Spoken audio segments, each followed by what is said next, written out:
give all my love to you. I'm gonna give all my love to you. I'm gonna give all my love to you. I'm gonna give all my love to you.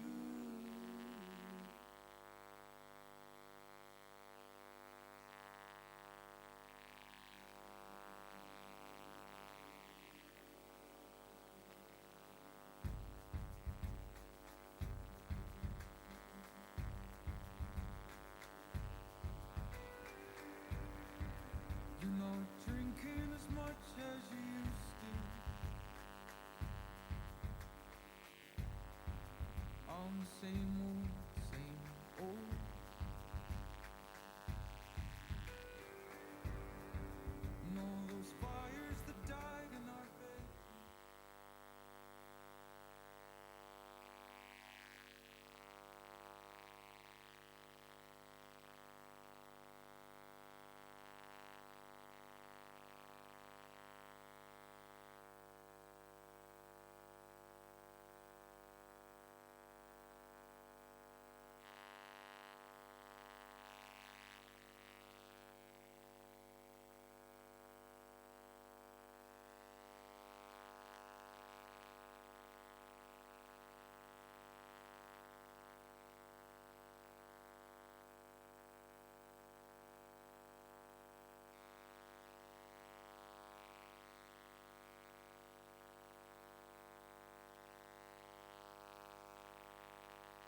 Good morning, everyone.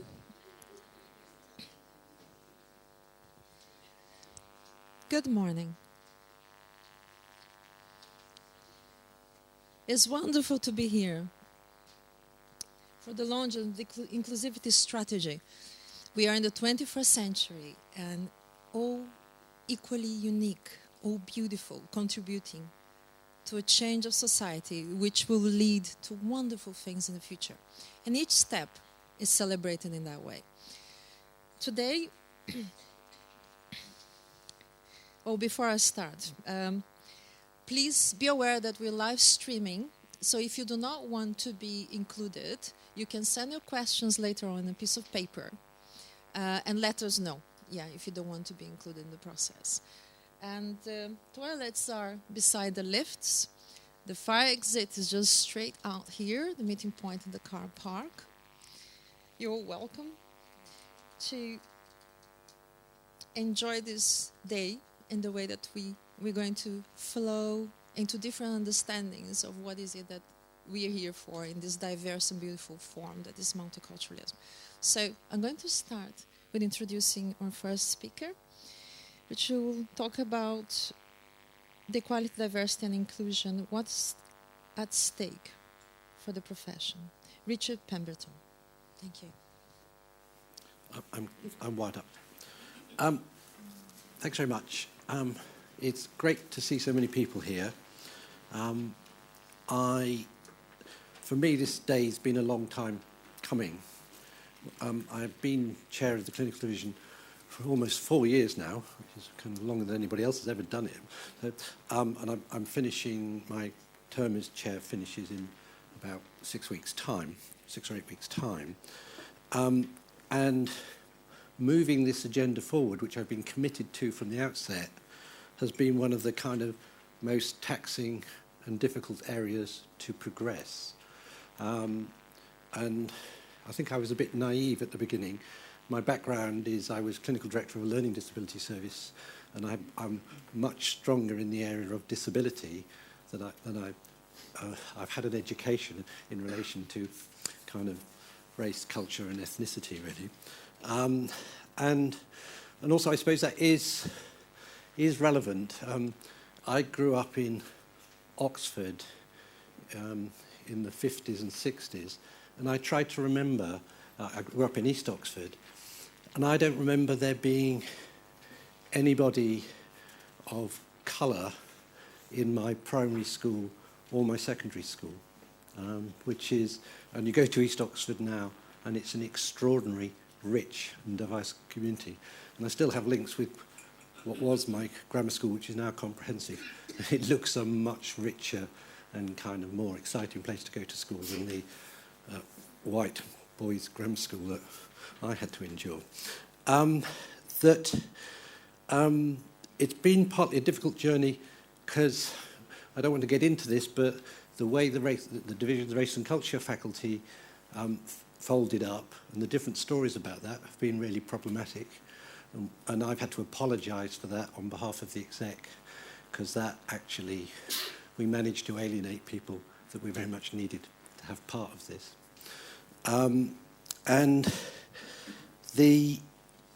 This has not been the only difficult area that, while I've been chair, I've called them the 3 transformative changes for the division and the profession to kind of catch up and be where it should.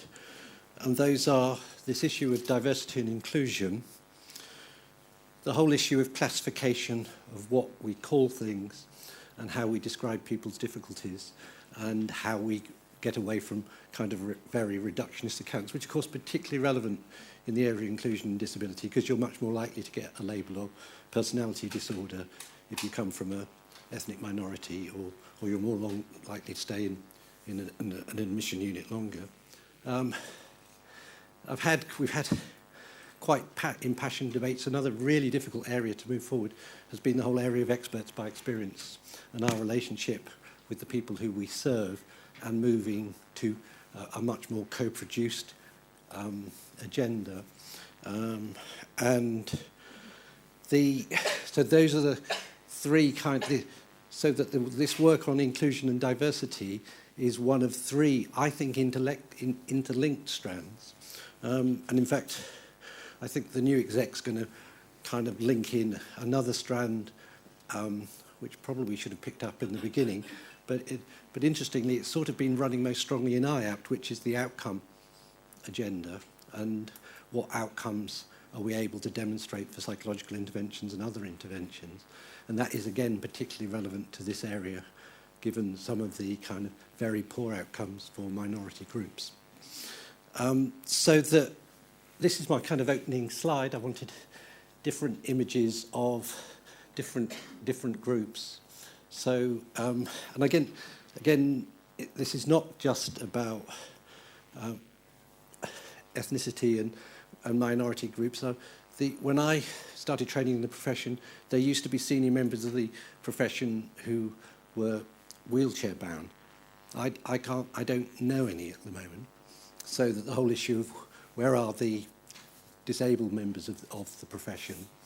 And the refugee thing's really interesting. There's a fantastic talk on the four lens makers, the leading psychologists who transformed learning disability service, the Tizards, the Clarks, and I'm blocking his name, the person who set up the Hester Adrian Centre. They were, what? Eric Emerson? No, not Eric Emerson. It'll come to me in a minute. But they were all refugees. They all came into the country as refugees. And I went to the group of trainers recently, and I asked how many of the current refugees coming into the country who will have a passion about services for people who've been traumatised in different ways, how many of them will manage to get into the profession in the way that the people who transformed learning disability services did. I think that use this slide all the way through. There's been a notion of the profession having been in some sort of crisis in terms of used to have a really steady career path, pretty stable, and suddenly there's all these kind of threats around. And of course the image of the white polar bear is a really useful one, because this is a very unusual audience for me to be talking to, because as I go around the country, I'm typically faced by white audiences of clinical psychologists, because that is the dominant colour of the profession. So is the lack of diversity a significant part of the problem? How much of a problem do we have, and what are we doing that makes a difference? And this is, I think, a big event that is about making a difference. But we shouldn't beat ourselves up. We're not alone in having a problem over this. If you don't know it, this is the Snowy White Peaks report. Just Google Snowy White Peaks, it'll come up. It's a report into diversity in London and across England.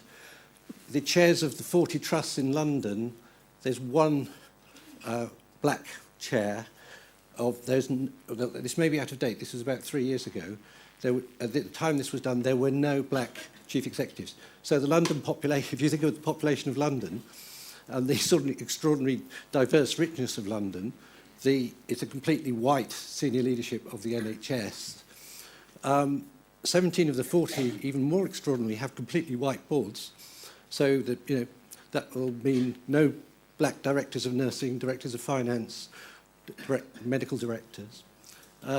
There'd actually been a decrease in BME membership of those boards, not an increase. It wasn't getting better, it had got worse. There'd been a decrease in BME managers, and there was not one BME executive director in Monitor, CQC, or NHS England at that time, which is just astonishing.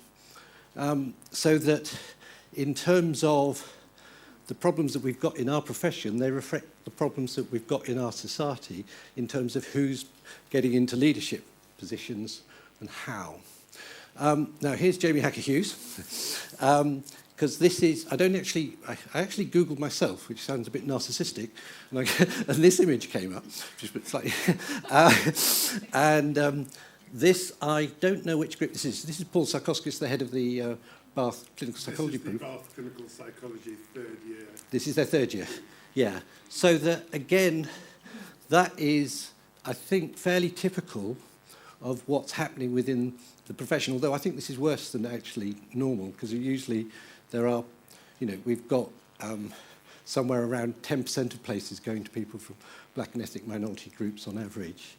But that, and also, it's white men in the leadership position. It's a bit awkward. I'm pleased to say that the applicants, the people who are putting themselves forward to be chair of the DCP, which is a predominantly female kind of professional body, at the moment, I don't know who, I don't know who all the nominations are, but the people I do know are all female, which is progress. That in terms of us, there's a lot of work going on in the division on articulating the future workforce of the profession.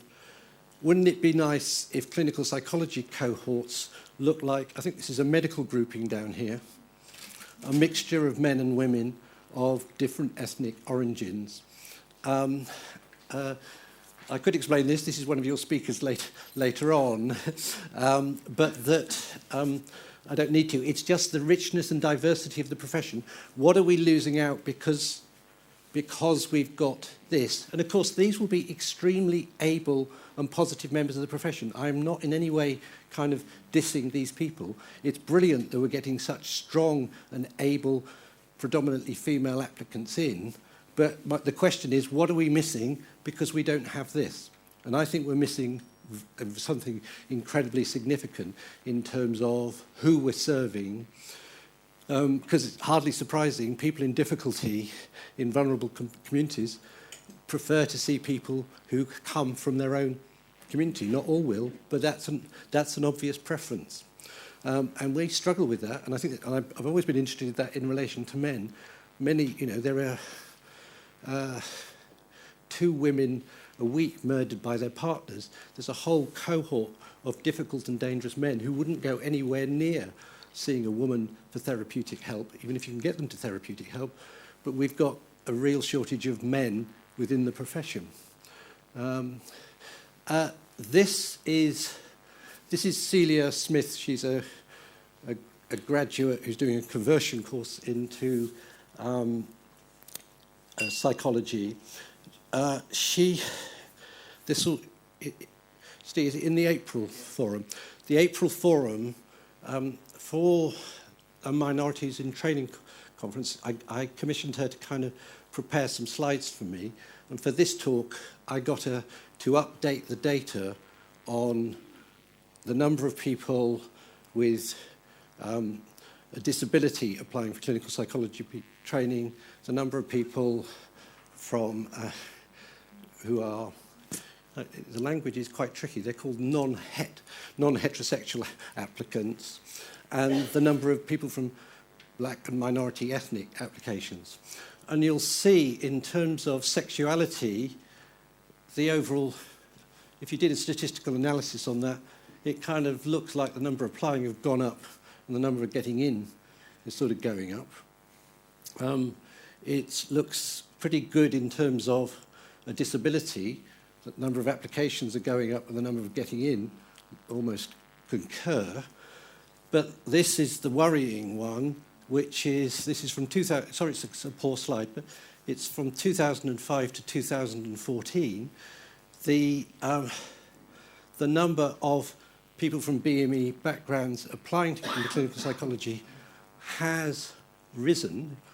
It's gone from, well, this is what, about 12.5, and it's up to 15. And a lot of effort's gone in the profession to getting this up, particularly in London.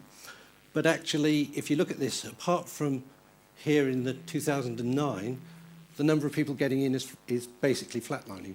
So we're succeeding in getting more people to apply, but we're not succeeding at this point in getting people in. And of course, we need to unpick and understand that, but you'll be able to read this up in the April Forum, and I think it's an important article. I'm going to end with these people. Apologies to Mike Wang for cutting off half of him.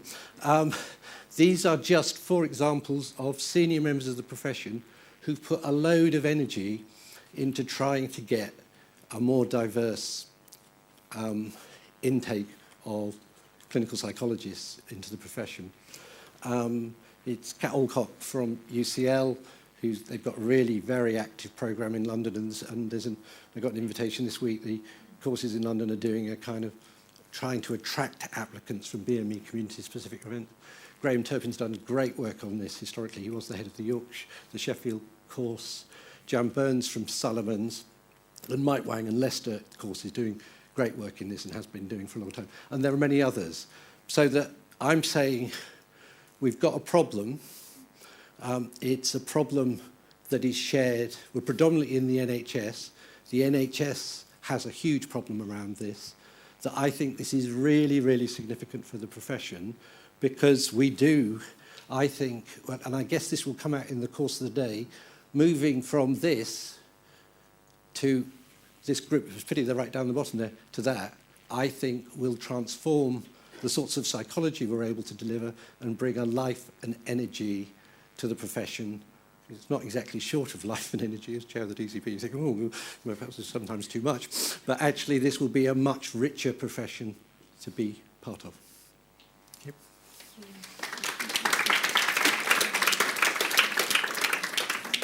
Thank you very much, Richard. As we are all similarly unique co-creating this reality, there's so much beauty in us. And when we talk about minorities, we are actually the majority in numbers in the whole world. And any cultural hegemony is detrimental to our well-being. It's a little bit like if I pay attention only with that finger, I'll forget the entire body and embodiment of our existence. So this is a wonderful step towards, what Richard say, changing the configuration of what the professional field can represent and can bring with the diversity. Our next speaker is going to be talking about the inclusivity strategy. And where are we heading? Dr. Stephen Weatherhead.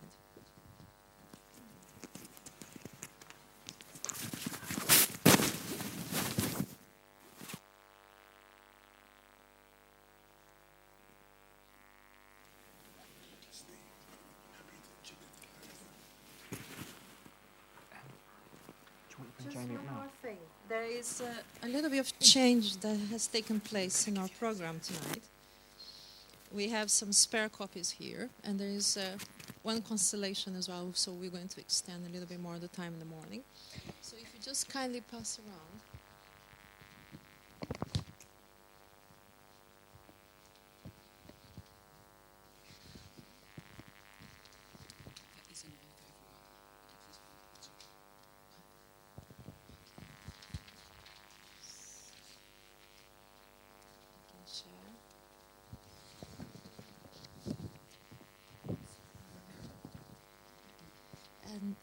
I don't know if there's enough for everyone, so if people could share, that would be lovely. That notion of who we are, isn't it? Who are we? Individual, billions of cells, communities. Can we share the paper of trees lovingly, in perfect harmony? Thank you. I asked Steve Weatherhead if I could come along and if he would like me to say a few words, and Steve very graciously said yes, and he's very graciously let me step in front of him. So I'm Jamie. I'm Jamie Hughes. Really nice to see you. I'm another white, middle-class, middle-aged man. I'd never been involved in BPS or DCP politics before, and I stood for election to be president-elect, to come in to be society president, to come in to make a difference. That's why I came in, and when I finish as president-elect, I shall be going off. I'm a psychologist. I always say, not I'm Jamie and I'm an alcoholic. I'm not, but I'm Jamie and I'm a psychologist. And actually, as far as the outside world goes, that's all they need to know. They don't actually need to know that we're clinical psychologists, although I am, or neuropsychologists, although I am, or whatever. I'm Jamie and I'm a psychologist. But also, I just want to say some personal stuff just before I start about the strategic stuff. I've got some really strong personal values and views, and I don't mind letting people know about them, and so it's important that you know some of them. I'm on Twitter, not at the moment. I'll be back the week after Easter. I have 3 breaks a year from Twitter. I'm on @ProfJamieHH. Please follow me. And on Twitter, it says that I'm a feminist. I'm absolutely, absolutely a feminist. And I think that equal opportunities for gender, age, disability, ethnicity, religious belief, psychological health, they are really, really, really key. I'm also a service user. I've got bipolar disorder. I've had it for 15 years. I'm really lucky. I manage it. I've been able to do well in my career. And so I'm a really strong supporter of something called the Only Us campaign. I'm wearing the badge today. And what the Only Us campaign says, there is no them, there is no us, there's only us. And that applies right across what we're talking about today. And the other thing is that I've started a little thing on Twitter called I'm Wearing Red. And you'll see that I am wearing red. And what I'm wearing red means it's a response to the appalling news coverage of the people in Cardiff, the asylum seekers, who had to wear these red armbands, and the asylum seekers whose doors were painted red. So I'm wearing red in possibility. There's a hashtag, I'm wearing red. Please use it whenever you want. So back to this and back to today. It's really good. I'll try and be here as quickly as I can. But Steve said, could I just say something about what the society is doing? Since I became president, I've done lots of things in these last 10 months, but two of the things that I've done is to set up a society-wide social justice and inclusivity task force. So I'll tell you about that. I've also set up a society-wide presidential, we never had a thing called the presidential task force, but we do now. We've got a presidential task force on migrants, asylum seekers and refugees, and so I did that.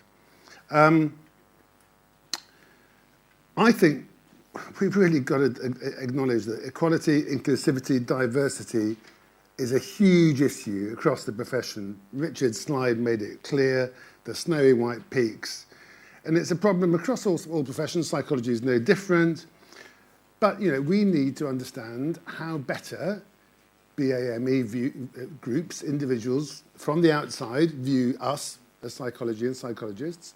We need to better understand how LGBTQI groups and individuals view us as psychology and psychologists. And we need to think about what we do to attract people into the profession so that the snow on the snowy white peaks melts a bit. And the change, it becomes more evident. I was really struck.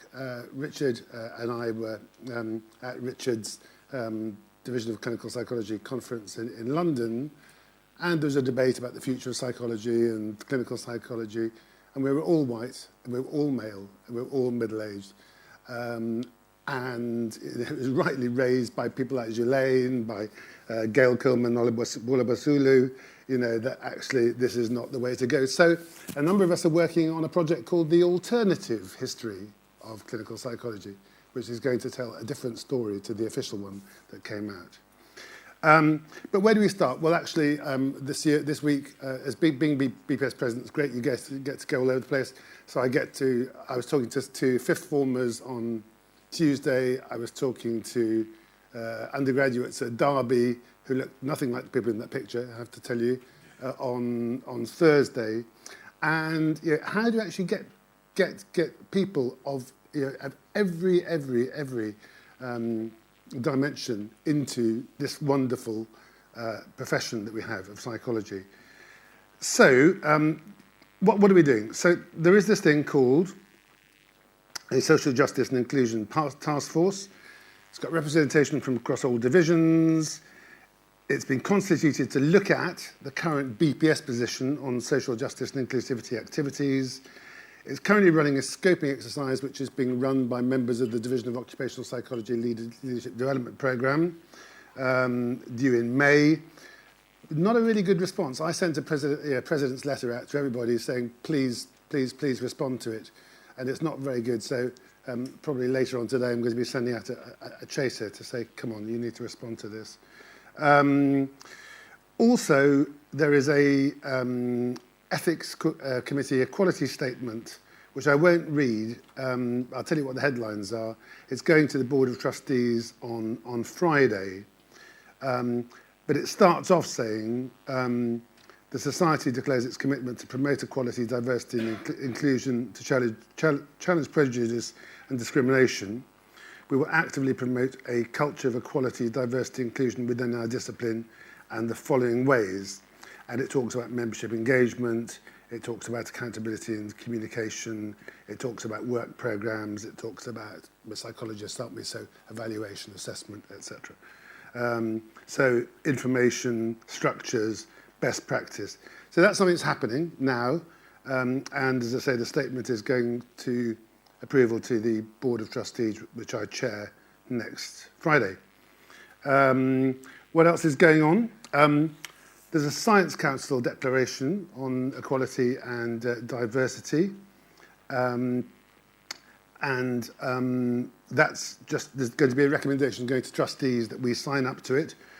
There's also Athena Swan. Do you know about Athena Swan, promoting women, especially in the STEM subjects, science, technology, engineering, maths, medicine. So we're very supportive as a society of that. So there's a lot going on, but as far as I'm concerned, it's only just started and we've got a heck of a long way to go. But it's really good to be here. I'm a clinical psychologist, so I'm very much at home, and I'm really, really, really proud, actually, of the lead that the DCP is taking in this area. So well done, all of you. Have a great day. Thanks.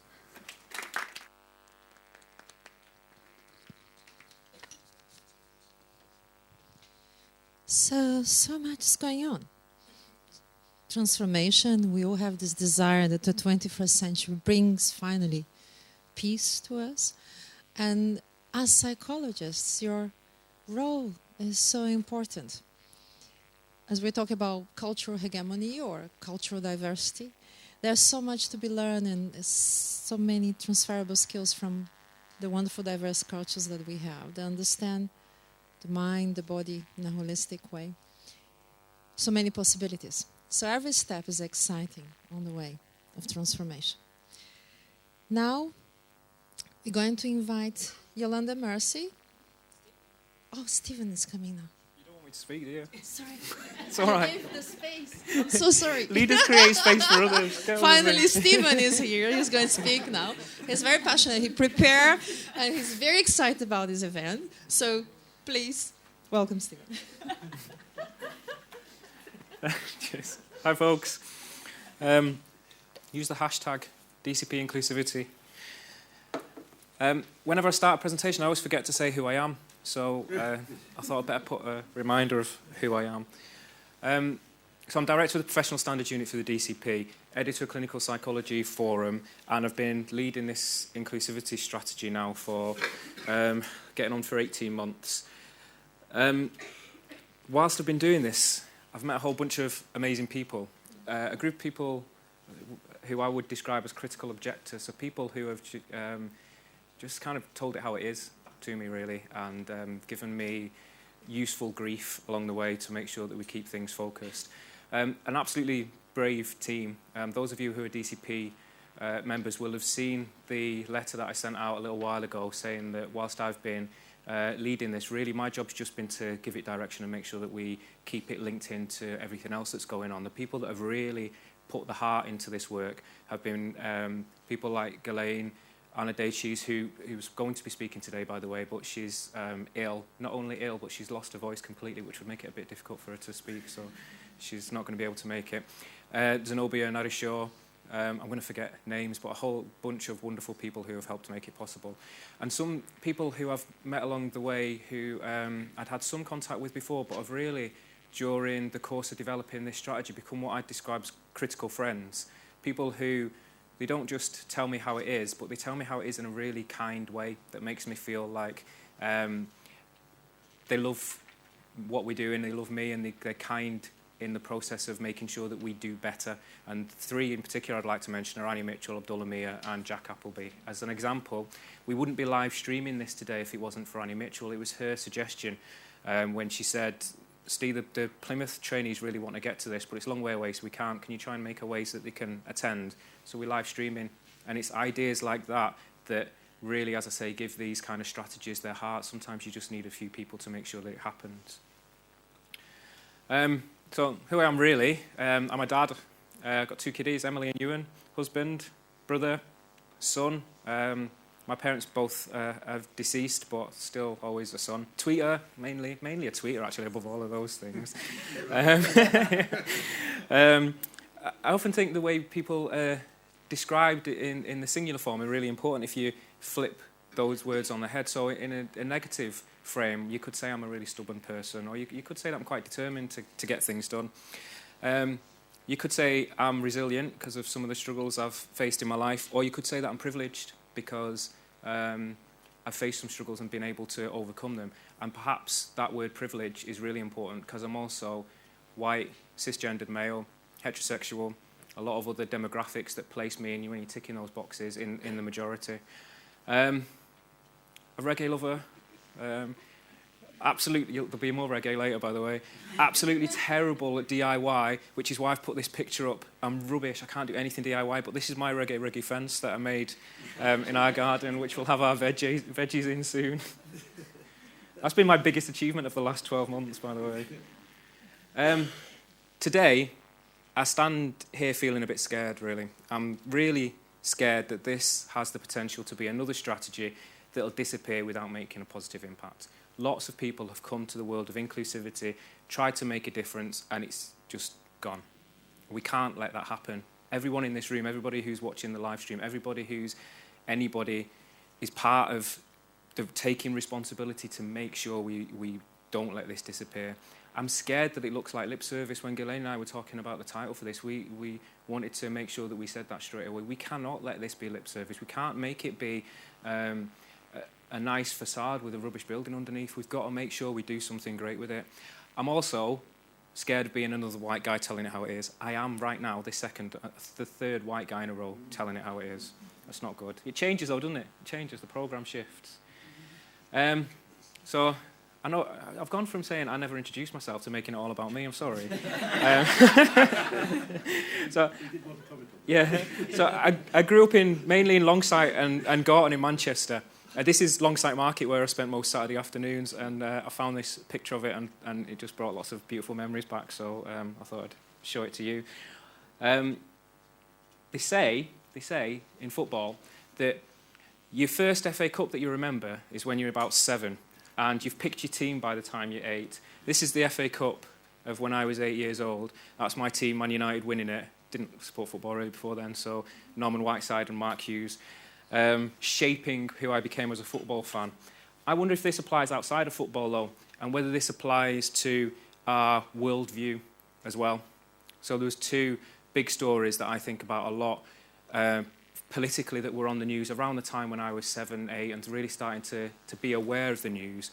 One's the miners' strike, and the other is the stop and search policies that were really hitting the headlines then, where people were essentially being racially profiled and picked up and arrested on the basis of how they looked. Those 2 things, I think, made me feel, firstly, people are unfairly treated, and it's not nice when you find that out. And hopefully we stave that off for as long as possible. My little boy's almost 8 now, and he's starting to become aware of some of the ways in which people are poorly treated in the world. And I remember very clearly the experience of that.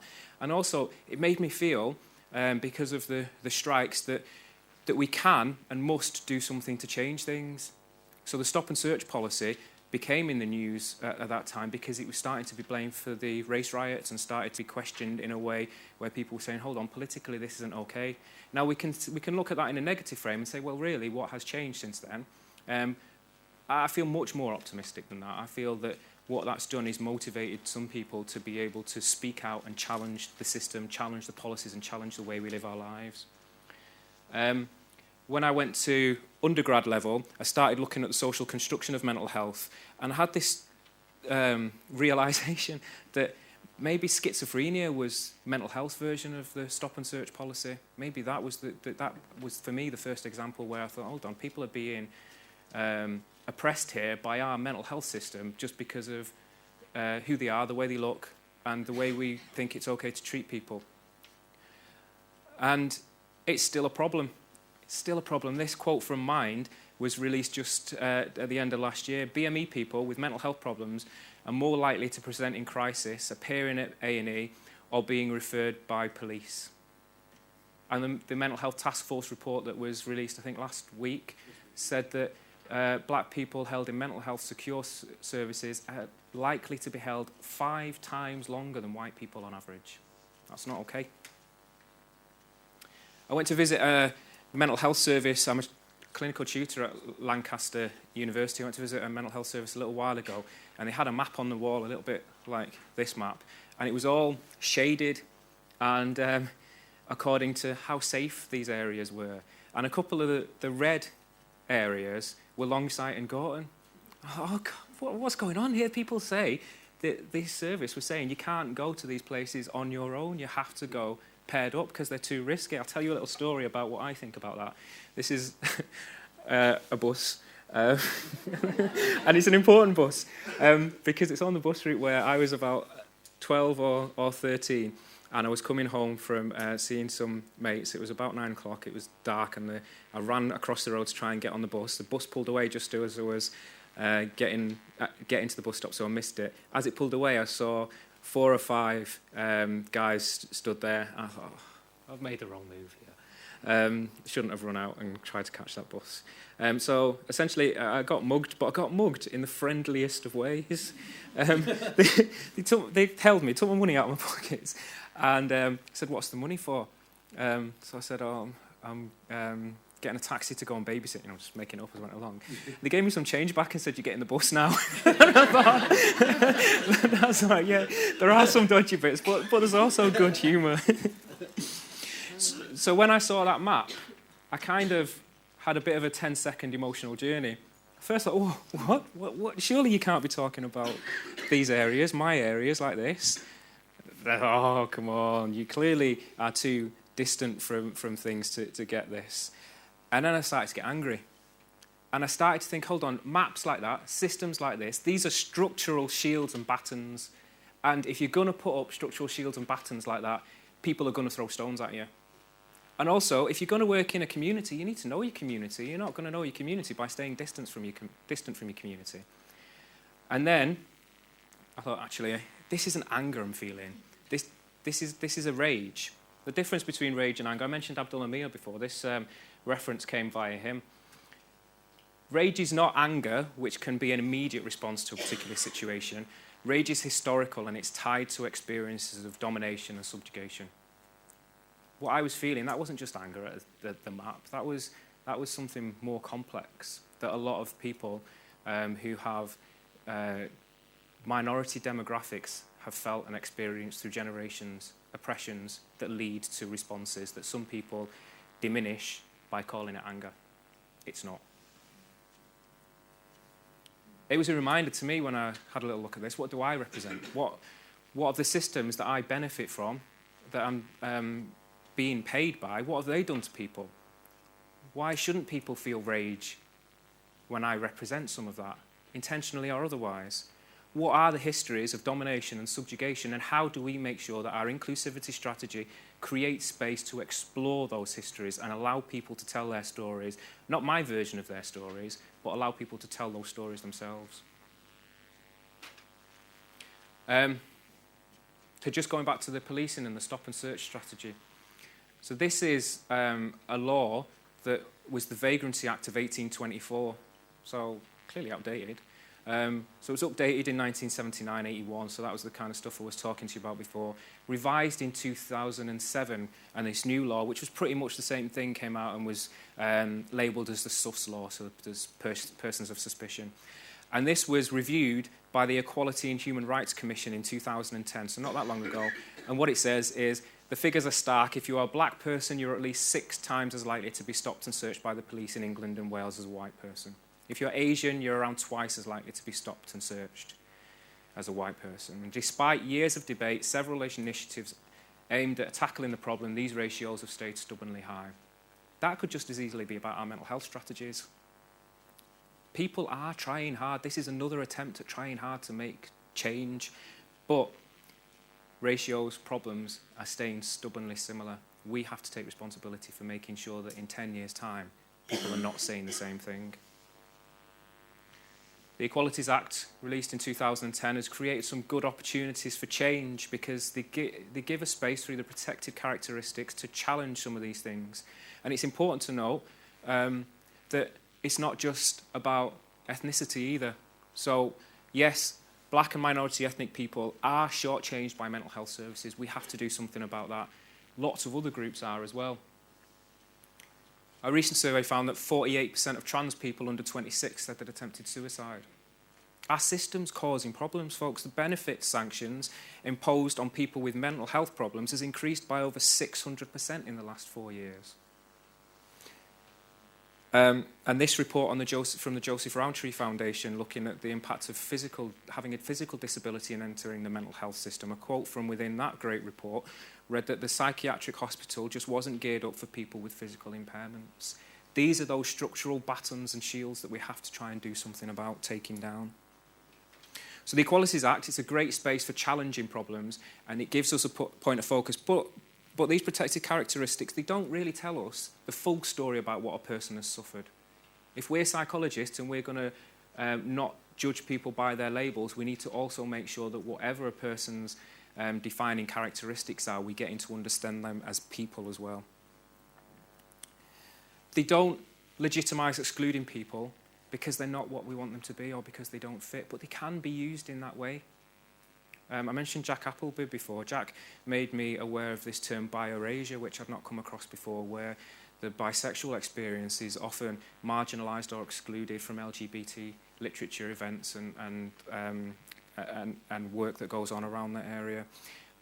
Also, if you think about some of the debates that are going on around some quarters of feminism as well, about whether or not the trans story is relevant to feminist history, I think there's a lot of areas where we see characteristics that should be used to include people being used to exclude people, and we have to challenge that. We have to do something about it.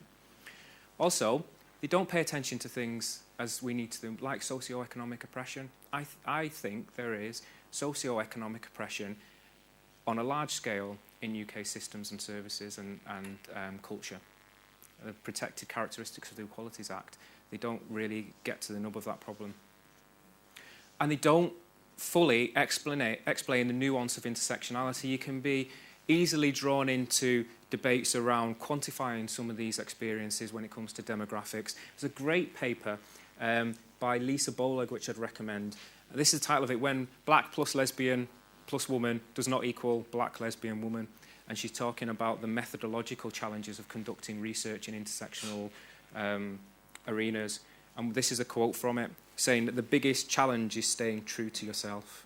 Because those multiple identities, there are so many stereotypes and so many roles that you're supposed to be in. So again, it creates both a sense of challenge and a sense of opportunity, and we have to use all our research, all our legislation, all our policies, all our work in a way to make visible problems and create tangible opportunities for change. And when we're looking at intersections, definitions and demographics, we have to make sure that we don't lose sight of the personal pains. We can't have these conversations without acknowledging problems, without acknowledging some of the oppressions that have occurred. And I see in many arenas personal horrible experiences being described as anecdotal or not happening very often or rare, not generalisable. Nonsense. These things are happening, these things are genuine, and we have to give space to hear them. And we have to remember sometimes that some of these issues create an opportunity for people like me and Richard and Jamie to quieten our voices and to make sure that what we actually do is create space for other people. Okay, I said there was going to be music. I'm going to play you a little bit of music, 2 minutes long. Listen out for these lyrics, and in particular, I'll come back to them in a minute. Oh, my arrow's gone.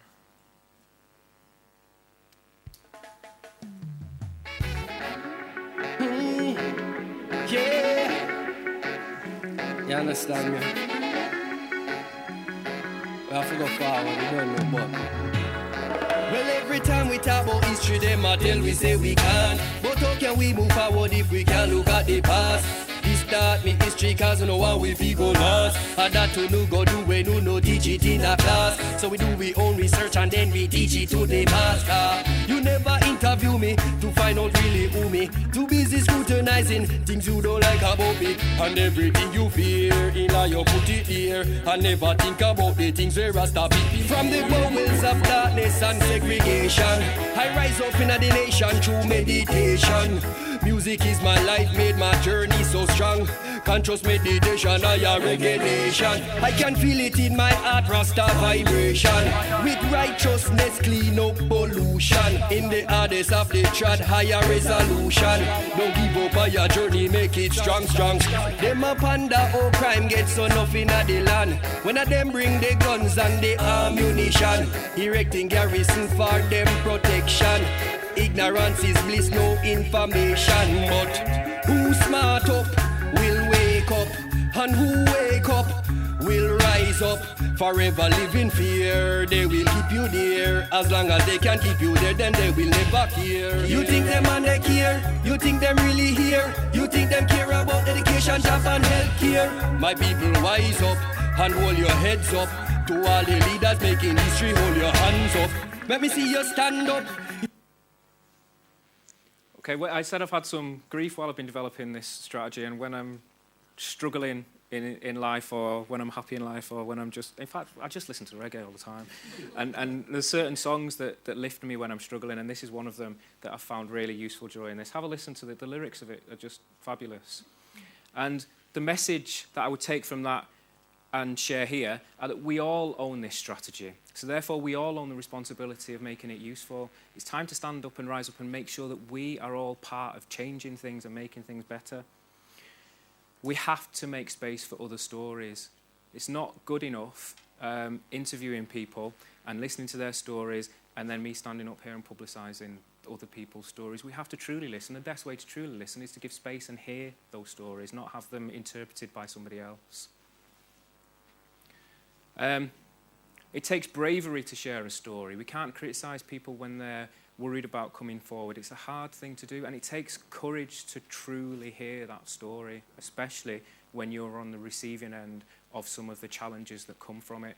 So us in this room today, we must be both brave enough to tell our stories, share our experiences, and courageous enough to hear other people's stories.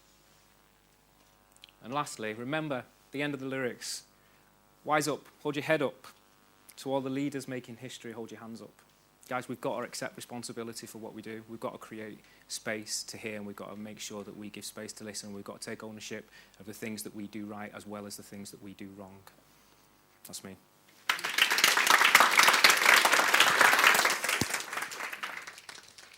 Thank you, Stephen.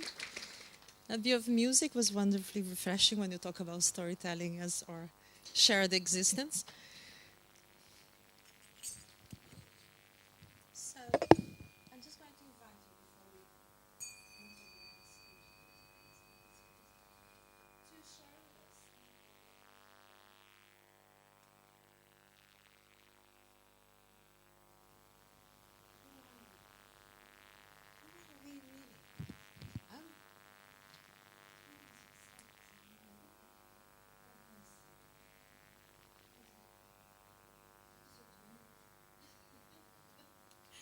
So, please, do you have a word you'd like to share that you think, like, if the whole world needs to know one thing?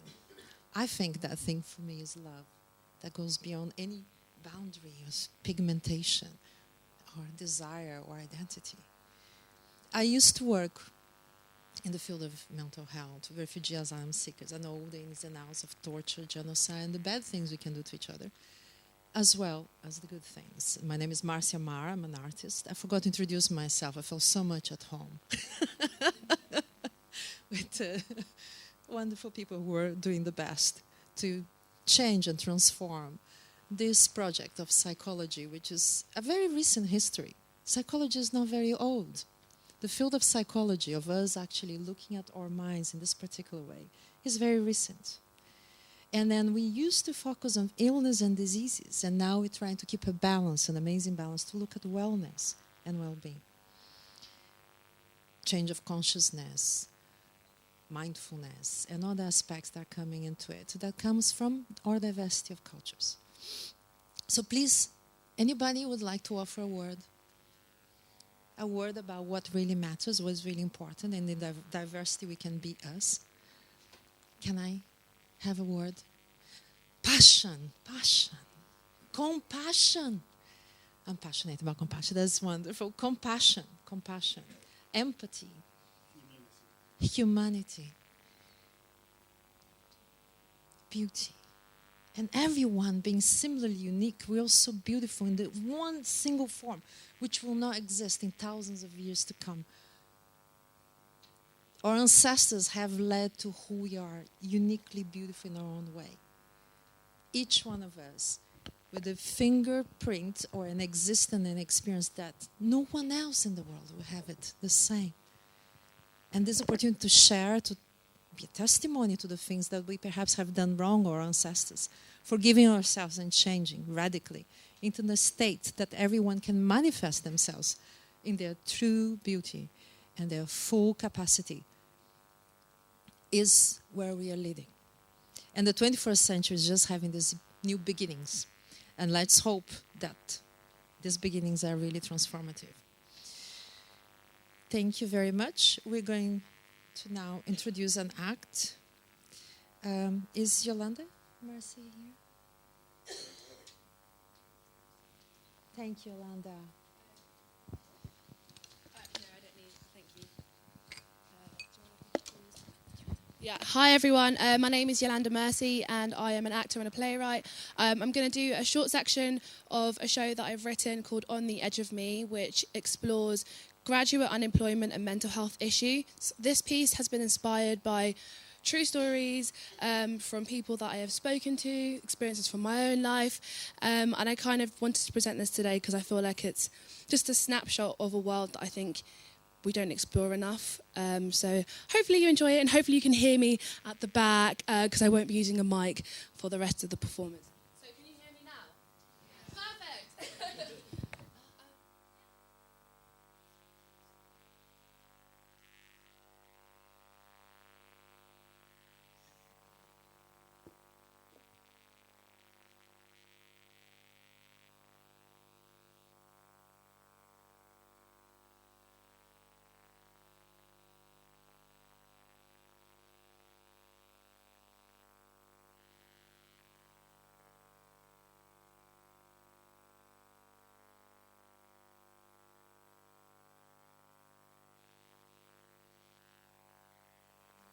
No, I don't have pockets.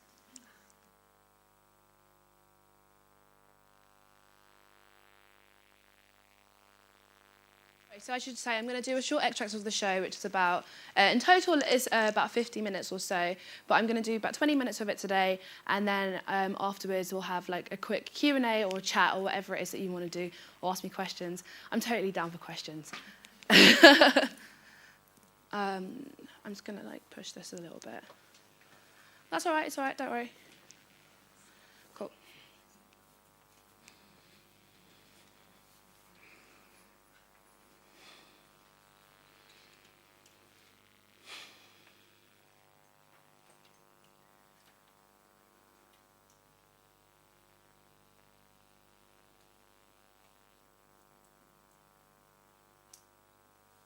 I have never taken medication for anything before. I mean, if I get a headache, I'll pop an ibuprofen or a paracetamol, but that's it. That's all. But this is something different. This is the unknown, and I don't know what to do. What should I do?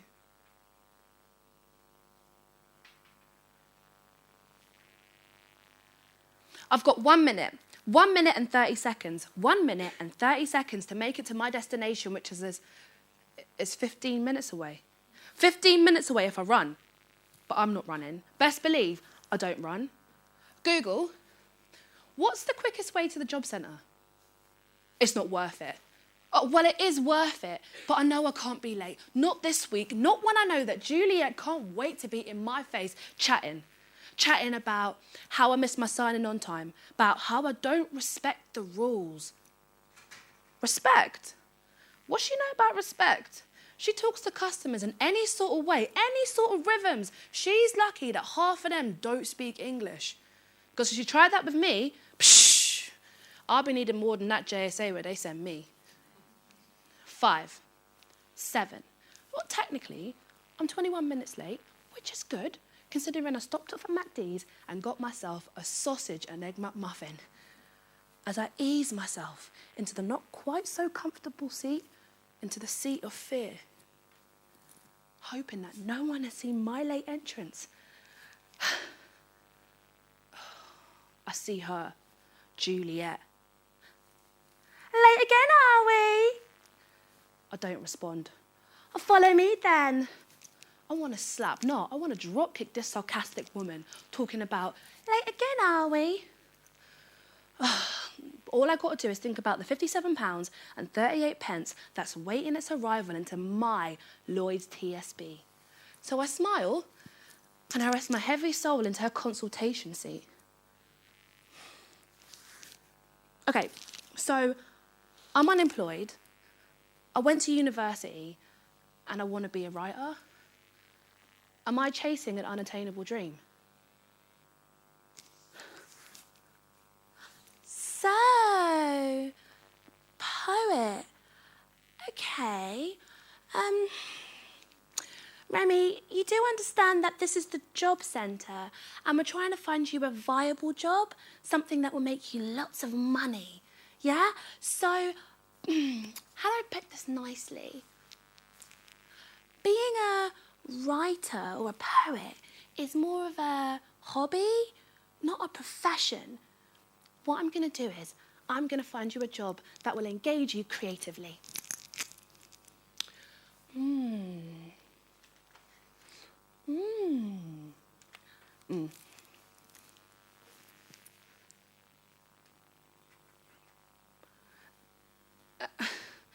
But cleaning in Croydon.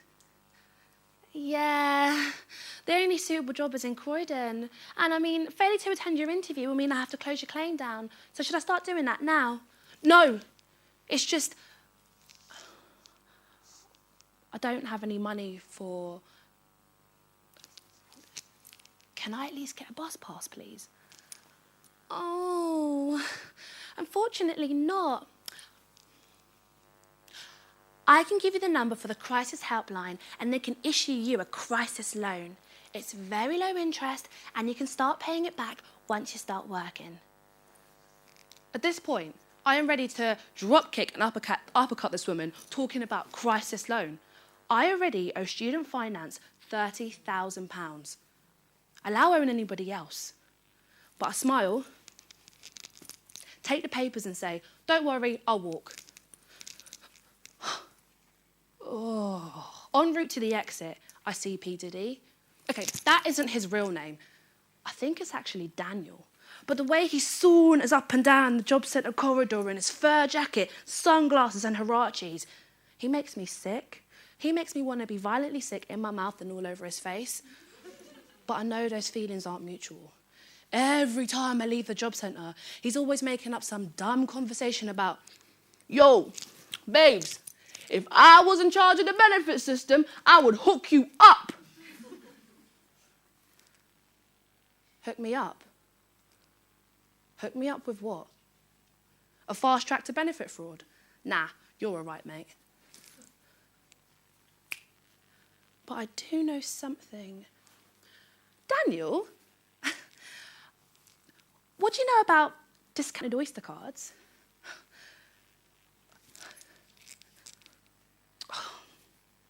Inconsiderate. Some people are just so inconsiderate. Don't they understand that I'm unemployed, broke, and a statistic? I can't afford to go shopping or hit the clubs with them. Even if they paid me, it doesn't feel right. I don't feel right.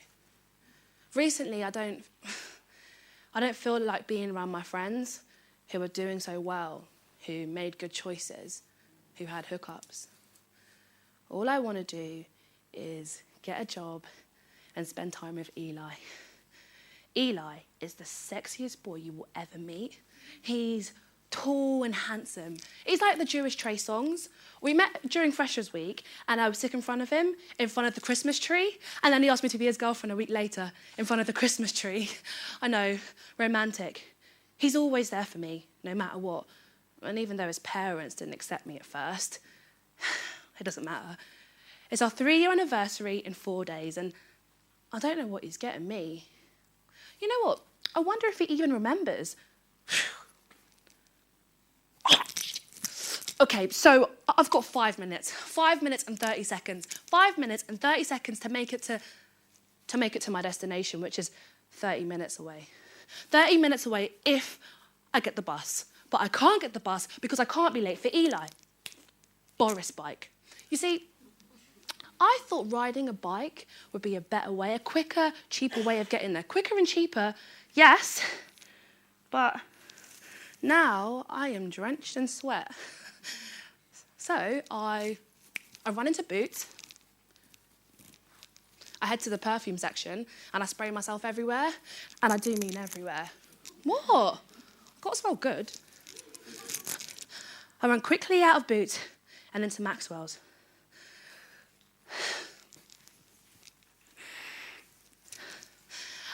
Sorry I'm late, babes. Oh, you smell nice. Thanks. So, what do you want to eat? Well, aren't we going for the theatre menu? Nah, you can eat whatever you want. Something's not right here. We always go for the theatre menu, anniversary or not. What's going on? What? I'm not an idiot, Eli. I know. Don't lie to me. Tell me who she is. She? You've been cheating on me, right? No, I wouldn't cheat on you. It's just...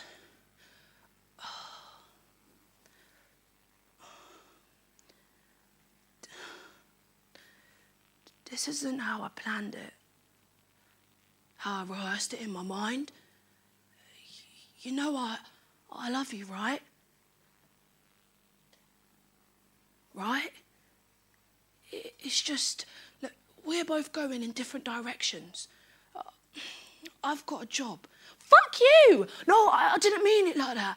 I meant, I've got a job in New York. My dad knows someone out there, and they've offered me a well-paid position as the assistant head of marketing. I wasn't going to take it at first because of you. But I have to pursue my dreams. Look, we can still be friends. And whenever I'm back in London, we can... I never want to see you again.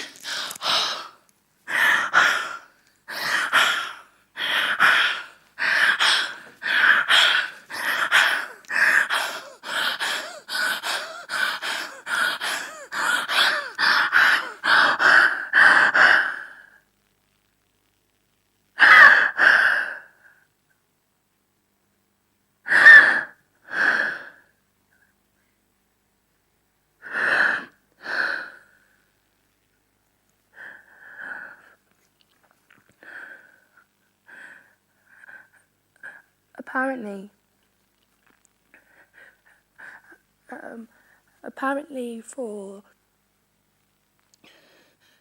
every all-time low, there needs to be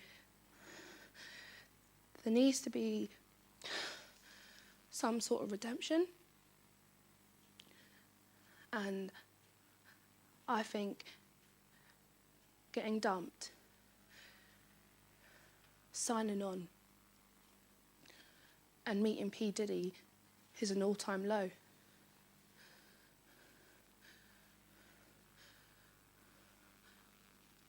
But my redemption is Forever 21. This fashion house has everything a girl needs in life and more. from super fashionable clothes to enthusiastic Americans and hot male eye candy. And I do mean hot. My manager, Juan Pablo, is an overseas god. I mean, look, his English isn't so great, but who cares? Because no one is actually listening. Being here with other young people like me, people who went to university and can't get a job in their chosen industry of high-end styling, fashion presenting, TV presenting, you name it, the list is endless. Being here is the breath of fresh air that I finally needed. My ticket away from Juliet and her negativity. Come to think of it, when she said good luck, maybe she actually meant it. Because I have been here for 3 weeks and I have been pretty lucky. Okay, so I started off as a railback, which basically means I take clothes from the fitting room and back to the shopping floor. Then I was promoting to the fitting room, which was actually good until my first customer pooing situation. I know, disgusting, but not uncommon. After my second customer pooing situation, I realised that fitting room was not for me. So I spoke to the visual merchandising manager, Andrew, who by far is way hotter than Juan Pablo. He's got that cool, unwashed look that Kurt Cobain used to rock. I asked him about being a visual merchandiser, and he asked me if I had any experience, and I said, no, but I'm willing to learn. And he said, all right.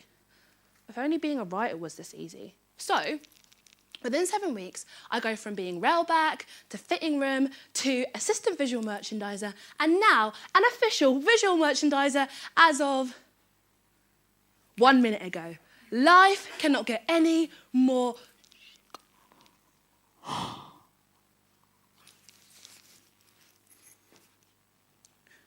I thought you were in New York. I am. I'm not. I mean, you work here. I'm a visual merchandiser. Yeah. Oh, cool. Oh, are you still writing? Yeah. Kind of. Look, don't give up on your dream, because you're a really good writer. Look, I have to get back to my staff. Yeah. I need to show them where to put the clothes. So, yeah, bye.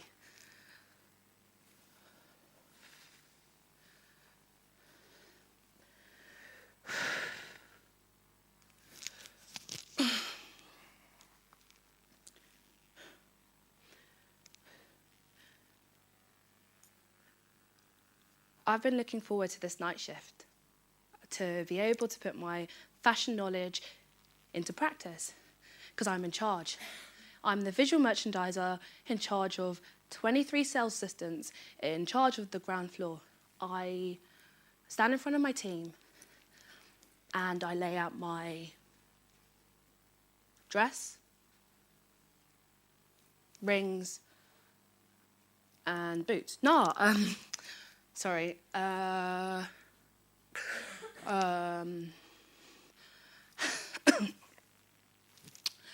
My T-shirt and their jeans and those trainers. No, sorry everyone, I'm really sorry.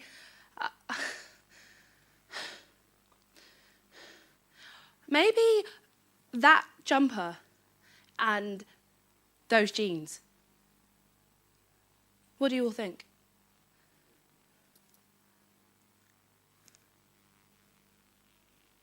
They all look at me and say nothing.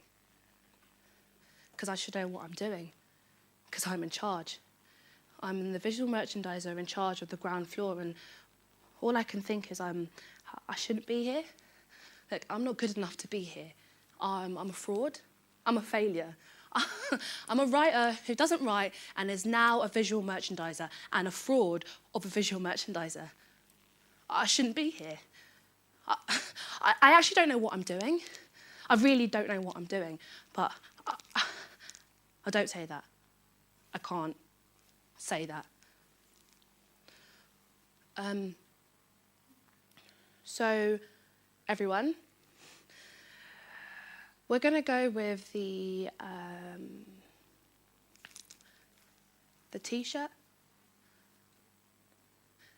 the jeans, and these boots. Everyone got that? Good.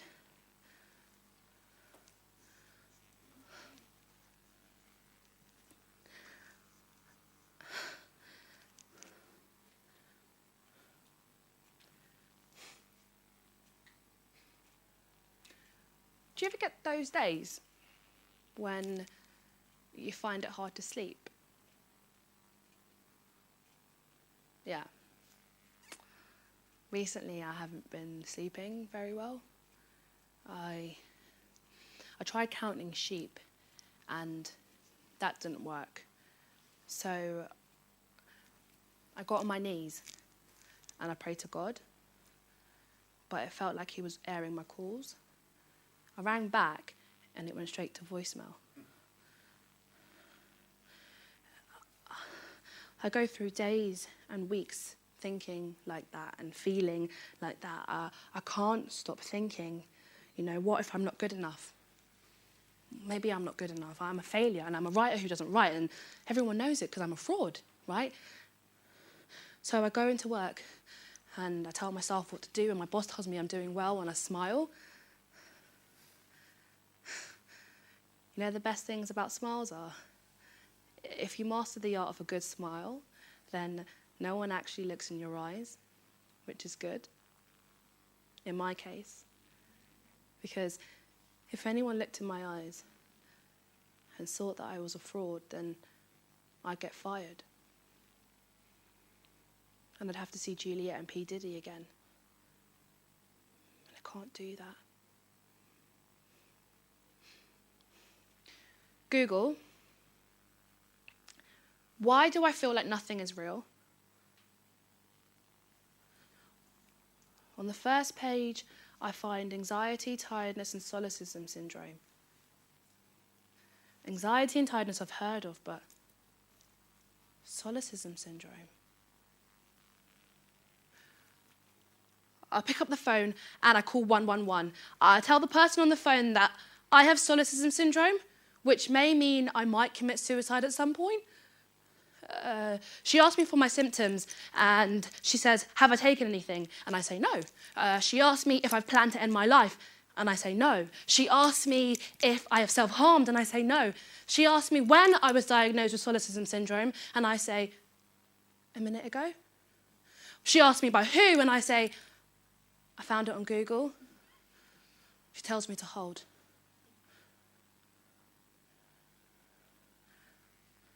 She then comes back on the phone and says that I need to be in A&E within the hour. I panic and I pay £20 for a 5-minute journey on a cab, and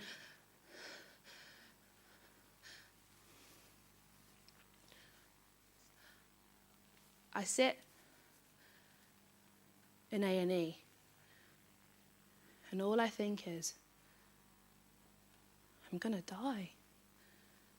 Solipsism syndrome will kill me. Solipsism syndrome, the thing that I only heard of 20 minutes ago, is going to kill me, according to Google.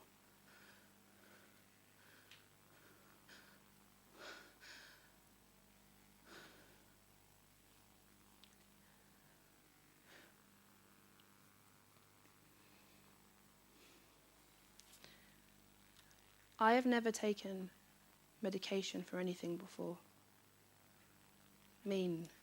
If I get a headache, I'll pop an ibuprofen or a paracetamol. But that's it. That's all. But this is something different. This is the unknown. And I don't know what to do. What should I do?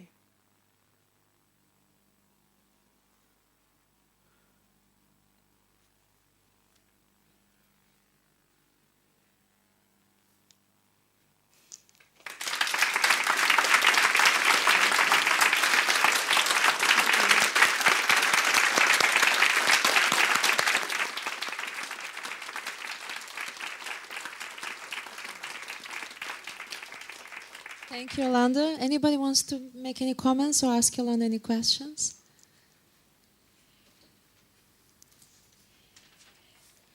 Yeah, hi.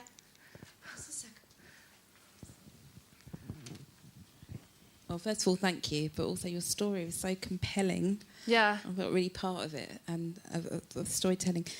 And at the end, I just wanted to shout, "Dog!" to someone. Yeah. But, yeah, and I'm just interested to hear a bit, if there's time, a bit more about, how these stories came about. Yeah, so quite a lot of things in that piece were kind of true. So the Google search of why do I feel like nothing is real is actually real. And when you Google it, and it comes up with anxiety, tiredness, and solipsism syndrome.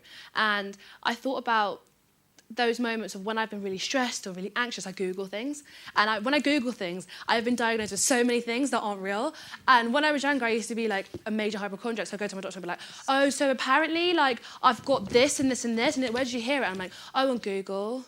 And I think that's one of the things about, the reason why I put it in this piece, because I think we are living in an era where we can diagnose ourselves really easily.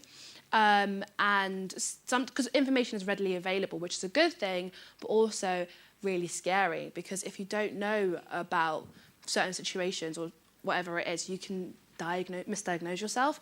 And then later in the piece, because that was only a short extract I showed you, it goes into that whole thing of quick diagnosis, because that's a really big thing at the moment, especially with young people, because some of the people that I spoke to, they get diagnosed really quickly. You have certain symptoms, and the doctor thinks, oh, great, so I think, actually, from this and this you've told me, you're depressed. And then it's not until 10 weeks later or 12 weeks later when they finally get to see someone, maybe for CBT or for counselling, that they get diagnosed with something else, like anxiety. And that's something that actually has happened to so many people. And I thought that's why I wanted to put this in that piece, because I think it's important for us to share this and talk about it, because I feel like we don't talk about it enough. Yeah. Thank you very much. I really enjoyed your performance, Thank and you. a lot of the things that it touched on made me think about some of the problems that some communities face. Yeah. So where employment can be a buffer to poor mental health and help people maintain good mental health, if there's some sections of the population who are more likely to be unemployed or underemployed, particularly black people of African origin, then it's no wonder that they're the people who are piling up the mental health institutions, the prison institutions, because those buffers that are available to other members of the population aren't as easily available to them. So I'm really glad that you put that into your piece. So Yeah. Thank you. Oh, thank you. I think one of the things that I've found, it's been on a massive journey, this piece, and one of the challenging things actually is going to theatres and they say, that's not realistic, that doesn't really happen. I'm like, yeah, it does. It happens to a lot of people, and unfortunately the people who work in the industry that I work in don't reflect how diverse the UK is. So that means it's harder to get these stories on stage, so that therefore means we aren't supporting people enough. So through the work that I'm doing with this piece, yes, it's a piece of theatre, but yet I want it to be a tool to educate and support people, and doing workshops alongside of it that kind of looks at what do you do when you're unemployed, practical tips that you can do. Like, is it that you get a group of people together and you... Because the arts, for me, is something I'm passionate about, but it's also something that really can support people to keep them, improve their well-being, to keep them happy, to communicate with other people. And I think funding is being cut for the arts, unfortunately, in this country. So it's hard for people to get involved. So that's one of the things that I think is challenging for me as an artist, but also someone that really cares and is passionate about supporting people with mental health issues. Any other questions? Any more questions? Any comments? Thank you very much. No worries. Thank you very much for having me. Thank you.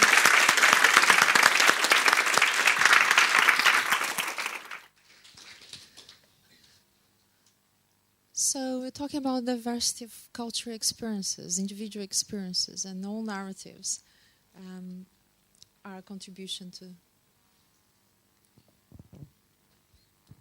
Our contribution to this transformation.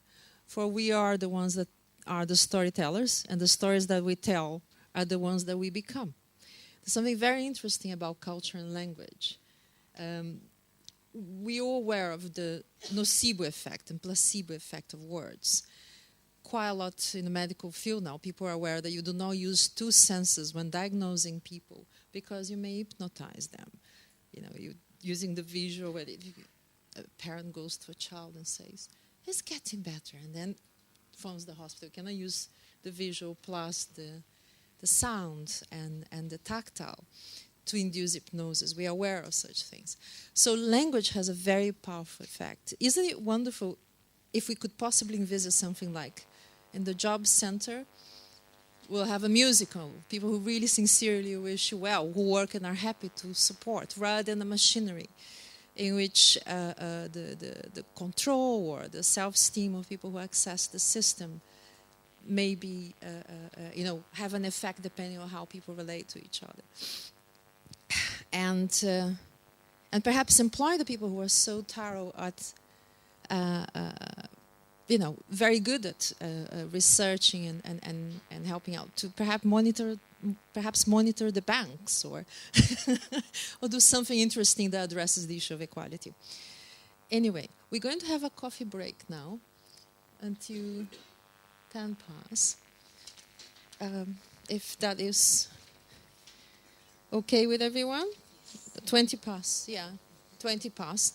And please feel free to mingle with people you never met before, because in this conference you're going to find amazing people who are doing wonderful work in the fields that you may want to collaborate with. Thank you.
If everyone...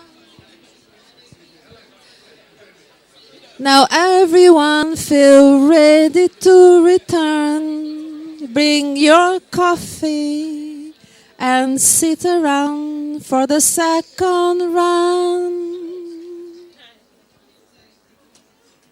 We're gonna start to talk about creativity, so all of us can do whatever we are meant to be doing together.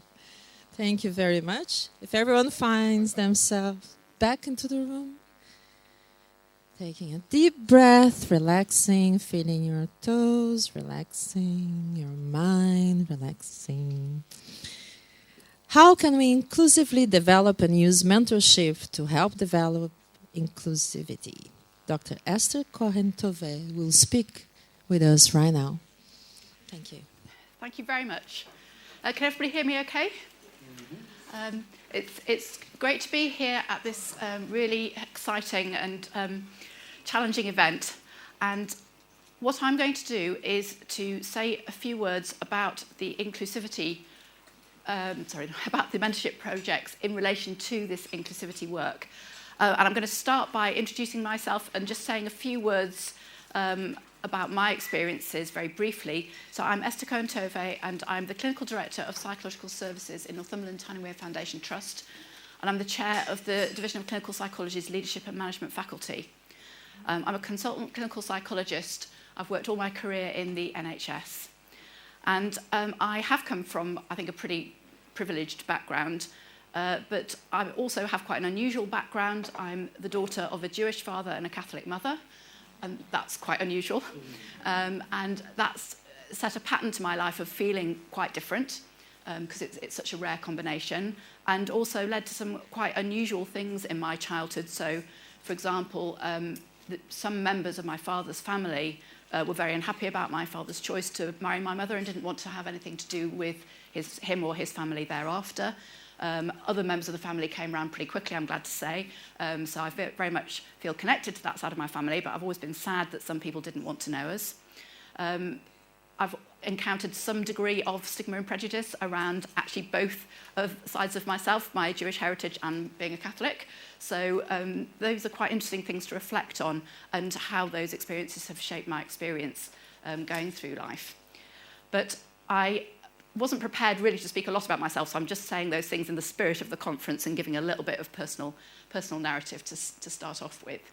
I've come to talk about the mentorship scheme, and it's great to see that mentorship is a feature of the inclusivity strategy. And there's some synergy here, because quite a number of different parts of the Division of Clinical Psychology have been looking at mentorship as a means of developing ourselves as professionals, whatever background we come from. So I'd like to tell you a bit about some of that work now, and I'd really welcome your help in thinking about how we do take this work forward inclusively and as a vehicle to promote and develop inclusivity. So I haven't got very many slides. I'd like to spend some of my half-hour slot talking to you and getting your ideas, but I'm going to give you a few introductory slides. So I'd like to talk about the mentorship schemes in the context of our Division of Clinical Psychology strategy. I'm going to talk to you about particularly two schemes, the one that we've developed for mentorship through the Leadership and Management Faculty, and also the scheme developed with Hen's Health Education for, I think it's North, Central and East London, that Jenny Taylor has led on with Helen Pote, and then move on to think more broadly about inclusivity and mentorship. So we have 8 high-level strategic objectives in the Division of Clinical Psychology that, as a member of the Executive Committee for the last 2 years, I've worked with colleagues to help develop and clarify. And I hope that these all feel that they ring true whatever part of the profession, or the qualified or trainee or aspiring to be a clinical psychologist, or just a friendly colleague from another division, or a member of the public service user.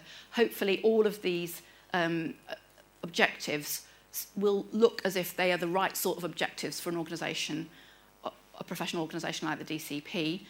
You'll see that we want to promote and develop the profession, to promote our professional voice, to support high quality, safe and effective provision of clinical psychology, to support our members, to work in partnership with service users, carers and all of our stakeholders, to strive to improve the well-being of the whole population through working with relevant subsystems, relevant organisations, and also to promote research into the efficacy of clinical psychology as an approach, and to ensure that what we're doing is effective and efficient.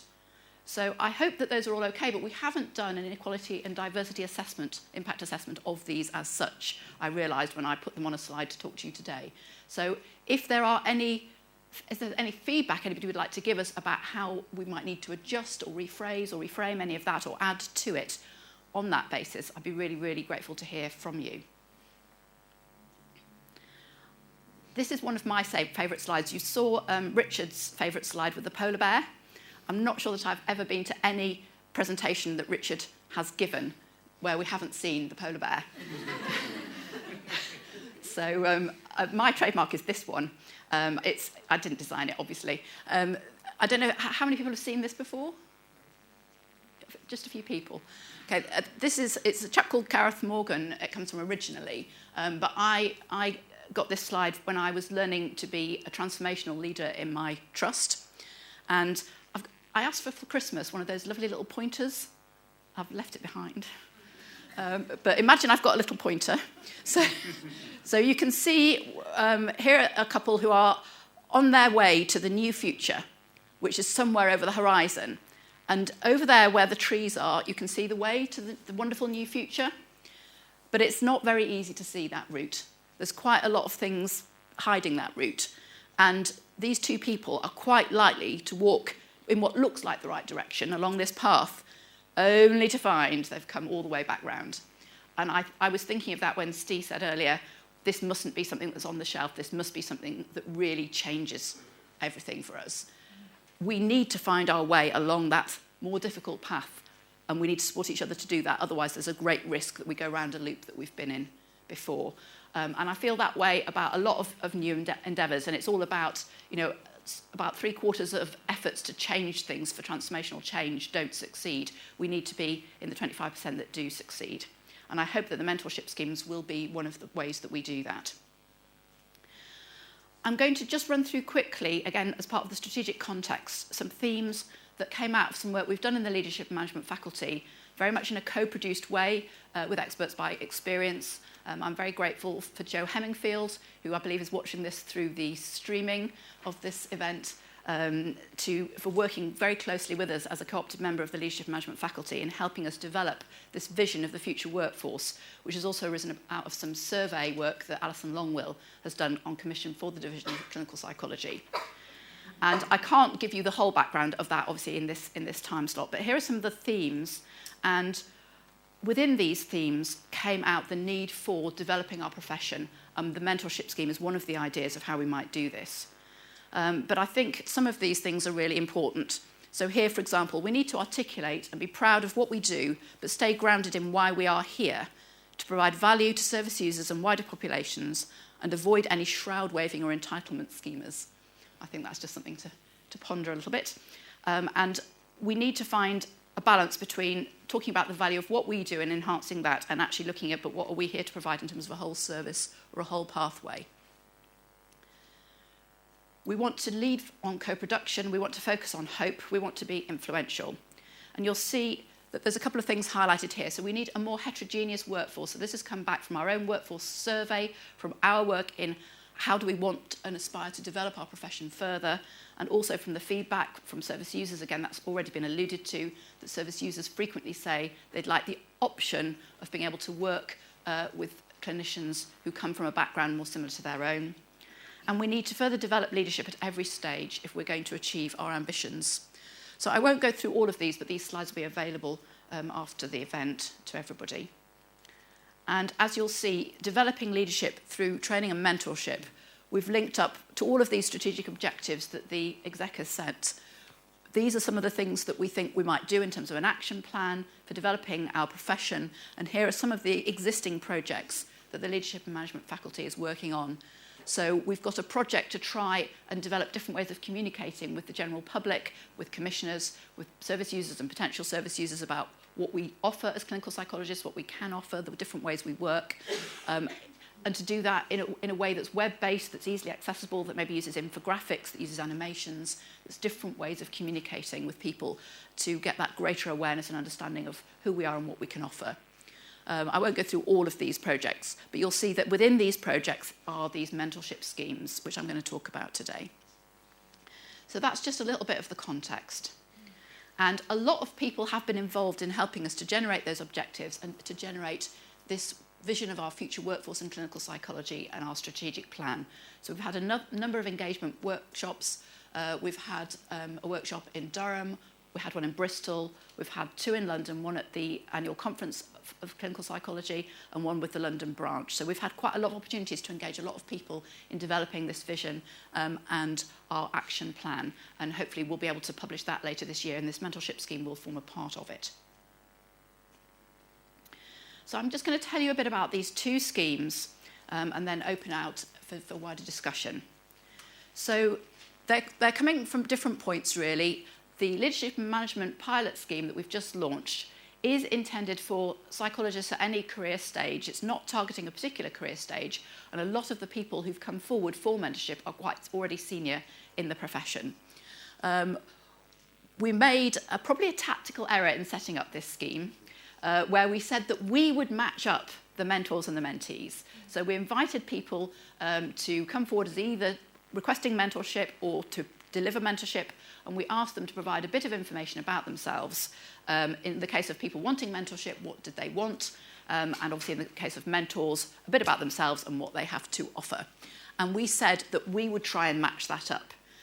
Now, I sat down to try and do this task with 20 or 19 people having volunteered to be mentors, some of them with arms twisted. Thank you very much to everyone who had their arm twisted. And about 27 people on the list at the minute wanting to receive mentorship. I'm not a fantastic mathematician, but the possible combinations of those people must be absolutely enormous. So it was a very, very difficult task. We didn't give any specific steer around inclusivity when we asked people to say what did they want or what did they have to offer. One person who was a mentor spontaneously did make reference to inclusivity issues. I checked through all the information and I can't see that anybody else did do that, whereas you'll see in the other scheme, in the Hensel scheme, that was made much more explicit. So I did my best to match these pairs of people based on, broadly speaking, what people said they wanted, what their area of experience was, with what mentors were offering, and tried to keep people apart geographically, because we also had to consider conflicts of interest and whether or not people might already know each other and feel actually that's not the right relationship for mentorship.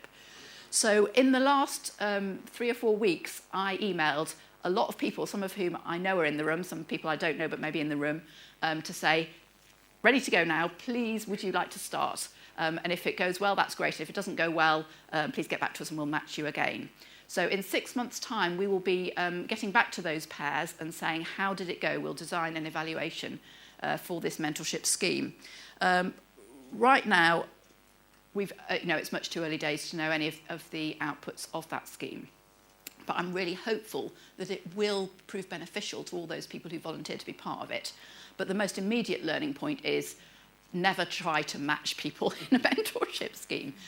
So it's actually based on a scheme run by Aspire, and I should have mentioned before now that I'm co-leading this project with Sarah Jane Arras, who has got a very long record and history of working in the mentorship field. And she suggested we model this on the Aspire scheme, which is particularly for women. And in that scheme, the way it's done is a little bit different, and mentees say who they are and what they want, and mentors get to choose from among the mentees. So the mentor thinks, have I got something to offer to this person? I'm a little bit anxious about that, because I was thinking, what if I put myself up and nobody got back to me? And I'd start thinking, why is that happening? Does nobody want me? And then I'd start thinking, and is it to do with any of these issues that I've experienced in my past? So I'm not really sure about that. The way the Hensel scheme works is different, and it's the other way around. So the mentees approach the mentors. And that scheme is aimed at recently qualified clinical psychologists. It's part of a wider scheme of leadership and development for that group, which Jenny Taylor and Helen Pote from UCL are running. And in that scheme, There's also been some semi-structured interviews with a number of recently qualified clinical psychologists looking at what issues, what are they interested in, what do they want. And some BME issues have come up in those initial interviews that took place with a sample of 12 people in the scheme. And those of you who've seen our advert that we've placed through Clinical Psychology Forum and also on the Leadership Management Faculty website, we did specifically in that scheme highlight BME issues, and we gave an example of a mentor highlighting that she was a black psychologist and was offering to mentor people who wanted mentorship around BME issues. However, I've had a look at the people who have come forward to be mentors on that scheme, and I'm not seeing that these issues are being referenced in the descriptors of the mentors. I can see that there is diversity in both groups. I'm delighted to say amongst the people who have offered mentorship, there is quite a range of diversity, but I only know that because I know the people, many of the people. In terms of the what the mentors have said on the Hensel mentorship scheme, one person has kindly mentioned their astrological sign and also that they like beer and curry. So, and I think that's really nice. I don't want to say which star sign it was because I haven't asked permission of that person. I didn't have a chance to say, is it okay for me to say this? But I think what that person's trying to do is just give a little bit of this is a bit of who I am, which is really nice. And I think one of the things I'd value to hear back from you is whether we should really be encouraging more of that sort of thing, a bit more personal narrative, disclosure to the level that people feel comfortable with, which would help, I guess, people to get more of a sense of, is this a person that I feel I can work with in a mentorship that I feel has got something to offer me, more than sort of the stuff which is all about I qualified as a consultant clinical psychologist and I've worked here and I've worked there and, I'm interested in coaching and mentorship and, a bit more of the personal narrative. So that scheme is also not reached the point of having any evaluation data, although it will be because it's funded through Hensel. It's got formal evaluation, so we'll be able to publish the formal results of that scheme in the near future.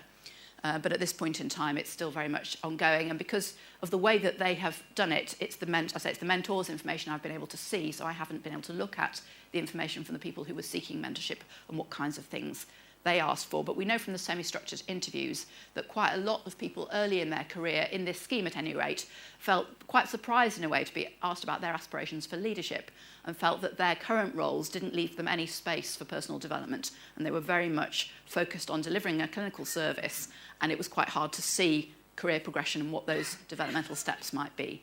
So we're really hopeful that this mentorship scheme will make a big difference to our profession going forward, and if it's successful, we want to obviously roll it out nationwide. And this is another one of my questions, really, for us to think about, is I'm aware, as I said at the minute, it's a bit of a moment where everything's coming together and lots of different groups are thinking about mentorship as a vehicle for development. So we've got the proposed mentorship scheme through the Inclusivity strategy. We've got these two schemes that I'm just mentioning, and some branch areas in the Division of Clinical Psychology are also setting up or wanting to set up their own schemes. So I suppose there's a bit of a question for me about, do we need separate schemes for people in different areas or with different career stages, different inclusivity needs, or would it be actually more inclusive to have one scheme that learns from all of the learning from all the different pilot schemes, really, and we get the best of all of those and have one scheme going forwards that we administer through the Division of Clinical Psychology. So I'm nearly done with my slides now. This is just something else to mention about our scheme. So mentorship is not exactly the same as coaching, but I think our mentorship scheme is quite a lot closer to coaching than some other schemes might be. And we are not giving, I'm talking about the Leadership Management Faculty scheme now, we're not giving mentors any rules about what kind of framework to use in mentorship. We have given a framework of having an initial conversation with the mentee to set up some goals and objectives, contracts, etc., and then to have one contact every 6 months, for 6 months as a minimum period, and that we will evaluate it at the end. So we've only given quite a basic framework, but we have offered some resources to assist mentors. And one of the things we've offered is this GROW framework, which I think is really nice. So it's about looking at making sure that you've got clear goals that are set by the client, so the person wanting the mentorship, that there's an opportunity to look at the reality, what's actually going on. Obviously, there's lots of different views of reality, but I guess that's a thing a mentor can help, is help the person test out their sense of the reality of what's going on. look at what the options are, and make sure that something happens, that something changes, and get really specific. So this has got a lot in common with SMART goals, hasn't it? So what's going to happen, when is it going to happen, who's going to do it, and have we really got the will to do it? So it's just a framework that mentors might like to use, but it's certainly not compulsory. So I think there's about 10 minutes left for this section. So it's really over to you, and I'd like to have a conversation, if that's possible, with a big group about what do you see as the inclusivity issues around mentorship, and any ideas about how we should address these, and really help me answer my own question that I posed in the title about how can we inclusively develop mentorship in order to promote inclusivity. So should we start with inclusivity issues? What have I said that makes you think actually there's an inclusivity issue haven't grasped properly yet, or something we could do a bit differently? Esther, it wasn't your question, but last year we were interviewing potential trainees in the South Wales course, and we asked them the question, how do you see the differences between clinical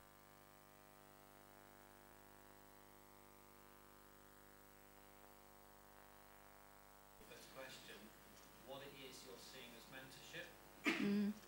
Yeah, thank you, Simon. I think some people do manage to get some mentorship needs met, I think, through clinical supervision, depending on how that contract's been set up and the kind of relationship, because clinical supervision obviously is about growing and developing as well as addressing the specific safety and effectiveness issues for the clients that we're talking about in clinical supervision. So I wouldn't want to say that they were completely mutually exclusive, but I think there's some key differences in mentorship. One of the obvious differences, I guess, is that in clinical supervision, the primary focus must be on the clients we're here to serve, whereas in mentorship, the focus is on us, in terms of us as a person, as a professional, and our development, which I think it feels quite uncomfortable to take up too much time in clinical supervision. Obviously, sometimes that's pertinent to do in relation to the issues one's struggling with in therapy, but mainly speaking, if it's a lot about us, I think it needs to be in a different space. But I think some of the ways in which we deliver clinical supervision and professional skills in delivering clinical supervision are very, very transferable into mentorship. I think the other thing is that it's interesting to note that a lot of people, certainly through Jenny's study and Helen's study in terms of the recently qualified psychologists, although they were receiving clinical supervision, hadn't had any space to discuss their personal development and their career development at all, other than annual appraisal. That was the only space. So I think there is an overlap in skill set, but not really meeting the same needs. Yeah, thanks, Simon. Hello, yes? There's a microphone coming. Thank you for mentioning the scheme. It does sound very exciting, and that there could be a lot to gain from it. I was just going to have enough black, lesbian, transgendered, disabled people higher up the profession in order to mentor those lower in the profession or just emerging into the profession, to be able to kind of like make some of the features work. Thank you very much. We put out a call for mentors, and we didn't put out a call to say, to particularly encourage people from any particular ethnic group or protected characteristic, sexuality, etc. And I suppose that's one of my questions here, is should we have done? As I said, that the Hensel study did actually highlight that one might offer mentorship, particularly with a BME frame, and people might want to receive it from that frame. There are all the other protected characteristics as well. What I do know is, as I say, that we've got, in terms of ethnicity, we've got a pretty good diversity in both the people in the leadership management faculty who came up with the scheme, and also in the people who've come forward to provide mentorship. But because we haven't asked about some of those other issues, I really don't know. But I would strongly suspect, and again, based on some of the figures that Richard showed us in terms of small numbers in the profession with disability or LGBT, etc., it's likely that there's not enough. And I think that's probably where the inclusivity strategy is coming from, in saying we need to enhance the numbers of people able to encourage people through mentorship by building that mentorship capacity. So it's a bit chicken and egg. But I suppose I would say, if there is anybody in this room who is interested in providing mentorship through either scheme and hasn't already signed up, it's still open. So there's a fantastic opportunity to increase through anybody here who might feel they've got something to offer in that regard. That would be great. I think I'd also welcome your thoughts about, should we restructure how we're doing this and specifically ask some of those questions of mentors and ask people if they're willing to be explicit about some of those characteristics that they could be offering, because we did leave it quite open. Do people feel we should, going forward, invite people? Yeah, I see quite a few nods. Yeah. Can you also leave it open-ended so that people aren't put into a label or aren't put into a box? Yeah. One of the things that I'm certainly experiencing across the board is that people are often excluded by that criteria. Same as with the clinical doctorate shortlisting. When we're looking at the people that are coming through, we put labels on people that they don't identify with. Yeah. Yeah. So can we bear that in mind, please? Yes, thank you. Well, I really agree with that point, and I think that's partly why we didn't start from that position. I think there's things to be said on both sides, isn't there? That there is. No, I appreciate that. I think what I'm also concerned about doing is I wouldn't want to put people off because they didn't want to disclose those sorts of issues either. So it is quite a difficult thing to balance. But I suppose one of my concerns is that I can't answer the question that you put, really. I don't know what richness or narrowness we've got in terms of some of those issues amongst people in the mentorship scheme. And also, as it stands, it isn't possible. If people haven't said, this is what I offer, or this is who I am, and people haven't said, this is what I want, then we can't do the match. That matching can't be done. Although I do definitely feel going forward that we must have a mechanism that allows people to match with each other. I'm not sitting down again trying to hold in mind 40 different sets of criteria and think about what are all the possible combinations and permutations of those. So that's definitely something I've learned. We have looking for mentors. Are you also looking outside of the clinical psychology profession? Because there's a lot of wisdom about other things that you might not have representation from within psychology. Thank you, Simon. I think that is a really important and helpful point. And I suppose to get the ball rolling, we've gone to clinical psychology in as much as we've advertised in two places, really. The leadership management faculty has an e-list that you can join. It's very cheap to join the leadership management faculty, by the way. Very good value for money. And so we've advertised through there. And also, as I said, we put an advertisement in Clinical Psychology Forum. But there's lots of people within the whole family of psychology and lots of people outside of the family of psychology who certainly could offer very, very valuable mentorship. So it's not that we intended to restrict it. In fact, we've had one offer from somebody who is not a clinical psychologist who's come forward to offer mentorship as long as they are themselves mentored, because they, I think, raised the issue about have they got the right knowledge and skills for this. So that's something we're going to explore. But I think that would be a really exciting next step, would be to broaden out and widen that field in terms of external mentorship. Yeah. That sounds really exciting. Thank you, Esther. And mentorship is such a wonderful thing. It's both ways. It's in mutuality that people learn from each other, and it's an amazing experience. So we've run over about 5 minutes. We'll just move on to the next speaker, if that is. Thank you. Thank you very much, Esther. Thank you. Now we have Dr. Eric McInnis. Is that correct? Black Psychology, a Paradigm for a Less Oppressive Clinical Psychology.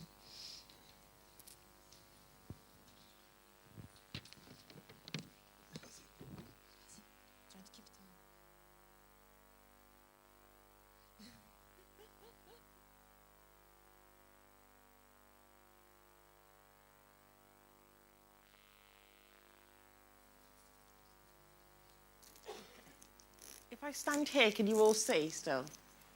Yeah? Okay. Right.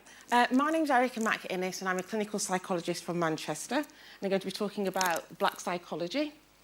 In the next half an hour or so, I'll be starting off with what is black psychology, because I'm not sure how familiar people are with that. It's also called African-centred psychology, and if we have any time for questions and answers at the end, I'll go into a bit more about that.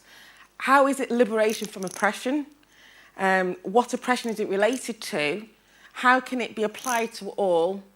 I'll mention a model of African psyche, talk a little bit about African-centred psychotherapy models, case study materials and challenges, all in about half an hour. Okay, right. Just for some of the terminology, when I'm talking about black people here, I'm talking about people of high melanin content in their skin, yeah? Yeah, just to be clear about who we're talking about. Sometimes it relates to people of African descent in terms of the descendants of the colonised in Africa, yeah? But some of the issues are pertinent to all people of colour, and it will make sense. We're all African descent, all of us. Right, okay, but what I would say is that the BNP would run after, me as a person of African descent much quicker than you as a person of African descent. Yeah? Yeah. And the issues of employment that Yolanda talked about much often happens to my community more than other communities of African descent. And sometimes you'll see up there African with a K, because that is actually referring to the colonised people of Africa as opposed to the colonisers in Africa. Okay? Right. So what is black psychology, African-centred approaches? The reason why it's... you've got the Journal of Black Psychology, but when you go to the International Association of Black Psychologists conference, they talk about African-centred psychology, is because they talk about black as a colour. So why do other communities have the country of origin as their frame of reference? So Asians come from Asia, Chinese often come from China. Why is it that Africans are talked about as being black and we're given a colour, but not the country of origin? So if we are proud of Africa and we're proud of the goodness that comes out of Africa, why can't we call ourselves African-centred psychologists and talk about African-centred psychology? Yeah? But it's a healing paradigm which takes into account the conditions of existence, the cultural context, heightened experiences of worldwide oppression of some cultures. So I've been fortunate enough to go to a number of countries and continents, and in each country that I go to, black people are often at the bottom of the pile. Yeah? And the darker the skin complexion of the black people, the more likely they are to be oppressed. And when I say oppressed, underemployed, unemployed, more likely to be disproportionately filling the mental health system or the prison system, those types of things. So black psychology, it looks about the understandings of self introduced by those experiences, and it develops multidimensional understandings of the self beyond a Western perspective, and that's useful as a tool of resilience. African-centred approaches are very much about building resilience, and well-being. It talks about the process that racism is going to happen. Every society will always have to have some way of coming up with whose children are going to be fed first and whose children are going to be fed last. And quite often that is about skin tone and such. So if that is going to happen, then it's about models of resilience. How can you build a sense of self, that resilience to those forms of attack? Okay? It questions the evidence for using the term minority. If you look at it, black people and people of colour are often a majority from a world perspective. If you look at the size of Africa, often on maps they actually make it smaller. But black people are actually a majority. In actual fact, white people are, from a world perspective, a minority.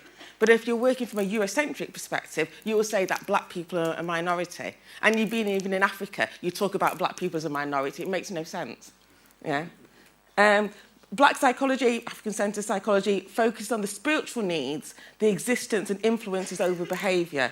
So it's very much saying that people have a spiritual purpose that they're born, that they're here for, and you can be out of kilter with yourself if you're not aware of your spiritual purpose or you're not aligned with it. So Yolanda talked about the spirit of being a writer. If she then ended up putting in a job where she's a cleaner, when she's got the spirit of a writer, the foundations are laid for at ease with yourself if you're not consistent with the person you were born to be. Maya Angelou talks about the tragedy of being born to work on a slave plantation in the field when you've got the ability to actually be a leader. And sometimes black people end up put in positions that are not where we're meant to be, and that's part of the illness that we end up with. And we need a healing paradigm that takes that into account. From a black psychology, African-centred perspective, therapies need to take into account the inseparable link between the individual, the culture and the community in well-being, recovery and resilience. So psychologists that were working in America in the 1950s when there was segregation, if you did, with a black person, they came with anxiety and you did something about a programme to take them kind of like out into the community, but there was segregation going on, so they went into a street that was for whites only, yeah? Or they went into a shop and they weren't being served, yeah? And then you treated that as mental illness. What you've got to do is be part of understanding the community that they exist within and the type of challenges that they exist with to understand what needs to happen to maintain wellness. So it looks like black communities, not just black individuals. So it's not all about just promoting black people if they don't promote the black community or do anything for wellness in the black community.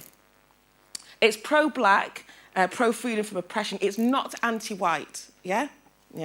But there are elements of this approach that can be helpful in alleviating some of the distressing experiences that other communities may encounter. It can complement a Western Eurocentric approach because one of the models that I'll present in a bit, there's a Western self in all of us. All of Africa was colonised. So there isn't an African person on this earth that doesn't have a Western self within them. Some of their problems may be when they lose sight of their African self as well. It's almost like the pressure to conform, the pressure to fit in. If you're in a society that values you, the more Eurocentric you present yourself, yeah? It's sometimes about recognising the African self, but it isn't in competition with Eurocentric approaches. It's just saying that this can be in addition to it. And not every African person needs it, appreciates it, but it's about having it there as part of your toolkit. And as I said, we're talking about African-centred psychology for all. We're widening it out. Okay? It may aid formulation when things are going wrong for a person because it's about if a wellness model isn't being followed for the person, then that may be part of their sickness. And as I said, it can be applied to all groups. Okay. So black psychology, African-centred psychology, was invented as a tool for liberation from oppression. And the oppression we're talking about is the transatlantic chattel slave trade, yeah? That happened for all black people across the world, yeah? They were either part of the slave in terms of taking a slave to different places, or their country was colonised, so they became colonised. And there's something about the colonised mind. It's about the psychology that you're not clever enough or you're not coming from clever enough stock to manage your own country. So you need somebody to manage it for you. And there's a legacy of that, yeah? Liberation from the segregation, the colour bar. In some countries, it was enforced more rigorously than others. Yeah? Colonisation, modern-day lynching or shooting of black folk, as it's now happening. Stephen talks about the stop and search that goes on to black people. Stop and search often goes on in the workplace with black people, often being over-policed and under-protected. Yeah? They're often more likely to have complaints made about them that are then escalated rather than them being given the opportunity to sort it out at a low level. And if we're finding that there are not many black clinical psychologists higher up in the profession, quite often they've been managed out of the workplace, or the complaints about them, or disciplinaries about them. So they're the issues that we're facing. So it's not just about getting into the profession, it's about actually staying into the profession. And it's a present-day legacy of a system where some people, it's easier for them to survive, or the concept of white supremacy. It's easier for them to survive. The system is set up to help them more than others. Okay, some of these has already been mentioned, so I won't spend too much time, but it's just to say that kind of like there's disproportionate numbers of black people in prisons, deaths in custody, that type of thing. I thought it was really good what you put on the slide about how we want the profession to look in the future in terms of diversity, in terms of, I saw a lot of Asian faces there, but what I didn't see is a lot of faces that look like me, African faces, yeah? So it's about, do we need to make that more explicit? And when it comes to inclusion, the people that I'm seeing that are disproportionately dying or being locked up in prison, they're the African ones, yeah? Or in terms of African descent, and more often the African Caribbean. And from looking at it from a an African-centred perspective, they're the ones who were both enslaved and colonised, whereas the continental Africans were only colonised. Yeah? So that may explain some of the differences between when you look at within the black population, those who are faring worse. Yeah? Some of it is the psychological damage that has been done to us. Yeah? That needs the healing, and it can come out as problems in the community. Okay. The social construction of race. Many black people experience life as if you're black, stand back, if you're brown, stick around, if you're yellow, you're mellow, if you're white, you're all right. Yeah? And they're and very much like, even like the Dalit, even within communities, within the Asian communities, the Dalit community are the ones who are even darker coloured skin within that community. And that is the social constructions of race, and we'll talk a little bit about where that came from. But if you think of what's happened to black people all over the world to put us in this position, it is what we call the Maafa, the African Holocaust, the chattel transatlantic slave trade. And that traumatised black people for over 400 years, generation after generation after generation. Yeah? And it's talk about the post-traumatic slave syndrome. Yeah? I think within a UK context, we're experiencing post-traumatic slave syndrome, also post-traumatic colonisation syndrome. Yeah? That's, some of our behaviours are in response to those experiences. My mum was born 1939. Her dad was born 1899. Yeah? Slavery ended in Jamaica in about 1865. So slavery is actually not that far away within my family history. Yeah? Part of the reason why I was born in this country is because of the conditions after slavery of these former slave colonies made a lot of people end up leaving those countries. Yeah? So it's almost like the effects that it has. It's also about the Maafa fracture the spirit of black people and reduce the resilience to future traumas in some. Yeah? And as you said, catching hell and doing well. It increased resilience for some, but for others, yeah, it kind of like fractures that when normal life stresses happen, it kind of makes the fracture even bigger. And also there's the broken attachments of when slaves were sold, yeah, because secure attachment helps build resilience. And what you have is traumatised children parenting traumatised children. And what you hear is that trauma switches off the brain. So coming from this model, it isn't to say that people are going around just over-diagnosing schizophrenia in black people because they're being racist. What it's saying is that, in actual fact, quite a lot of us are sick, yeah, in many ways, yeah. And what I'm wondering if when we're finding that black people are entering mental health services a lot later is that we're trying to be politically correct. So it's trying to avoid giving the label of schizophrenia to somebody black, yeah, because we don't want to be accused of being racist. And then the person actually just carries on in their sickness and then they end up in the mental health service when they're sicker. This model is saying that in actual fact there is a lot of sickness within our community and we need to actually embrace that. It's saying that the Maafa happened at a crucial time in the spiritual development of black people. And it's what's introduced the concept of white supremacy and inferiority of those with the highest skin pigmentation. So the theories of black inferiority were developed to justify the slave system, the transatlantic slave system. Yeah? So if you can say that blackness is inferior, then you can come up with a reason why you need to make slaves of them, that type of thing. And that legacy carries on today. Okay. So some of the effects are people familiar with the term epigenetics? Yeah, so it's about trauma being kind of like passed on from one generation to the other generation. And it's about to say that within black communities, that trauma has been passed on. Some of us, yeah, have got more buffers for everyday life events than others. So if you've got employment, if you've got your family around you, if you've got that secure base, yeah, when things happen, you're more likely to be able to recover from it. Yeah? But if you haven't, and you've already got that trauma that's within your community, there's more of a problem there. So it's saying that, you know, therapists need to take into account the unique experiences of black people. One of the models of African psyche, so it's saying that when you've got a black person coming into therapy, Yeah? You haven't just got id, ego and super ego coming into therapy, as you may have with a Caucasian person. You've got coming into therapy their ancestral self, yeah? Which is their ancestors who may be kind of like still living on through them. Yeah? Or their connection with Africa and some of the cultures from there. Their contemporary self, influenced by Western culture.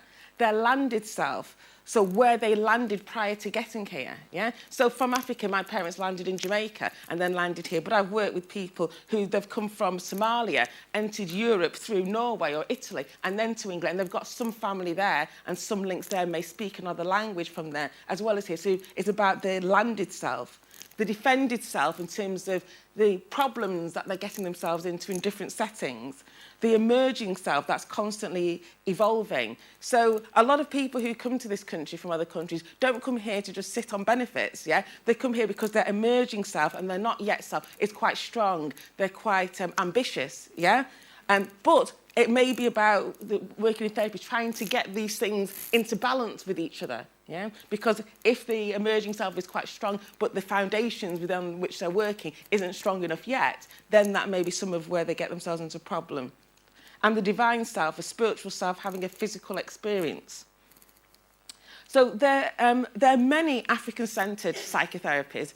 So many, every year they have a 3-day, 4-day conference in America talking about them. But I'm just going to quickly mention 3 of them. So one of them is belief systems analysis by Myers, Peace, Person, Environment and Culture Emergence Theory by Shelley Harrell, and MyAt Therapy that's been developed by Ramani Mukham in preparation.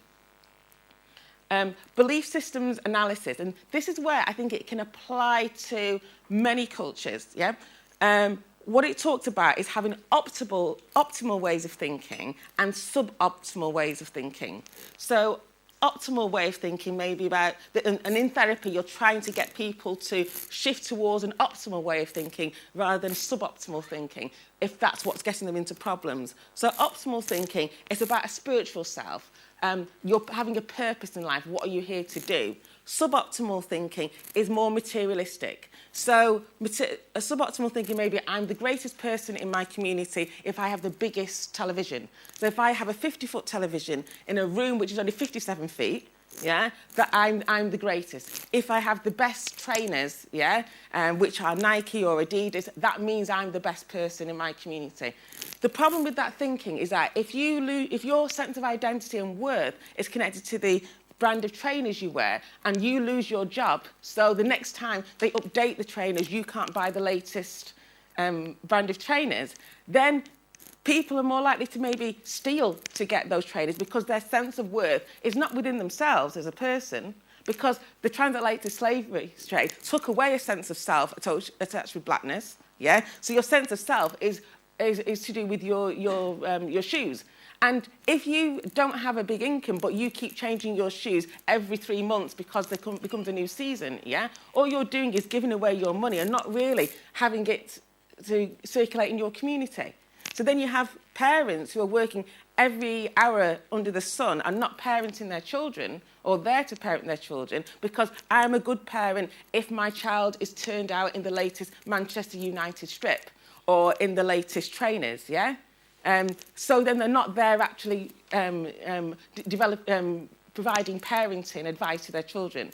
So and what it's saying is that some of the communities that are most oppressed see greatness attached to material objects. Yeah? So it's about saying if you were being more spiritual, then the greatest sense of self you'd have is being a good person in your community and doing for others. So if you've got some knowledge that you can pass on to somebody, if you've got a degree in arts and you can mentor somebody else in your community, it's about having a purpose in life and attracting value to that.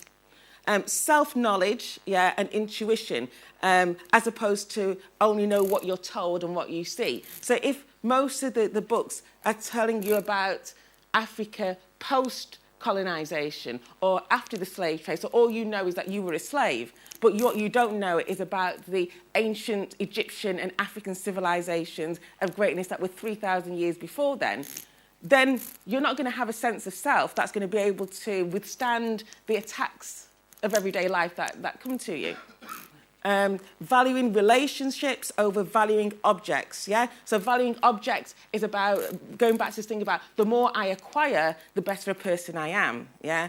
That model does work in terms of capitalism if you have money, yeah? So if you have money and you want to go out and buy yourself the best car going, there is not a problem with that. But if you don't have money, so then you sacrifice everything and you put yourself into lots of debt that you can't afford to have the best car to say, that means I'm somebody, yeah? That's when people are, their values, yeah, are misaligned with maintaining a good sense of self. An optimal way of thinking is about valuing relationships and relatedness between people, yeah, over objects. And the extended self, we've talked about kind of like the self being, you've got your ancestral self, you've got your tribal self, different selves in terms of who you are. And very much optimal thinking is about being diunital. Things can be good and bad at the same time. So they've closed the day centre where a lot of people with learning disabilities go. It can be good and bad. It isn't all bad because a lot of people had relationships with people there that they went and met with. Yeah, even though it's about saying, well, we don't want to, segregate people from the community. For some people, it actually served protection for them. So within this way of thinking, things are rarely either good or bad. There's both going on. And a suboptimal way of thinking is often dichotomous. Who's the greatest, who's the fastest, who's got the most money. Right? I said that, well, you may actually have the most money in your bank account, but you may be spiritually bankrupt, yeah? If you're not happy with it, you don't do anything for other people. Okay, peace model, that's about person, so knowledge of all thyself and self-development, environment, so connecting people in with where they live. And culture, systems of knowing, group structure, that's part of creating wellness. And it's talked about when people have illness, it could be because they're not doing the things that promote wellness within themselves and within their community. Okay, and Mayat, have people come across this before? Yeah, this is, if you think of where does African-centred psychology come from, yeah, what continent is Egypt on? Africa, yeah. So it's going back to the ancient Egyptians, yeah.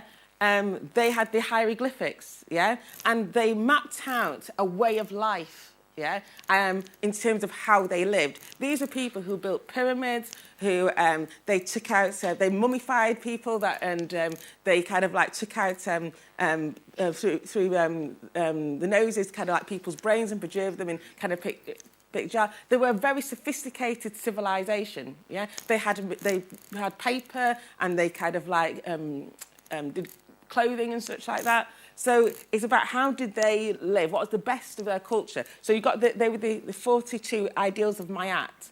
So within this therapy, it's about using these as preventative strategies for illness. Yeah. So it could be about achieving with integrity. It could be about advancing through your own abilities. So you develop yourself, you acknowledge where you gain knowledge from, but it's about not kind of like stealing knowledge from other people in terms of just robbing people. Okay, so if I just mention a bit of case study material, it's about saying that these are the problems that black people may actually encounter when they come into therapy. Whether they reveal it to you or not is a different matter, but these are some of the problems going on in the community. So one of them maybe is a client I worked with. Sizzler lied to me and said he wasn't African because he knows I don't date African men. So what's going on there? Yeah. Within the black community, sometimes there's a focus on where the slave ship put us down rather than where the slave ship picked us up. Yeah. So within the community, she was a person of Jamaican parentage, referred for sexual behaviour, placing herself in danger. And it was, she doesn't like the African in herself and she doesn't like African people, and saying that, I will only date people who are anything but African. So that's giving me an indication that she doesn't have an appreciation of that culture, and it may be part of where she's getting herself into problem. If she doesn't appreciate that part of her culture, she doesn't appreciate herself fully, and she's putting herself around the community sexually and getting herself into danger because there's a lack of appreciation of self. Another 50-year-old black British woman of Jamaican parentage referred for obesity, living in a 14-bed group home with a white manager. And she said to me, I want to live in a small house with all black staff. I want to go to church. I want to eat cow foot. And cow foot is a Jamaican meal. What was going on there is that even though most of the direct care staff were black, they were not in a position of authority. Yeah? So the meals that she was getting weren't kind of like the type of food that she wanted to eat. Yeah? And it sounded like she wanted that sense of community, of mixing with other people who looked like her, could talk about things that she could appreciate. And one of the interventions I did was to put her in touch with the African Caribbean Care Group, where she went for lunch, for drop-in, yeah, and she could socialise with people who had similar experiences to her. And her issue was obesity, and the way I kind of like formulated it within this approach was it's about sometimes she was eating to get rid of a body that she didn't really appreciate. Yeah? And also within black culture, having weight on you is actually seen as a good thing. And I think she was always complimented by her father for kind of like having weight and being trapped in. Yeah? So it was almost like the only thing that she's good at is being big. So she needs to preserve that. She was also somebody who was abused, and part of the being big as well, I felt, was if she was big in size, she'd be less likely to be abused by other people. I want to have white skin and blue eyes. This is a 20-year-old black British man whose father is black, mother is biracial, referred for low weight. So that was one where, you know, he was saying that he didn't value his blackness. He wanted to be a white person. And within the black community, there are many black people who don't value their blackness, yeah? And people with more money or resources can do something about that, yeah? But he didn't value himself, and he was starving himself to death. And part of what we were doing was about developing appreciation of black culture and himself and the things that mattered to him, and he started to eat again and put weight on. And another 28-year-old white, blonde-haired man, yeah, so he looks white, referred for relation problems and anxiety. And when I was speaking to him through therapy, he then told me that his dad was black. And he said he doesn't know where his family are from. It could be Ghana. So some of what was going on there is that he didn't actually know who he was. And part of what builds resilience is knowing who you are. So one of the things that we talked about is when he then goes and speaks to his grandmother, instead of going to speak to his grandmother and say, can I borrow money? So then what the dynamic used to go on is before he came through the door, she'd be very busy because she doesn't want to lend him money. Go and ask about his father. Go and ask about his grandfather. Go and ask about how did they get into this country? What are the stories of resilience of what kept them through? And it changed the dynamics of the conversations he was having with his family, yeah, in terms of stories of resilience, yeah, and information about who he is. When it comes to taking a case study, with one family, session 1, they told me that we are from Somalia. Session 2 or 3, it was, well, all the children were born in Norway. And it's kind of like, hang on, I thought you said you were from Somalia. And then afterwards, we're from Somalia, came to England via Norway, then went back to Norway during the school holidays. We left one of the children there with the family, and now my son with autism no longer shares a bedroom. And that story was useful in understanding how things had improved in the family, because unless I'd actually had the conversation about where they were from, I wouldn't have realised that one of the children had been left there, and it meant that my client, who was the one who was on the autistic spectrum, now had his own bedroom instead of sharing a bedroom with somebody who, when he used to line things up, his brother, who was younger, used to come and mess them about and rearrange them. So what are the potential dangers of African-centred approaches? There is the danger that people will use it against black people, yeah, to further misunderstand rather than to understand. And that is something that has happened repeatedly within the black community.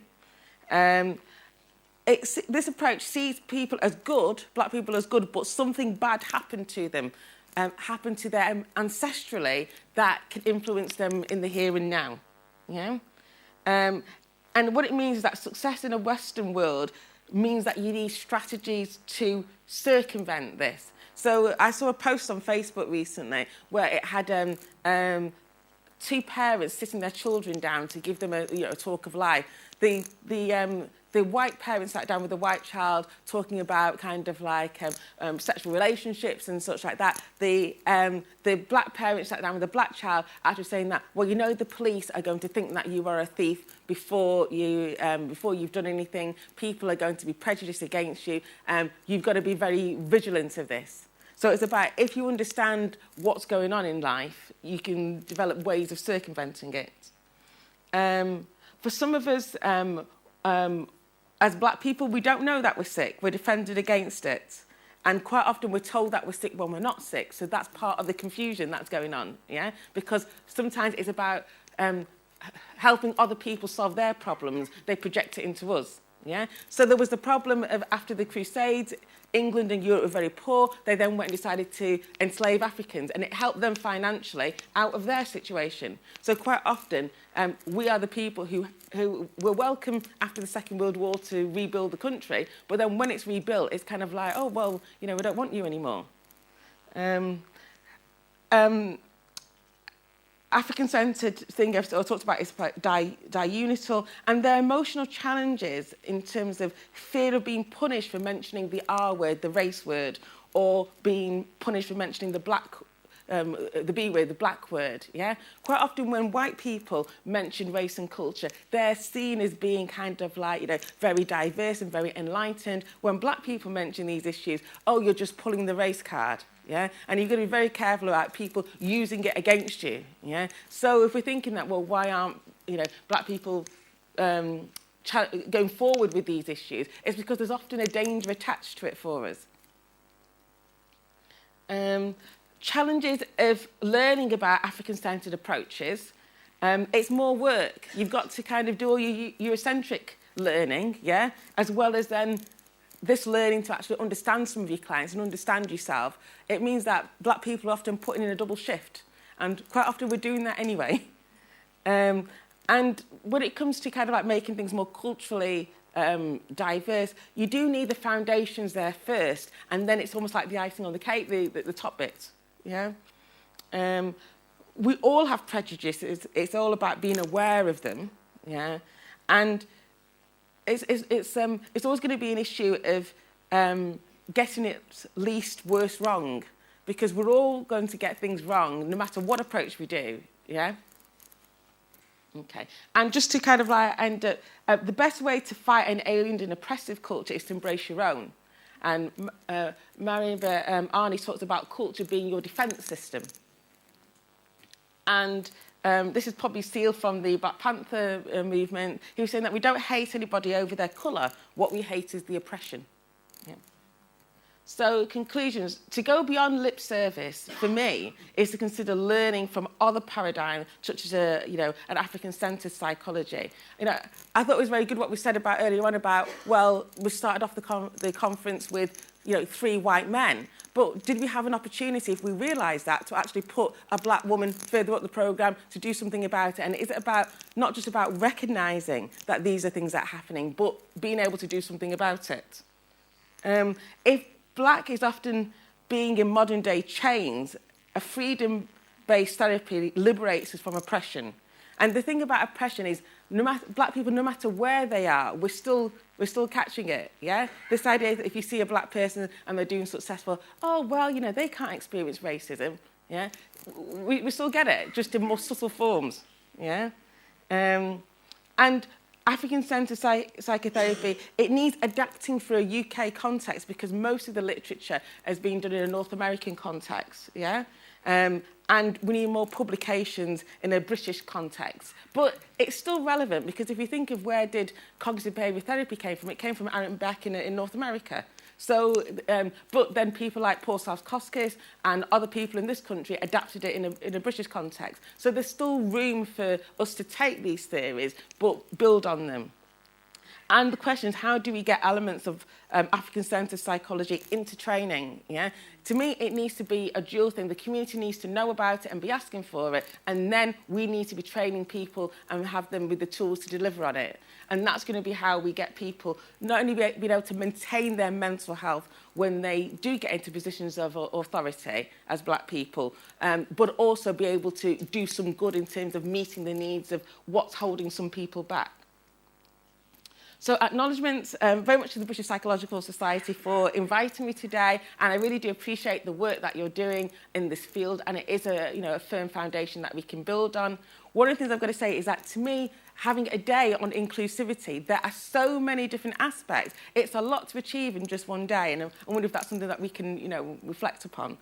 But acknowledgements, the International Association of Black Psychologists, Rami Mukim of Patti Gift Therapy in Birmingham, who's one of my inspirers, and our ancestors, my ancestors, whose shoulders I stand upon. If my family hadn't come from Jamaica to England, I wouldn't have had the opportunity to be here to be able to say this. So very much to them. Thank you.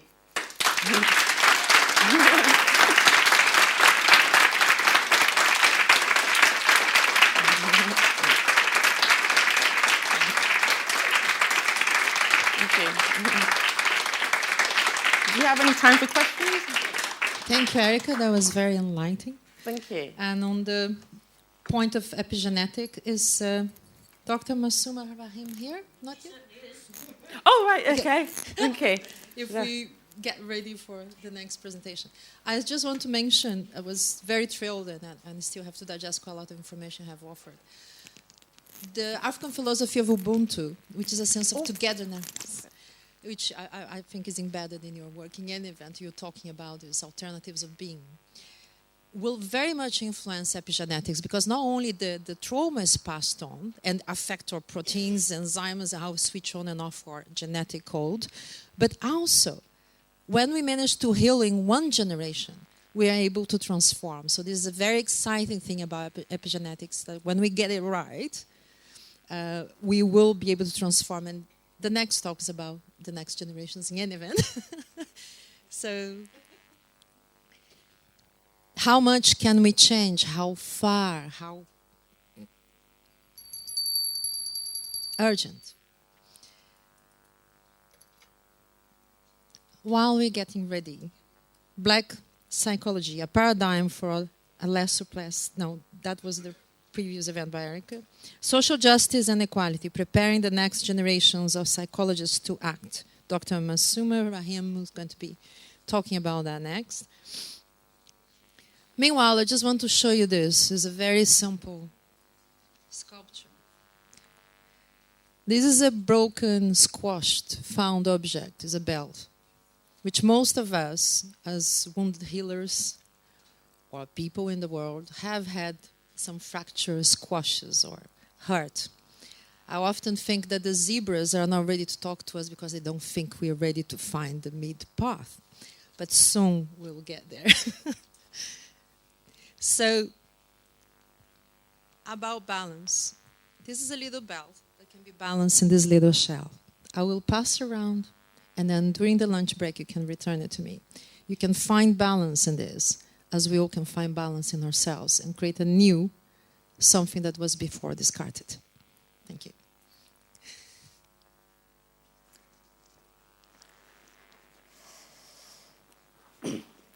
I'm a bit 20th century, so I don't like slides.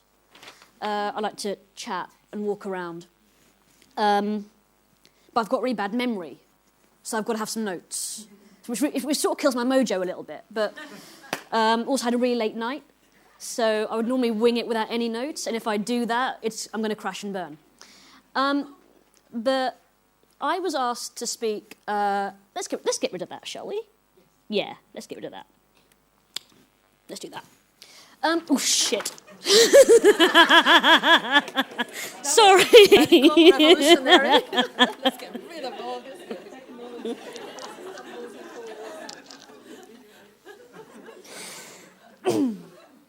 I'm usually a bit more polished.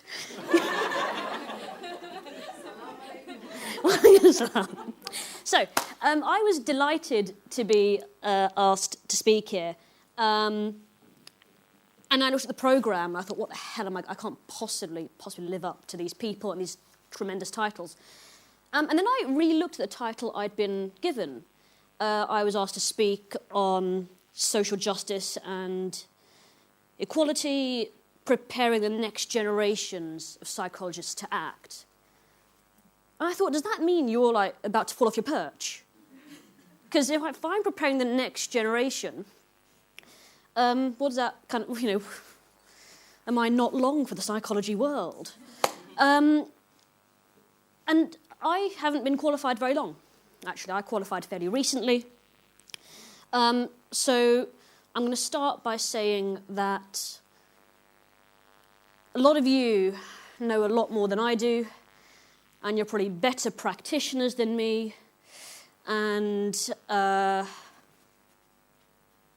I don't claim any kind of particular expertise. So I speak very specifically and very particularly on my experience.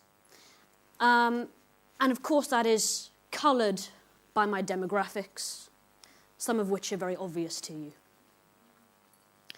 So I finished training a little bit over a year ago, and I'd wanted to be a psychologist, a clinical psychologist, since I was about 17.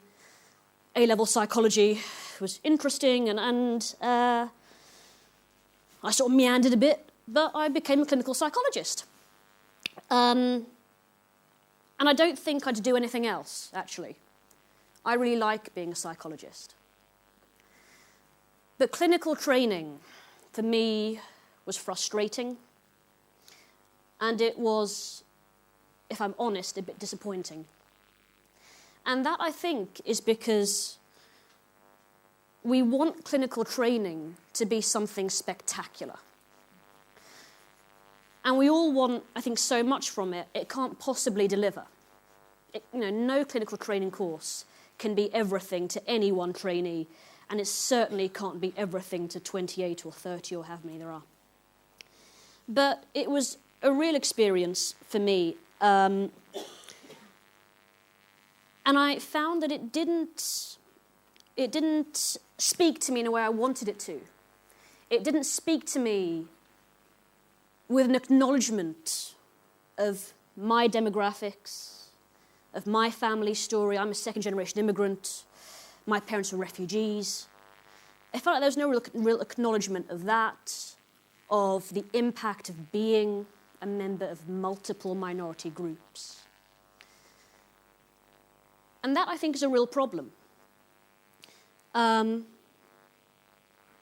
I sort of found my salvation in other ways.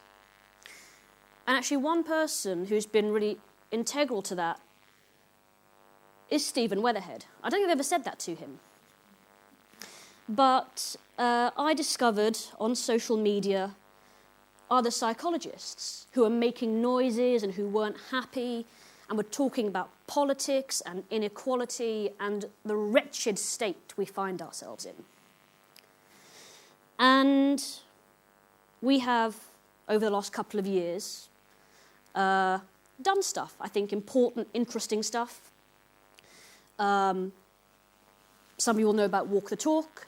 Some of you will know about Beyond the Therapy Room, which is a conference which was organised last year. And of course we're here looking at inclusivity and looking at a strategy that's been put in place. And for me, and I think lots of the people who I think found themselves in a similar position to me, and who met via social media, and who are now friends and colleagues, and part of what I think of as a kind of a tribe of people with similar values and similar ethics. Steve has been integral, and I'm hoping I'm embarrassing him. But that's meant very genuinely. And so, while I was training, I was thinking quite carefully about what kind of psychologist I wanted to be and what my values were. And I suppose my values were to try to help people understand the impact of marginalisation, of discrimination, of victimisation, of all those things that I think are not really addressed in clinical psychology training. But I also wanted to be the kind of clinician who did not oppress, victimise, discriminate against, and marginalise. Just as I was finishing training, there was a review of the curriculum where I trained, and I went along to the curriculum review day, and I discovered that there was a new module being tabled, and it was a module called The Social Context of Clinical Psychology. And in typically forthright style, I marched up to the module convener and said, I want to teach on that. And she agreed. She said, all right then. So before I'd even finished training, I was lecturing on this module. I like an audience. And it's a module spread over 3 years, and I do a couple of lectures in the first year. One is on the role of clinical psychology in affecting social change, and I subtitle that lecture, Clinical Psychology Getting Off Its Arse. And my second lecture is on diversity, but I call it the problem with diversity. And I talk about the fact that we have a Single Equalities Act, that we have our 6 strands, that we're all kind of post-racial now, and now you can buy same-sex wedding cards in Paper Chase, so isn't it all great? And it's not. It's not great at all. It's not great when 1 in 3 LGBT people attempt suicide. It's not great when black men are 17 times more likely to get a psychosis diagnosis than their white peers.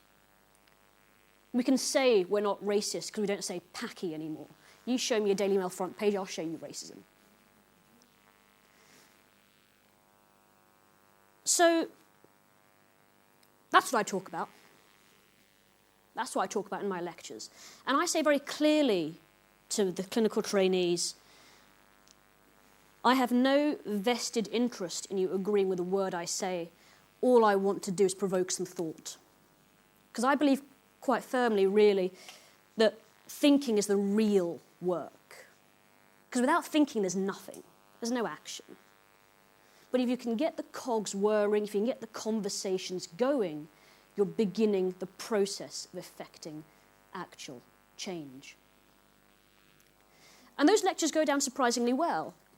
The first time I did those lectures, they got so engaged in the topics. This was the diversity lecture in particular, where I talk about the tautological nightmare that is the definition of race, for example.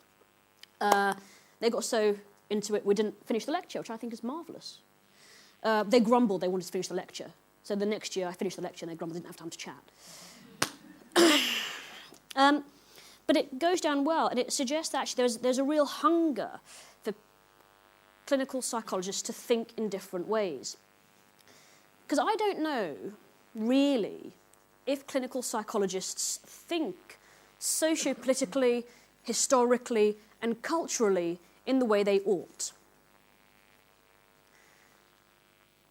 We're very highly qualified, but I don't know really if we're genuinely encouraged to think. And you might disagree with that, and you might be offended I've said it, and that's fine. I don't mind if you're offended. Because this is all my perspective. But, you know, I talk to trainees, doctoral students, and I talk about the Stonewall riots, and they don't know what I mean. How can you, as a doctoral level health professional, knowing that LGBT people are overrepresented in mental health services, how can you not know what the Stonewall riots were?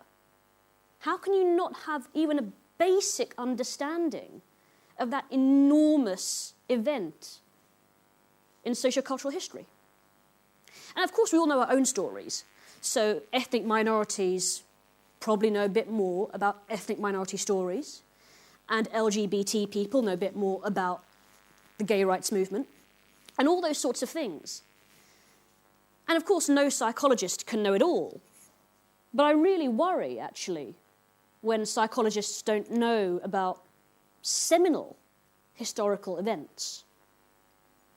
And that makes me worry about, of course, clinical work, but I also think if they don't understand people's context, they don't understand those longitudinal stories, what's the influence on their wider work, on their wider thinking?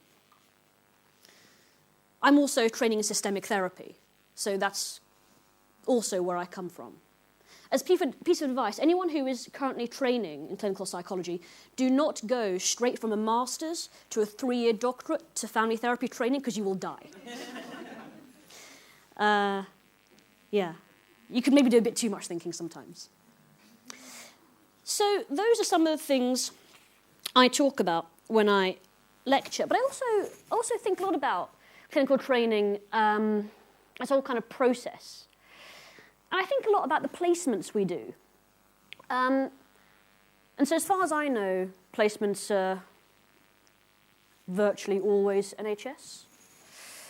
But maybe that has to shift. I think maybe that could shift. So we know that about a fifth of psychologists don't work in NHS settings or don't work exclusively in NHS settings.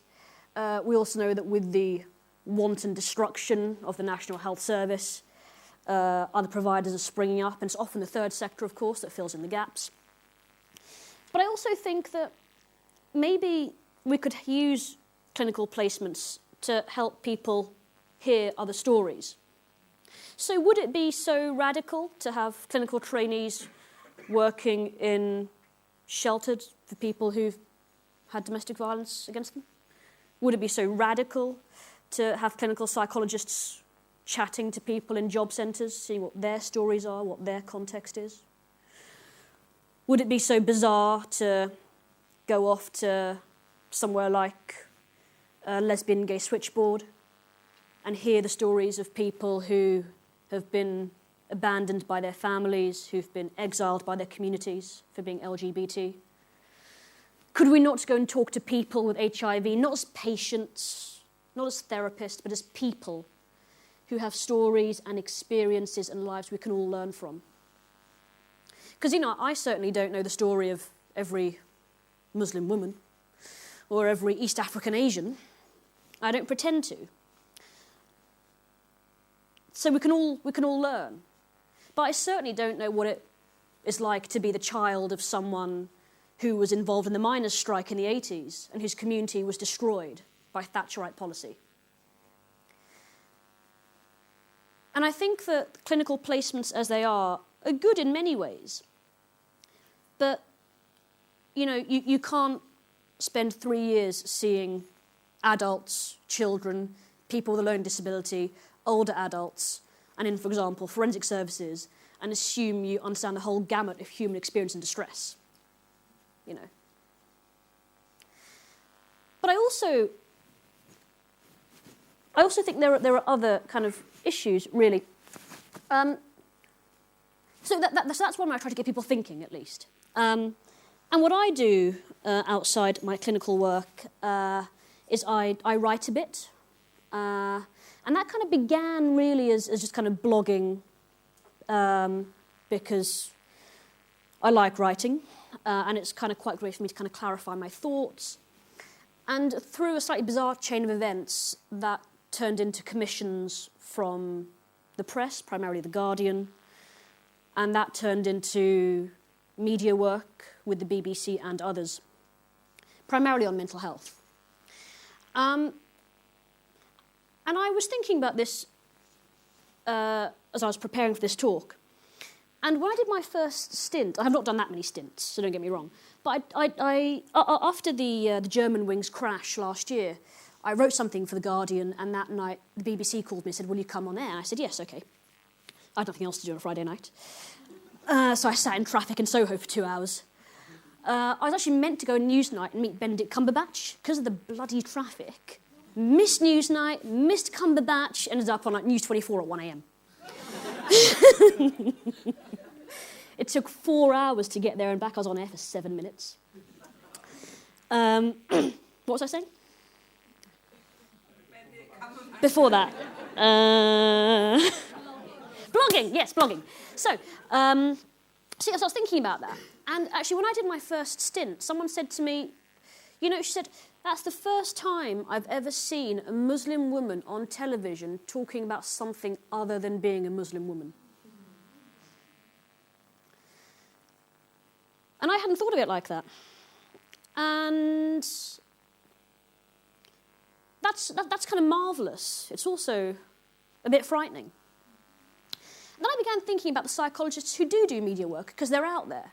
And I began to think about what they look like. And I've never seen a clinical psychologist do media work that looks like me. They don't have to look like me, of course, but, you know, not everyone's as bolshy as I am. Some people need people who look like them to do stuff so they can feel confident to do it. And I don't know, I have no kind of aspirations to be a role model, don't get me wrong. Well, maybe some small aspirations. But primarily what I want to do is show that psychology wants to engage, that it cares, that it's invested in more than itself. And there are tensions, of course, because the fact is that most of us in this, I'm assuming most of us in this room, are clinical psychologists in some way or other, at whatever stage of their career. The fact is that I pay my bills because other people are in emotional turmoil. And I can't get away from that. I can't get away from the fact that my livelihood depends on a society which oppresses and promotes aggression towards people who perhaps can't defend themselves very easily. And I struggle with that. But I manage that by trying to do the best I can and live in accordance with a certain set of ethics and values. So I suppose what I try to do when I do media work is I try to explain psychology in a way that is palatable and understandable to non-specialists. And I try not to be too self-promoting, but that's hard sometimes, I'm not going to lie. Because it is hard. Because last night I did a talk at a charity in London, and I tweeted about it endlessly, because I wanted people to come. I wanted people to come. It was a talk at Stonewall, and I was talking about creating safe spaces for queer Muslims. This is not a topic we talk about. I need people, I want people to come and listen and engage, and the only way I can do that is by being a bit self-promoting. And I sort of rely on my friends and my colleagues to keep me in check a little bit, and, you know, make sure I'm not doing it too much. But I don't think we're self-promoting enough as a profession. And I think about what we need to do to help people change that. Because there are 12,000 clinical psychologists in the UK. And how many are doing media work? How many are confident to do media work? How many are even confident enough to blog? I know a lot of people who don't really want stuff on the internet with their name attached to it in case there are some unknown consequences in years to come, and that's, you know, that's a valid concern. But I sort of think, and again, you may disagree with me, I don't think, given our education, our training, our relatively powerful position in society, I don't think it's enough to do your 37.5 hours a week in the National Health Service and think you've paid your debt to society. I don't believe it. I think we have a duty to do more. Whatever that is. Whether that is voluntary work, whether that is writing, whether that is mentoring, I think there has to be more to being a psychologist than just doing your day job. And maybe I'm kind of on the fast road to burnout. But despite my relatively short time as a qualified psychologist, I think I'm quite aware that I'm not going to be able to achieve everything I want to in my 37.5 hours a week in my day job. Because there's so much more to it. You know the state we're in, nationally, internationally. You don't need me to preach on that. But I think that we're also having to make up for the last 50 years, actually. Because psychology historically has not been part of the solution. You know, it wasn't psychologists who rioted at Stonewall. We were too busy doing reparative therapy. It wasn't psychologists who were there for the civil rights movement. We were too busy maintaining those awful status quos. So I feel like we are playing catch-up. rather. And, you know, I don't want to sort of suggest that we have this kind of almost original sin, this kind of guilt a priori. But I think that to pretend that... I think the idea that, you know, now it's 2016, it doesn't matter what happened in 1976. I don't think that's right. I think we also have to know our own history. And I wonder really how many of us do know the real history of clinical psychology as a profession, what we got right and what we got wrong. And I wonder how much encouragement there is pre-training, during training, post-training, to really think about our history and our context.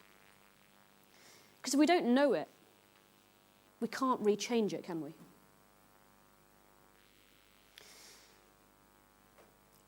And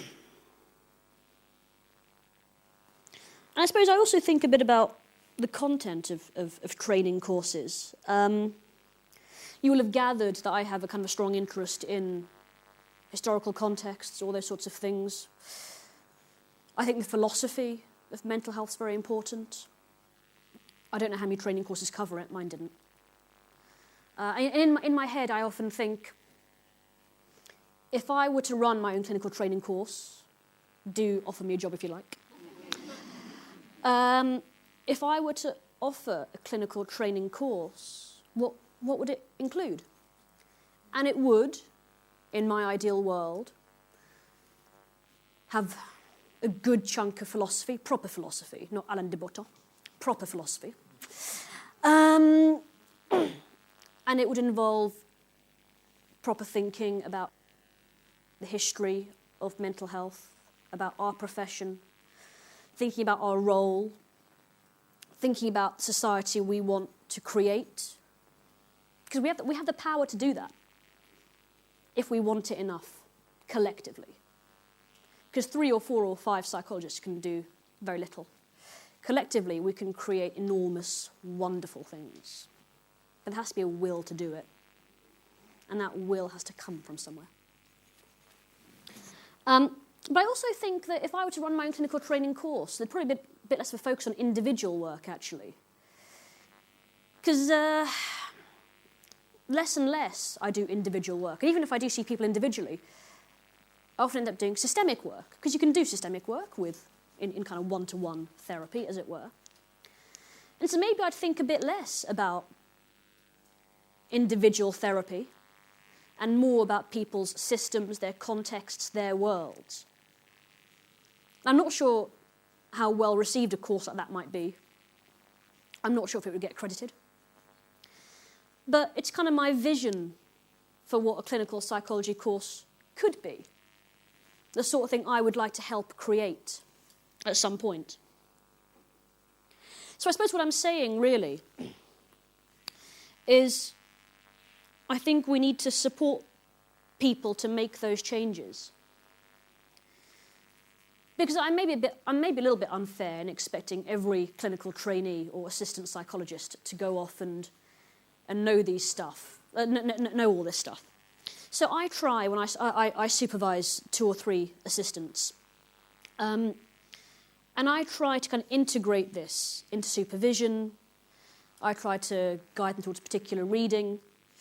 And actually, if I'm honest, my supervision is maybe a bit heavier on the systemic stuff than on the kind of typical stuff you might get in supervision. And I like to think about people's historical contexts and so on.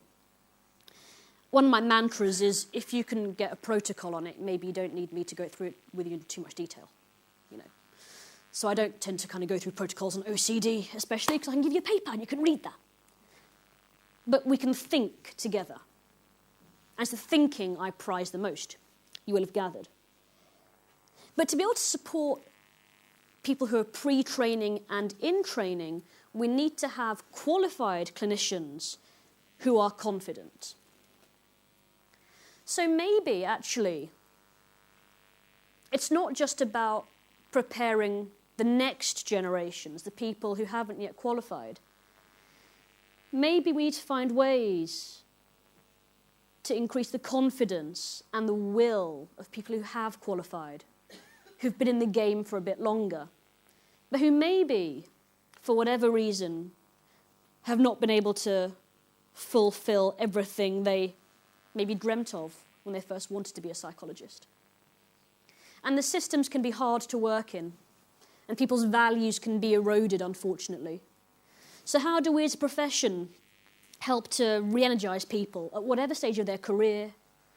How do we help to mobilise them?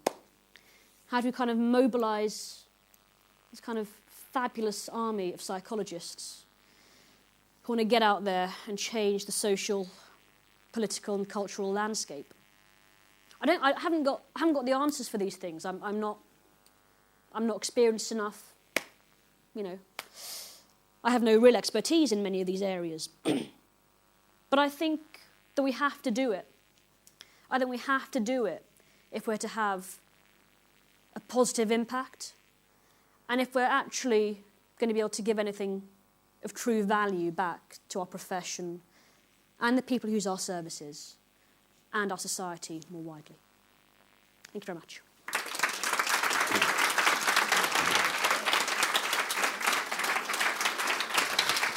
Thank you, Masuma. May I just ask you, in a nutshell, what would that dream be like? That psychology course that provides everything psychologists need. And if you allow me to speak simultaneously to you, I would like to share that dream. Before we have lunch. My dream of clinical psychology course. Okay. It would be a course which is academically rigorous, but also intellectually stimulating, which allows people to explore aspects of themselves, but also other people relationally. And it would be a course which, in which people feel able to talk about what it is to be disabled or trans or black or an asylum seeker, which doesn't leave them feeling excluded by training courses, because training courses can exclude. Thank you.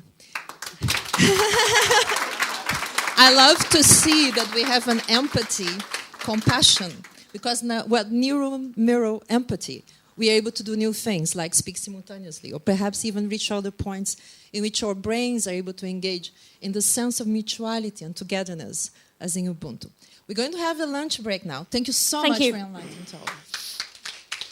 And please, is lower ground. We'll be back at 1:30. So on the lift LG, we're having lunch, coming back at 1:30 for some more excitement and wonderful ideas about what the future holds for us. Thank you.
Hey, hey, hey, yeah. 1, 2, hey. 2, hey.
Good afternoon. I hope everyone is nurtured, satisfied, and had a wonderful network. We have underestimated the time necessary for that. So now we're going to start slightly later than I expected. And we may have a shorter coffee break, and if people are willing, we can stay a bit beyond 4:30 because we have this room. So it's entirely up to you how the flow goes. We have some exciting speakers this afternoon. We're going to start with inclusion from theory to practice. How do we make it happen organizationally? So it will be a panel of Dr. Joanna Wilde, Dr. Doyin Atewologun, and Dereck Tuitt. Thank you very much.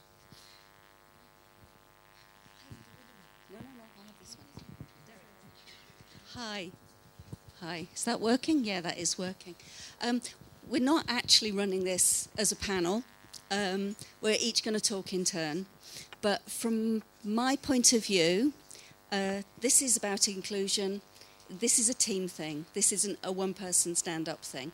Partly as well because I like my mates around me when I'm doing this stuff. So the first thing I wanted to say is thank you to Yolanda for the invite, because I have an admission to make. I'm an organisational psychologist, so I don't quite belong here.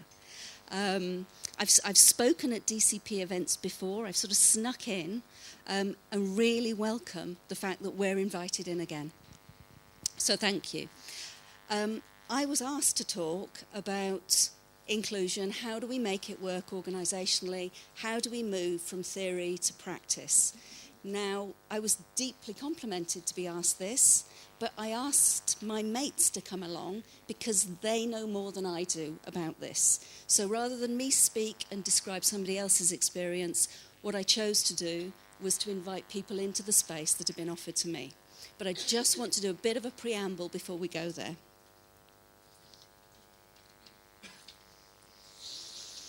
Inclusion is difficult, and our profession has got the knowledge that shows why it's difficult. Social psychology points to all of the issues, difficulties, human nastinesses in us and human opportunities in us that make this so difficult. So to echo what Masuma was saying, we have to stand up and lead in this area. We know some stuff and we have to get it out there. It's not an option. That's the first thing. What I've listed on this slide are some of the things that are coming out of psychology that are relevant to this area. But this is a talk about theory into practice, and you can all read, so I'm not going to go through all of these areas. These are key areas of knowledge development that are relevant to making inclusion real. What I'm going to do is engage with practice. And the first thing I want to point to in engaging with practice is this thing, bottom, middle, for those of you, stereotype threat. One of the biggest issues for working in this area is that whenever we step in to talking about difference, we activate stereotype threat. Is this group of mixed people who are not like me going to judge me based on what I say, regardless of sexuality, ethnicity, gender, middle-classness, amount of lumpiness around my waist, the shoes I'm wearing, whatever it is? Am I going to be judged for what I say? It's really difficult. And the reason that I've invited my two colleagues and friends to talk about this is they have the bravery to step into stereotype threat every single day of their working lives. They are both top-class people in their own profession, and they are choosing to work in the inclusion space. So Doyin, award-winning researcher, she's recently been invited to contribute as the lead researcher to the Parker Review. The Parker Review is examining ethnicity on board in this country. How do we get those levels of representation up at the senior levels of organisations? But every time Doyin steps into her workplace, she is what she's studying. And that comes at a price. Dereck is working in a very, very large American corporation. Top of his game in his professional area. And again, stepping in to leading in the black area, facing that stereotype every single day. So from my point of view, what I want to do now is to move to the practice bit. Inclusion in practice is about listening, and it's about listening to the people who know what they're talking about, not me talking about their experiences. So this is the practice bit where I sit down and I listen.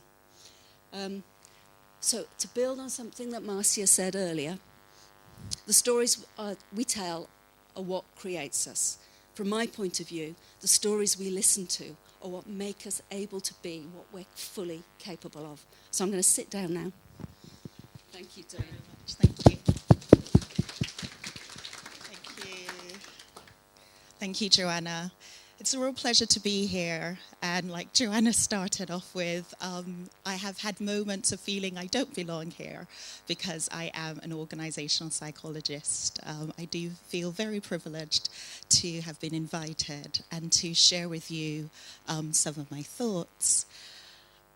And when I was invited by Joanna to contribute to this conversation, I thought one of the things that would be I think maybe useful for me, but also useful for you, hopefully, is for me to reflect on what it means to turn theory into practice as an organizational psychologist who is also a researcher in a business school, who is also a Nigerian British female.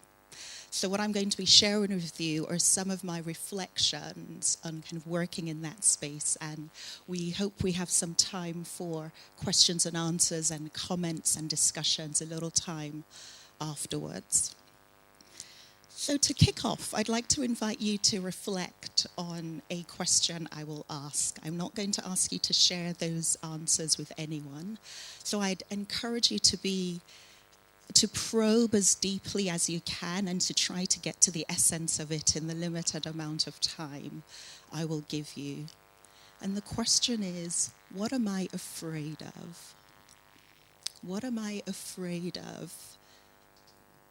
If I was converting, if I was translating and living the kind of the ethos of the theme of today, which is about going beyond lip service. In order to do that, what am I afraid of? I'll tell you what I am afraid of. I'm afraid of legitimacy. I'm afraid I actually do not have the legitimacy to have these conversations. And I'll tell you why. And in telling you that, I'm going to share with you my story of awakening to privilege. I guess that's my story. I grew up in Nigeria. I grew up in a home with two parents, two sets of grandparents, lots of cousins. Went to a private primary school. Most of my cousins went to private secondary schools. I didn't go to a private secondary school. I went to a government secondary school, but it was the first girls' school in the country. It's called Queen's College. That's where my mum went to. That's where my mum's aunt went to. It's the best school in the country. Every summer, the question was, where are we going on holiday? And the options were the US or the UK. My granddad went to LSE, the LSE, and my granddad had a house in Golders Green. I don't recall, there must have been a couple of occasions, I don't really recall my mother cooking. I recall food being brought to me at my table, at the dining table, and the plate taken away from me. On the odd occasion when help went home on holiday, on the really odd occasion, I might wash a plate. My first experience of public transport was the London Tube. and the red buses. My greatest experience of walking on streets is in the UK. I've maybe only driven a car in Nigeria maybe 5 or 6 times. Someone has driven the car for me. I moved to the UK when I was 16 and a half, leaving when I kind of left secondary school and moved to the UK to start my education.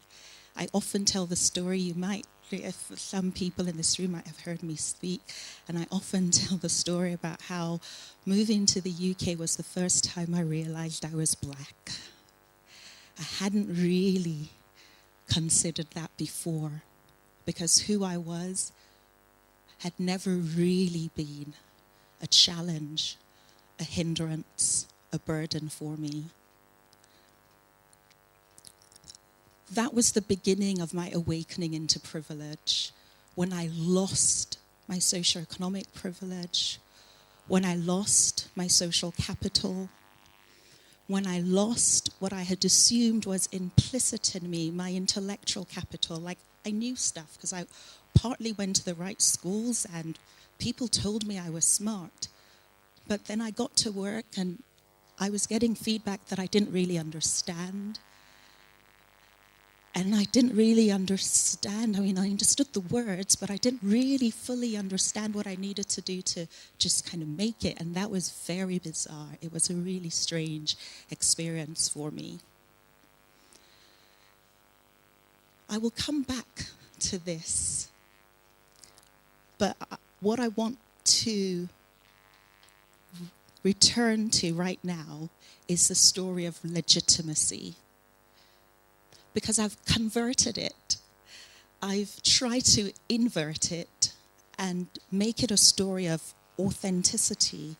So moving away from feeling like a fraud and not being true to oneself, to being true to oneself and one's complexities and one's complex histories. And that complexity, intersectionality, multiplicity of my identities, which shift and make sense and have more or less meaning in different contexts, have differential meaning in different contexts. That's who I am. And the knowledge and experiences I've had in the different spaces and locations I have been, I am doing as much as I can to incorporate that knowledge and that lived experience in the work that I do.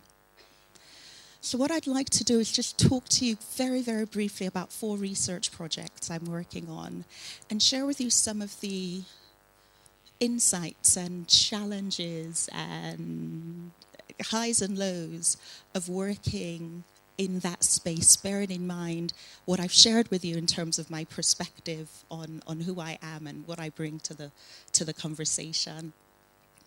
So the first project I want to talk to you about is one that's funded by the BPS.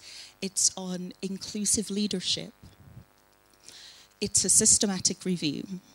Now, one of the things that this came up because as an organizational psychologist, I guess the practitioners that we have the greatest overlap with would be HR practitioners, so people in human relations, human resources, and organizational development, and I have a lot of contact with those people. And what I noticed was an interesting shift, and some of you might be aware of this, from conversations around equality to conversations around diversity to conversations around inclusion.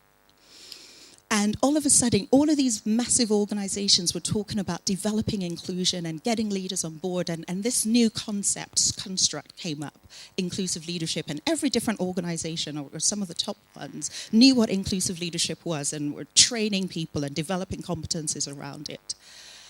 And it struck me significantly that organizational psychologists were not part of this conversation.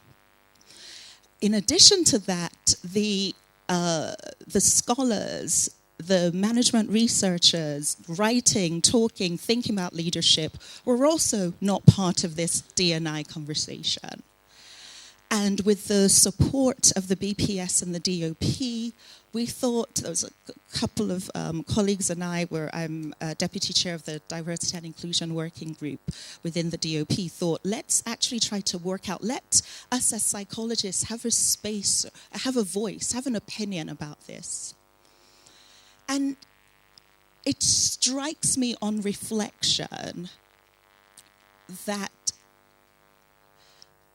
even till now, I can't really give you a long list, or even a short list actually, of organizational psychologists who are trying to understand what organizational leaders have to do in order to go beyond lip service. Yes, there's one or two, but there's not that many. So what's my one reflection is actually that as a profession, we're on the back foot in this concept that is actually completely just over, it's taken over the D&I conversation, the diversity and inclusion conversation in organizations. And organizational psychologists are not at the forefront of that. I'll leave, there's much I can say about that, but let me move on to the second project. The second project I wanted to talk to you about was an was a project on career trajectories in professional services firms. So what I was doing with someone in HR, with this massive organization that you all will know about, was to try to understand, try to explain the differential outcomes for different people in the organization. And we're looking at gender, ethnicity, and social class.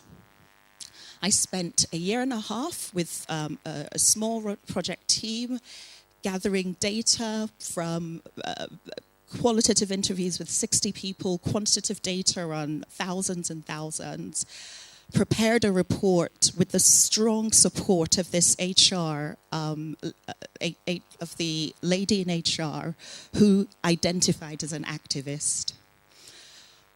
Spent a long time credentializing myself from the perspective of the doctorate, where I did my PhD, who I did my PhD on, all sorts of other things. Prepared a report, had a conversation with the partners who were not ready to hear the message.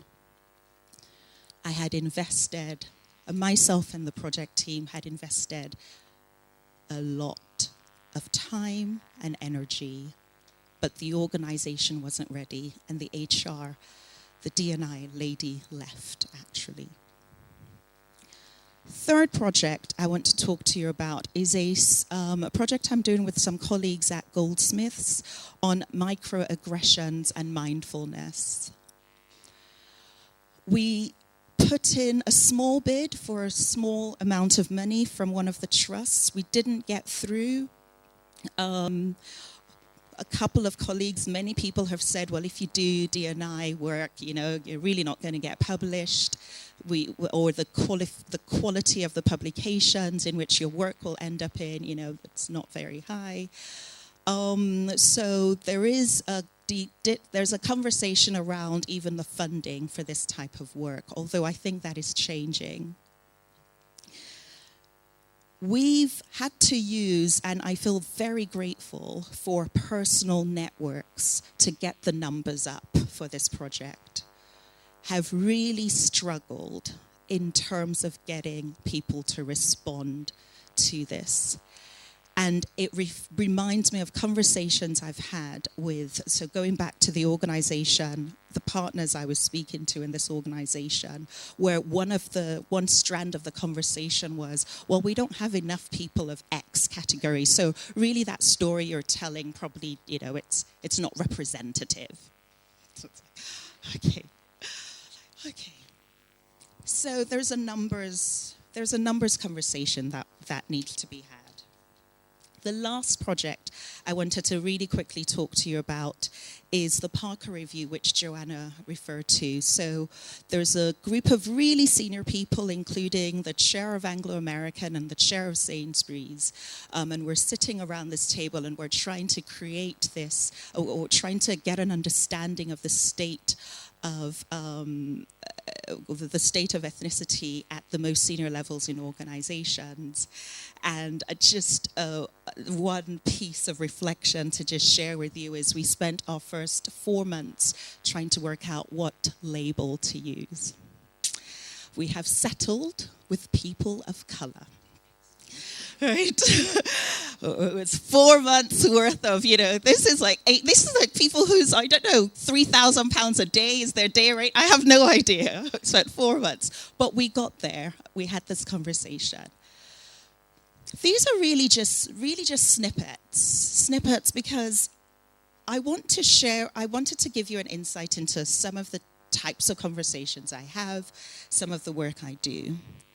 And I think there are 4 themes in terms of just thinking about research into practice that really, for me, kind of are debates or issues that are yet to be resolved.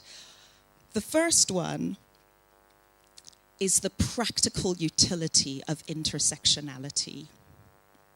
So when I worked with that organization and we were looking at career trajectories, we had a range of different conversations about moving away from, well, you know what, let's get all the BME people in one category, all the women in another category, and let's try to explain their differential trajectories.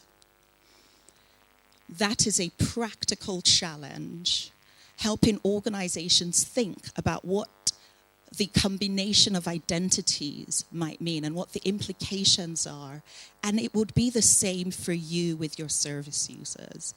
I've heard a couple of conversations about labels and categories as well. I don't have an easy answer, but I think we have to be comfortable with not knowing. Another challenge I have as a psychologist is the value of quantitative data over qualitative data. And 1, because of the numbers issue. 2, because of the privileged position numbers have, quantifying and statistics. We will definitely, in my sphere, I don't know about yours, we will always have a debate or a challenge trying to translate one's lived experience into statistically significant p-values. It's another issue we need to work. The third thing I wanted to talk to you about was just the value of psychology, full stop, as a framework for helping us understand some of these issues. I work in a business school. I work with many sociologists, with economists, strategists, and I am often having to have this conversation with them about justifying the psychological perspective and actually arguing that psychology has moved on from pathologizing individuals and measuring and predicting with certainty what people's outcomes may or might be. That's part of the story. So I think the more we can think about how we can work with other disciplines, other professions, other backgrounds to understand and represent people's experiences, the better it would be. And the last theme that's relevant for me is about making privilege visible. I have conversations with typically senior white men often, and some people get it. Some people get it intellectually. Some people might just get it from a sense of just kind of moral justice. But I know it took a significant life transition for me to wake up to my privilege. So the final thing I want to say to you, go back to your thinking about what you are afraid of. I'm stepping into authenticity. I know my experiences are not the same as an African American or a Jamaican or an LGBT Muslim woman. But I have some experiences that I try to use as learning opportunities. And I would say the same for you, no matter what category with which you identify or not. What are you afraid of? It is tiring being in this space regularly, but with compassion and empathy and thinking about what you're afraid of and turning it on its head. I'm really hoping that we can start to make significant progress turning this theory into practice. Thank you very much. I can't follow you. If you just want me to speak.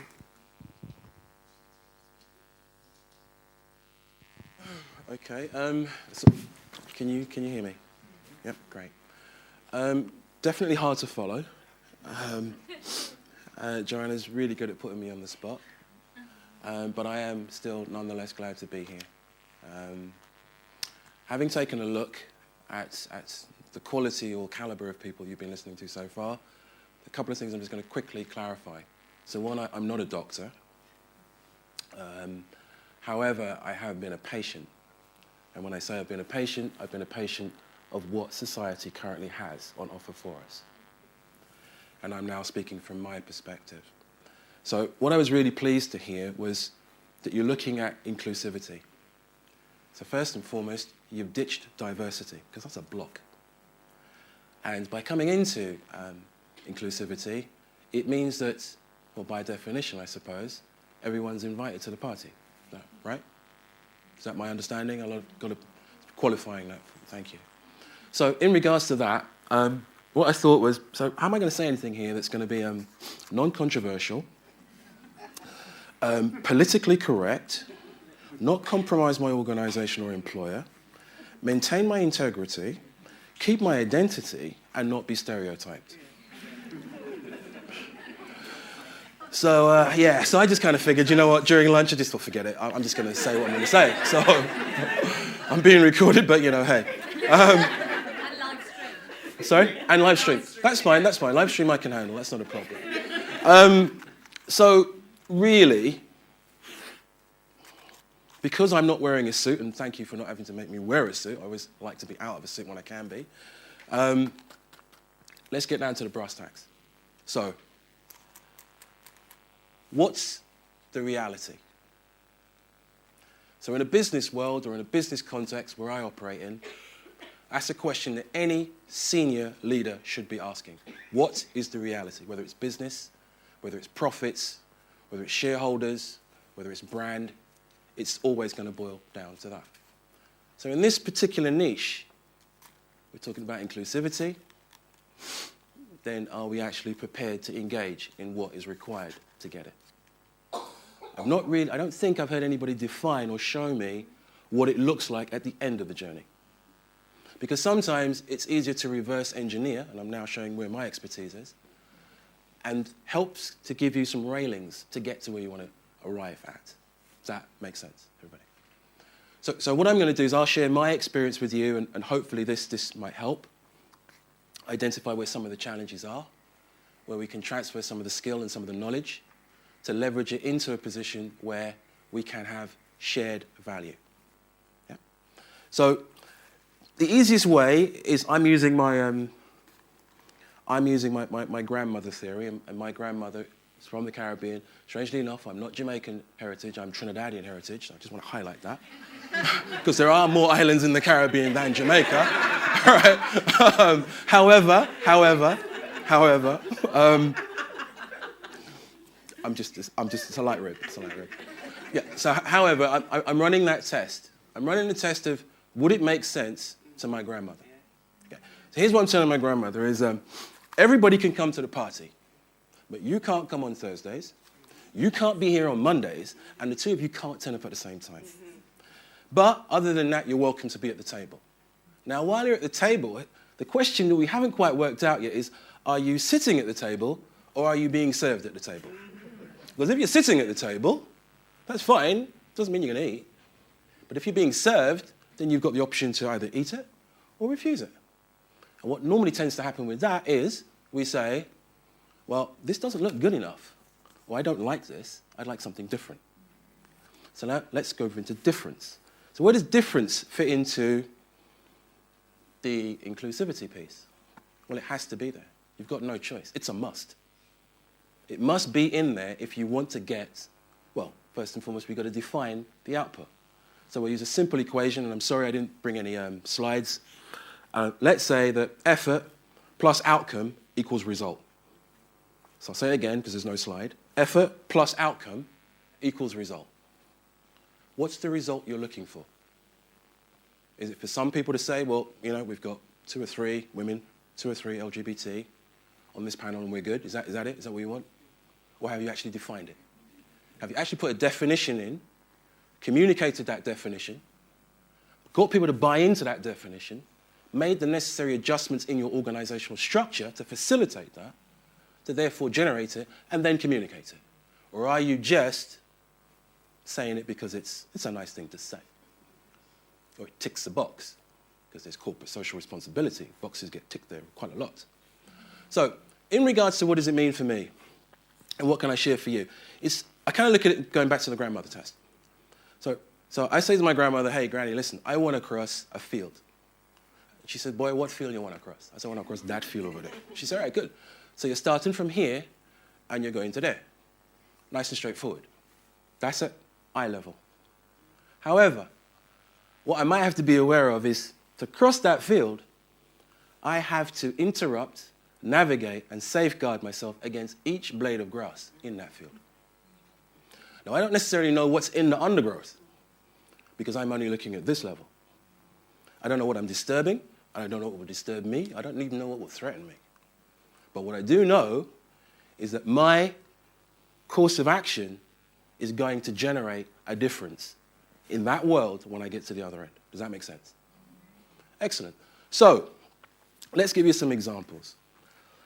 So I work in this large organization, and yeah, I do this and that, and what does that mean? And you know, what Doyin touched on is so on point. And so much things I've heard today, so on point. The fact of the matter is, for me to be good, I can't just be good, I've got to be excellent. So I'm an A performer, and I have been an A performer consistently. I can't even find a white colleague who's got as many A performances as I do. But that is my own cross to bear. But it is important that you know. So sometimes being told being excellent is good, but it's not good enough to break down barriers.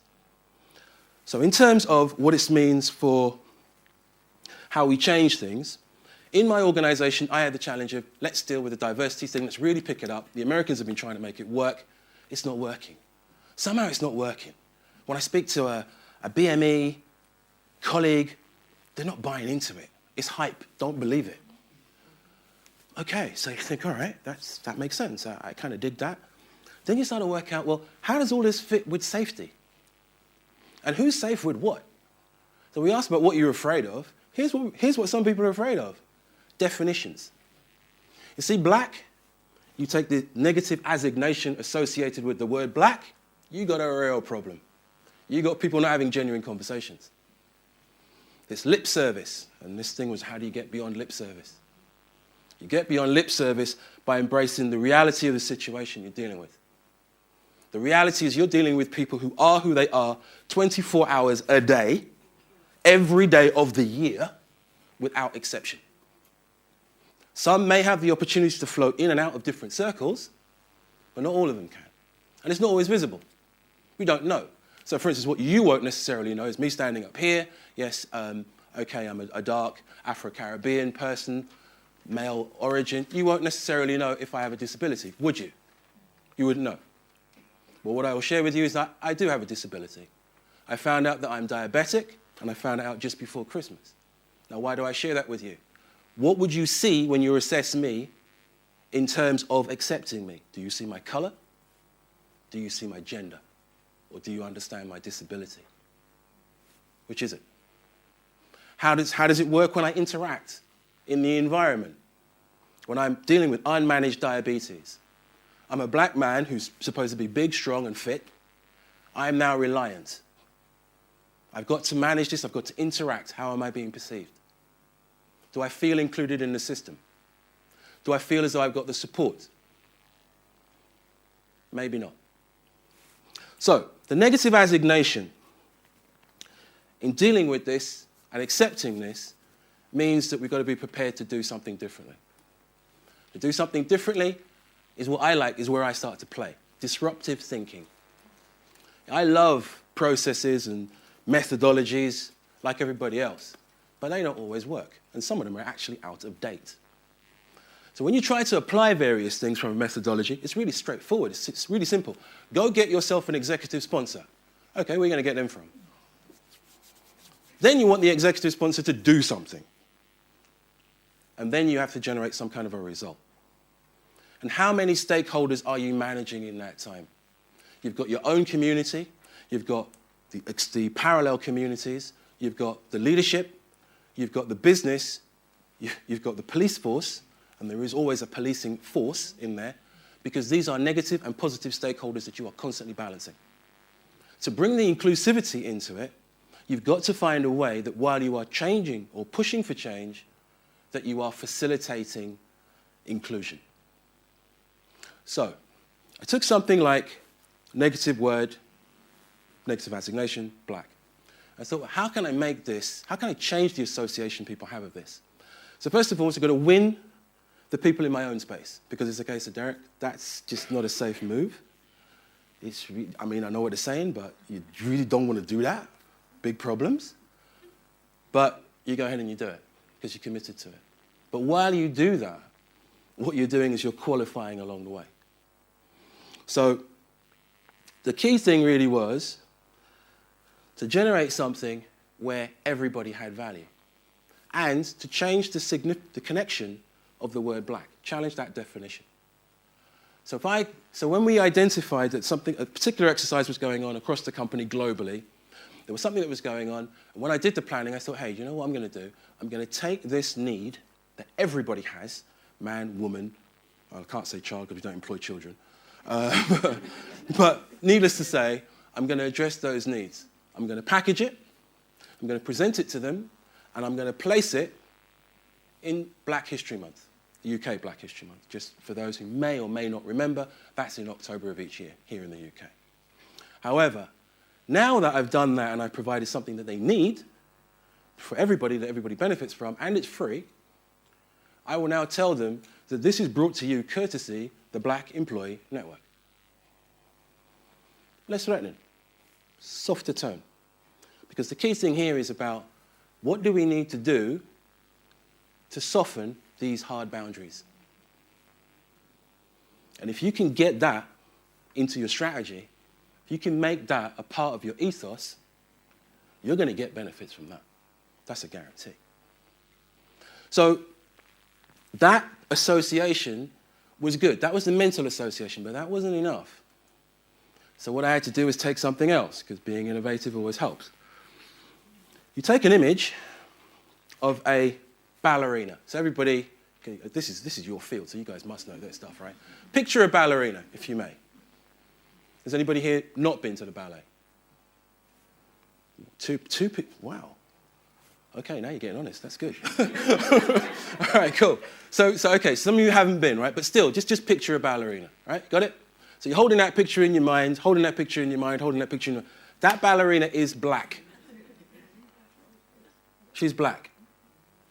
What's it doing to your picture? What's it doing to your picture over here? Because I know people haven't really spoken. I'm going to come over this side. What's it do for you people over here? Black ballerina now. How's it working? Have you got it? Picture stable? Good. But it changes something, doesn't it? Good. Hold on to that. So we know that that's what happens when we introduce different associations. Now we just need to make sure that the people involved are genuinely involved in it and committed to it. So that was the next challenge. So we did that. But the second example that I think I'm going to give, and I've got 3 in total, and then I will sit down and shut up, is what do we do with the individuals now who are the target group. This group that's not getting what they're supposed to get or feeling as though they're part of what they should be. How does that work? So I designed a program. Well, I designed our Black History Month programs for a number of years, actually. And in 2011 in particular, I came across two really interesting entities, which I thought, let me see what it looks like in the intersection space. Let me take BME and all of BME and bring it together with LGBT. Now, doing this in a business or organisational space, to say the least, is a bit challenging. People have very fixed views. But what I looked at was the key component. What are the factors I would need to generate to create a positive outcome by bringing these two entities together? Is it possible to generate something? Can I create an environment of safety to enable something to happen? No expectations, but something to happen. Now, in doing that, strangely enough, what did happen, to my surprise, is that one of the individuals who I knew, I worked with him for a couple of years, came out in that session. He came out in that session because the person who was facilitating that particular session was our LGBT, my LGBT equivalent in EMEA, in Europe and Middle East and Africa. And I had asked him to come over to run this particular session. And you had a white French man talking to a group of BME people about LGBT. And I don't think the doors were, they weren't locked, but they were fire doors. So none of them were like left open and no one left. But imagine, if you will, because the mindsets in there, in that room, are not controllable at all. So to get to a situation where an individual can feel safe enough to come out is something worth noting. It's not something I could have planned for. I could have just, the expectations were not that high. But again, what does it come to? It comes to when we're prepared to bring things together that we don't normally associate as being together, what is possible. And again, it takes us back, and I'm going to go back to that equation. E plus O equals R. What is the result you're looking for? Are you only measuring outcome? Because if you're only measuring outcome, which is what I see very often, the question is, what is the effort that you are putting in? Is this we've got this amount of money, so we'll chuck it in here? Or is it a business decision that we want to get the value from this, so we will make a business investment in this? Because if you do that, you send a completely different message. You send a completely different message to your users, i.e. the end users. You send it different to your leadership. You send it to the small to medium enterprise businesses that you deal with, your supply chain, the whole 9 yards. It gets a different story. But it all emanates from that. So, the third and final thing, because I don't know how long I've been going on here, I didn't check the time. You've about 4 more minutes. 4 minutes, okay, I'm doing all right. Without a drink of water as well. So the fourth thing is, so we've got all of this set up, and again, this is a story. But now I'll tell you about fear. Here's what fear really feels like. So I'm doing this 2011. I got executive vice presidents lined up to fly into Tottenham. We're doing stuff in Tottenham. I got major clients, CEO level and co flying in from the States. I switch on the TV when I got a free moment, and I see a burning building in London, in Tottenham, and I'm thinking, what the hell's going on here? So, the riots had just kicked off. And the first thing, I don't know how many of you check the news, but the way the news tends to work is like, they find one building that's burning, they take a picture of it, and in the States they put it on the front page, and they say, London is burning. Okay? So you can imagine how many people are not getting on a plane to come to London, right? So I have that to manage. The other thing that I've then got is that besides that, I've got this little matter of going to my steering board. Now, my steering board, which I didn't say, comprises of 3 people. The 3 people are all male, unfortunately, I'm sorry. They're all white. I guess that's leaning one way, and they're all middle-aged. So, yeah, they meet that criteria. One is an executive vice president with global reach. The other is a managing director for the country that we're in. And the other is an HR director across Europe. So I'm now in a situation where I got an update meeting with these guys the day after I've seen the stuff on the news and the newspaper. And where I got the help, and this is where the intersectionality or the intersection in what you do or the importance of what you do enables people to work here, is that we need that support to understand how to deal with this. Because what I was dealing with was going into these people who I had no question of my own competence. They had no question of my ability. But on that particular day, I was the black guy in the room having to deal with the fact that riots were going on and what they were showing were black people. And I almost felt like I had to make an excuse. Now, why should I feel this way? But it was a fear I had to address to be able to overcome. The next thing I did, and I needed help, I literally called and I asked for help. It took 3 hours of talking this through. Because the problem I had is I had 5 items, and no matter how I did the calculation, I could not remove the fact I needed to talk about this colour issue. I put it in 5th position, it didn't look right. I put it in 2nd position, it didn't look right. It was the only thing to talk about. I was fortunate. I was able to go in, talk about it, we stayed committed, we stayed true, and I believe I generated the psychological safety for those 3 senior leaders because I took it to them, because they must have been sitting there having it burning them in their minds. And we made a business decision to continue. So the last thing, and I'm sure you got me on time now, is around the psychological safety. So all of this stuff that's going on, walk across the field, it's all okay. We don't just run across the road like in the movies. That don't happen. We need to look left and right. We need to be really, really guarded by what's happening. And sometimes we need that guidance. We need that support. We need to be able to work together. So when we are talking about inclusivity, what I would urge you to do is, 1, stay real on this. If you're not going to be real on it, don't go anywhere near it. Just don't. You're fooling too many people who have too much cost here if you don't do it. Difference. Accepting difference means you get benefits, because when you look beyond boundaries, you gain things you didn't expect to get, many of which can be positive. And the final thing is, if you don't know what the result is, what are you doing about your equation? Is the E right? Is the O right? And if they're not, maybe you need to balance your equation. So that's my contribution. Thank you. Thank you, Joanne, Doreen, and Dereck. I was just wondering, because we are a little bit tight for time, could we have the Q&A towards the end, everybody that was suggested earlier, or is that all right? Okay?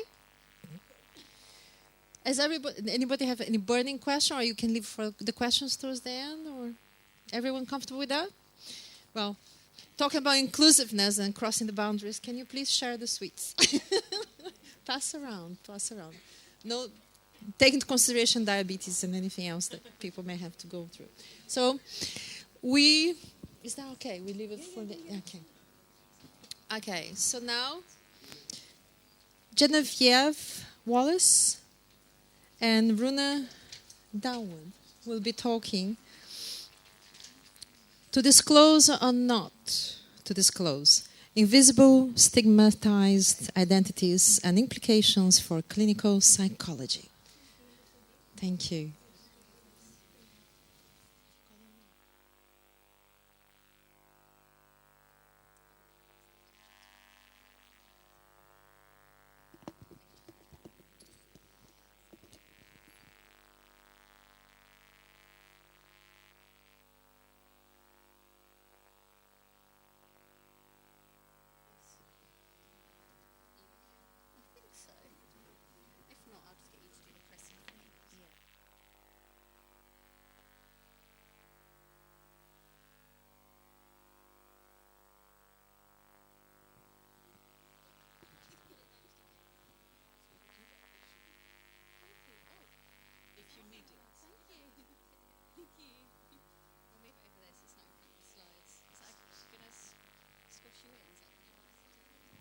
Does this work?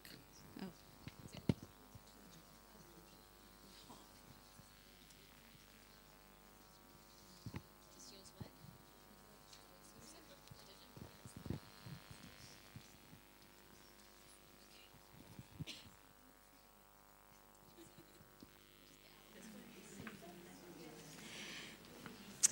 Hi everyone.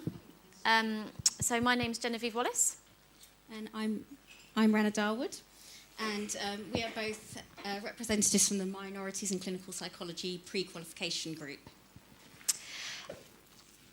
And what we want to talk about today is first we want to consider what invisible stigmatised identities are, and then consider why disclosure can be a challenge relating to those. And then we're going to think about how people decide whether they want to disclose or not, and when they've made that decision, how they then carry that out. And as we go through, we'll think about what the implications are for clinical psychology, and we'll make some suggestions for employers and training institutions. So it's worth saying that although we're talking about invisible minority identities in general, we are the LGB and the disability representatives of the group, so most of our examples will be focusing on those areas.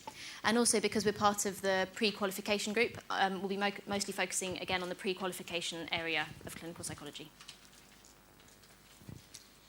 Okay, so first we're just going to define what we mean when we say invisible minority identities. So we're talking about individuals who are by their minority status distinct from the mainstream. So, and this is where the status is not easily discernible. So we're going to be looking at minority identities and stigmatised identities as interchangeable. Just thinking about stigma, Goffman describes stigma as individuals who possess or are believed to possess some attribute or characteristic that conveys a social identity that is devalued in a particular social context. Stigma can take many forms, so it can be either positive or negative. It can be over negative discriminatory behaviour, it can be implicit, it can be microaggressions, but it can also be positive. So thinking about an example of overhelping, where somebody might be overhelped as somebody with a specific disability, for example, and that might not just draw attention to that person's vulnerability, but it might also mean that their successes are attributed to the person's support and help as opposed to that person, that individual's efforts. There's also sort of positive scapegoating, where we might be a person, for example, from a disability might be labelled a success story because they are overachieving. And if we just think about that in clinical psychology, what that might do to other people with the same disability perhaps, or from other minority statuses where they don't achieve in that way. So that, in a sense, is quite a burden. Stigma is inherently socially constructed, therefore certain characteristics that are stigmatised in one cultural setting might not be in another. So, for example, if we think about obesity and old age being stigmatised in Western society, but not necessarily in others. And whether or not minority identity is stigmatised depends on the social context. So if we just think about that in clinical psychology, that offers us a bit of hope, because that's what we're here to do today, is change that social context. A glug of water.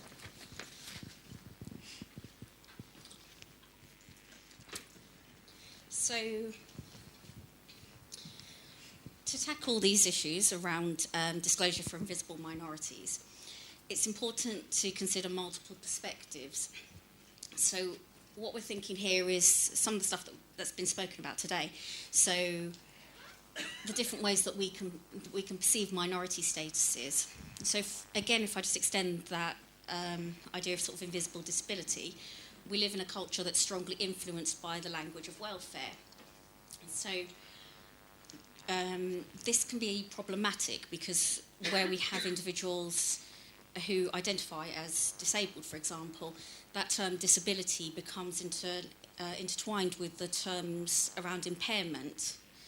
And the Disabled People International describe impairment as the functional limitation within the individual caused by physical, mental or sensory impairment, whilst disability is the loss or limitation of opportunities to take part in the normal life of the community on an equal level with others due to physical and social barriers. So quite different things, and that can cause quite a lot of problems for the individual. And if we just think about how we work in psychology then, Goodley describes psychology's history as one that's intertwined with biomedical approaches to the mind and body. We ultimately work towards the restoration of normality. And he states that key to the formation of the psychological individual was the discovery of the norm.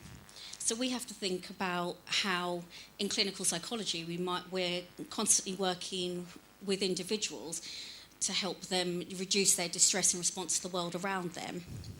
But whether the goal that we're working towards is an alleviation of pain or suffering or functionality or even to flourish, we apply and make our interventions based on scientifically deduced norms through research.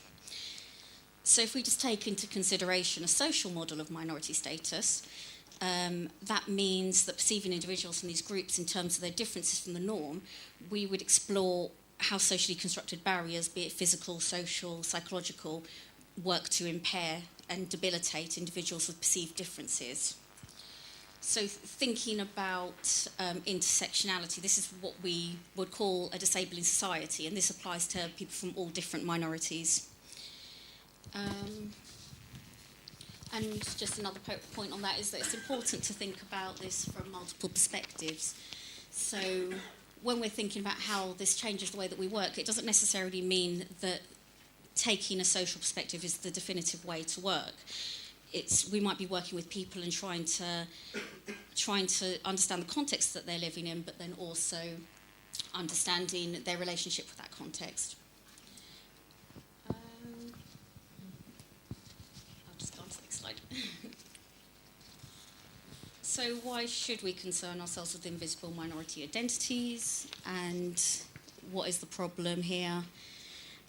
It's important for us to sort of consider some of the theory and the evidence, but specifically we're considering first-person narratives here.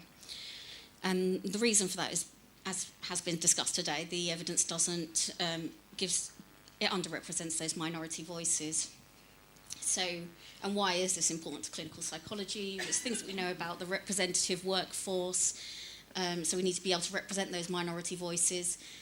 That theory to practice link, so if that's what we're using, we need to be able to have that link give a voice to those minorities, and also our conviction to the ethos of inclusivity, which is why we're here.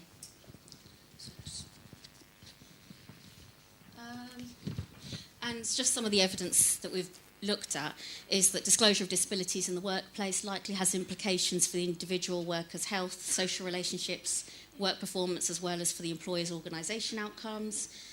LGBT people are subject to institutionalised prejudice, social stress and exclusion, anti-homosexual hatred and violence, and experience internalised shame about sexuality. So it's this is why the sort of disclosure is so sensitive.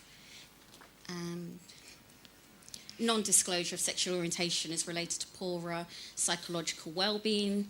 So we're going to be considering our views around whether we should be encouraging disclosure or not.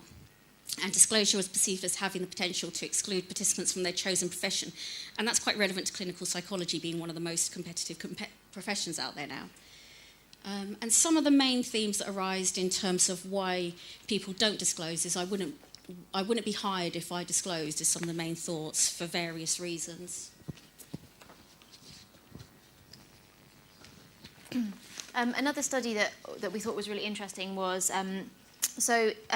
this person, Raggins, she conducted a review of the literature about whether disclosure was related to positive both work outcomes and personal outcomes.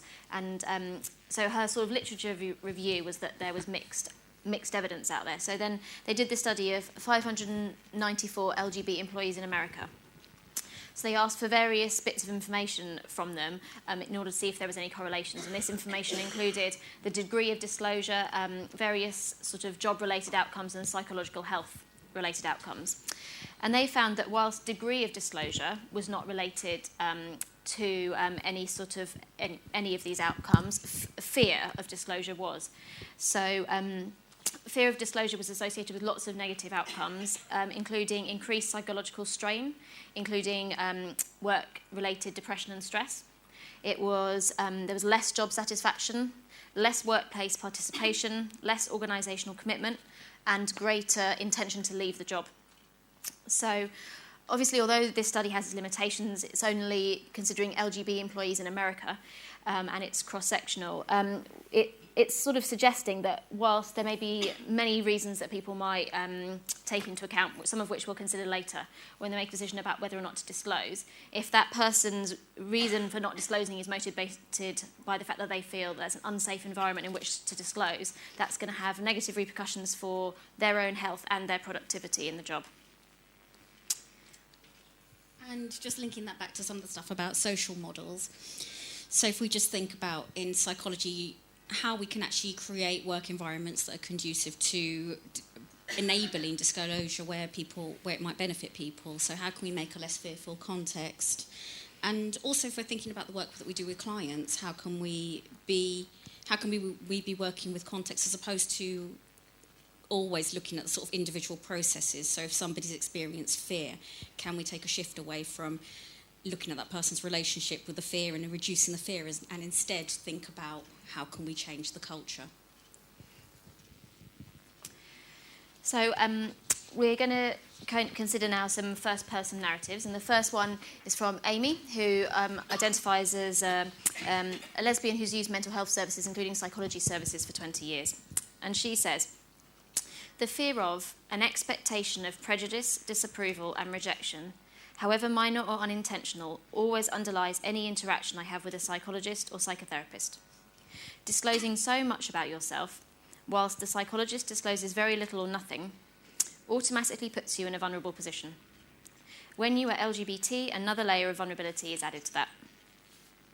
This fear of judgment undoubtedly affects the client-psychologist relationship. It's caused me to self-censor my life.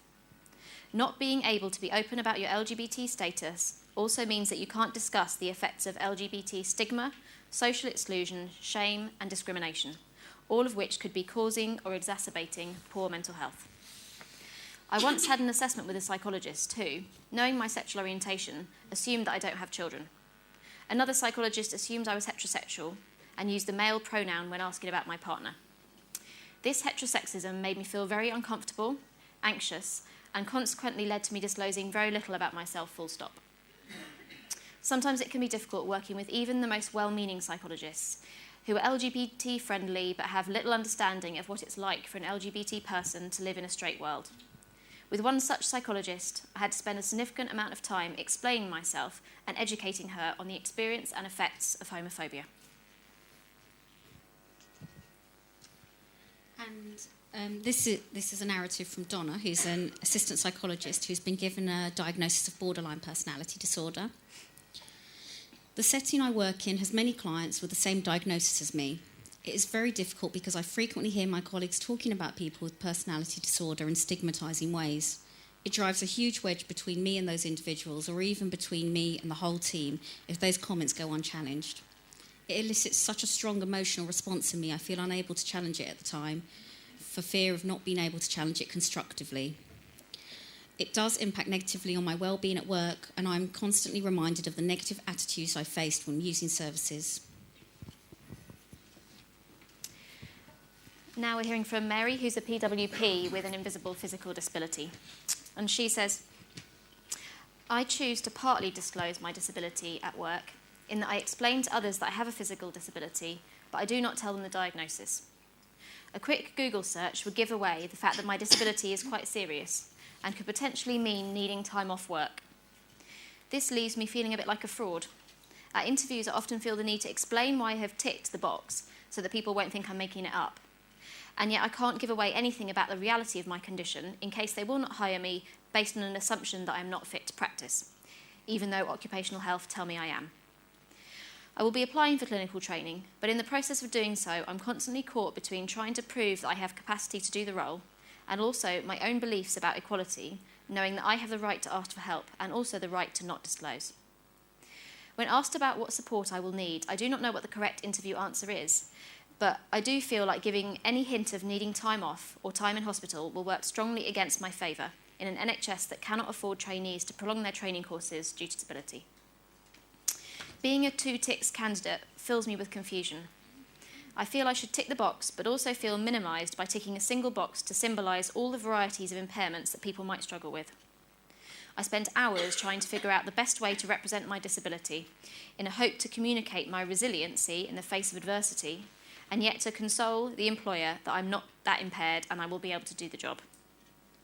Trying to figure out what and how I will disclose at interview clouds my ability to answer questions, and I feel that in my career overall, I have found myself working harder than my non-disabled peers in an attempt to compensate for my lacking and to prove my capacity to work independently and to keep up. And this is a narrative from Kyle, who's a trainee clinical psychologist, who says, I'm a black bisexual man within the world of clinical psychology. Every time I start a new placement or meet a new client or colleague, I know that they are not expecting the psychologist to be a black man. I get mistaken for support staff and find myself dressing more smartly than my white female colleagues to try to look the part. Upon meeting me, people would largely assume me to be straight. I feel like I have to deal with enough stereotyping already, and I'm already considered different enough that I don't correct assumptions made about my sexuality. Some of my course colleagues who have become my friends know that I am bisexual, but I don't disclose to anyone at work. My sexual orientation is the one aspect of my identity that I have control over people knowing. So hopefully the narratives we just shared will have highlighted some of the challenges associated with making decisions around disclosure of an invisible minority identity. And so now we're going to consider some theories about how these decisions are made. When we use the term passing, we're talking about not revealing potentially discrediting information and therefore passing as a member of the dominant group. And although we've titled this slide to pass or reveal, it's a continuous set of decisions rather than one decision, and people may make different decisions depending on the context, of course. And as illustrated by this quote, this Goffman quote, there are many subtleties and complexities involved in these decisions, and they often involve lots of monitoring, vigilance, and sort of constant decision making. And just to make the point that as we explore the options, we're not judging which is the better option, we're just looking to explore them all. Okay, so how do people decide whether they want to disclose their invisible minority identity or not? There's some research by these researchers here that suggests that there might be some, and we're going to consider the workplace in particular when we do this, so there are some individual factors. So these include what the person's prior experiences of disclosing or of not disclosing is, and whether that they perceive to be positive or negative. Also, whether they've had prior experience of discrimination, whether what the status of their internalised stigma, the individual's propensity towards risk-taking and towards self-monitoring, the stage of the identity development with respect to that particular characteristic, and also the motives for the disclosure. There are also many contextual factors that would influence somebody's decision. So if there are other out colleagues in the workplace, particularly those in positions of power, whether the organisation has explicit pro-diversity policies, training, procedures, things like that, whether there's legal protection available. Also important is the professional and industry norms. So, for example, if we consider something like the legacy of the US military's Don't Ask, Don't Tell policy, which essentially institutionally enforced that LGBT people were not allowed to disclose their sexual orientation if they wished to remain employed there. We can see that although that no longer exists, thankfully, there are the legacy of this type of thing remains. And also, it's really important to mention about the fact that the idea of kind of identity as an individual, a sort of an individual construct, is sort of culturally bound and is more common in individualistic cultures. So, for example, in some cultures that are more collectivist, it might be that people would place more importance on thinking about the effect of the disclosure on their family or on their kind of ethnic community, not just on themselves. And also relevant, as we heard from Kyle in the narrative before, is to people's disclosure decisions, is how many other types of oppression that person is also facing.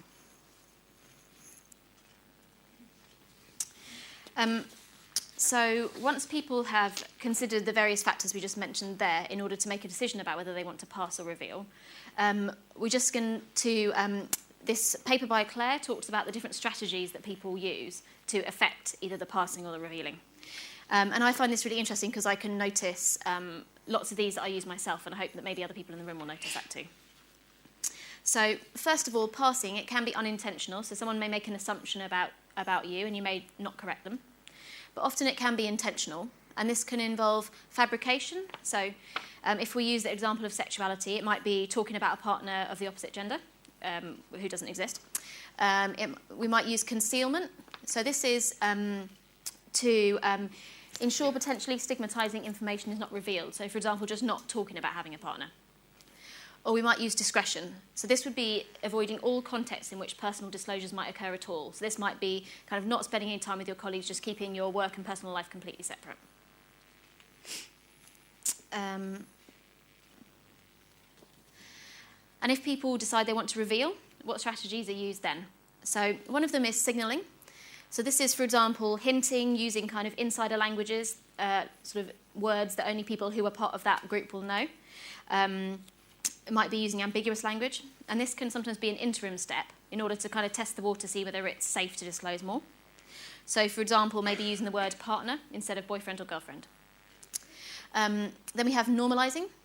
So in this one, people may reveal the identity, but then attempt to minimise the difference that that makes, and instead focus on the commonalities. So, for example, you might disclose that your partner is of the same gender, but then talk about your children and your mortgage. And in contrast, we have differentiating. So this is when a person might highlight the stigmatised identity and how it differentiates them from others, but try to present that as an equally valid and non-stigmatised identity, and in fact turn something which is traditionally stigmatised into an asset. So an example of that might be joining the Minorities in Clinical Psychology group and doing a talk here.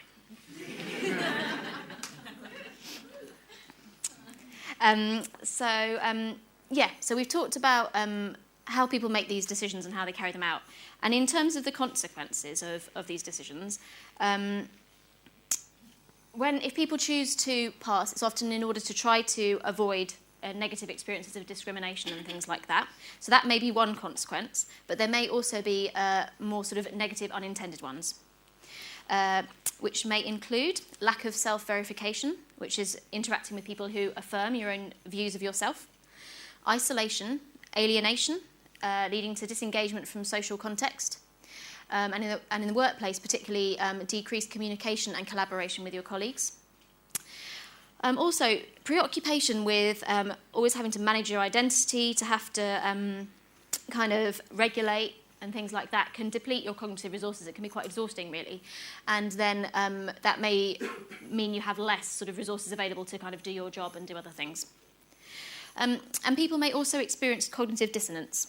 So because the identity presented is not consistent with the identity experienced by the self. And people can manage cognitive dissonance in different ways, but often the person might either change their behaviour, so for example decide they're going to reveal instead. They might deny or suppress the identity, or they might introduce a way of thinking that sort of justifies passing. So that might involve, for example, focusing on the reasons why it would be unsafe to reveal. And this can lead to people having a sort of increased perception of the environment as being hostile. In terms of the consequences of revealing, obviously this depends partly on how the disclosure is received by the person that is disclosed to, both in terms of the content of the disclosure and the act of disclosure. So people, for example, might feel that someone's been dishonest if they haven't disclosed something before. They might feel uncomfortable because this person is disclosing something quite personal. There might be a social reward of revealing. They might be congratulated, or they might be accommodated. Obviously, the person may then experience sort of a stigmatising and discriminatory response. They may be isolated and excluded. They may also feel a sense of authenticity, congruence. They may have closer relationships, reduced self-stigma.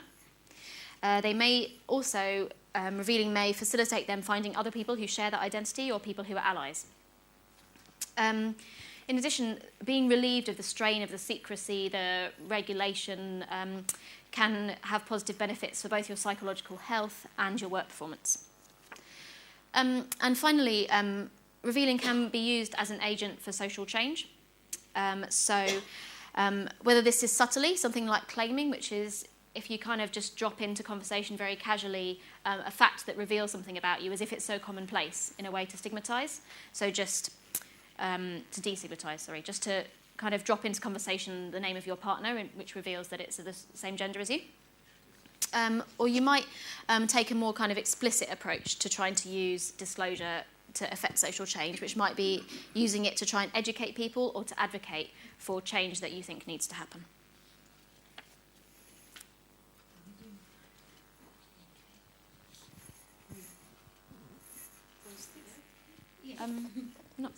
Not really. I like your honesty. Yeah, still got a while. Do you get extra time for extenuating circumstances or anything? Okay, maybe not. So this is, again, so just off the back of that, this is an example of using disclosure for social change from Donna. So I've been so stigmatised and disempowered as a result of my mental health difficulties, and particularly my diagnosis of personality disorder. Now that I work in mental health services, I feel it's important to use my position and experience to try to destigmatise and educate whilst also keeping myself safe.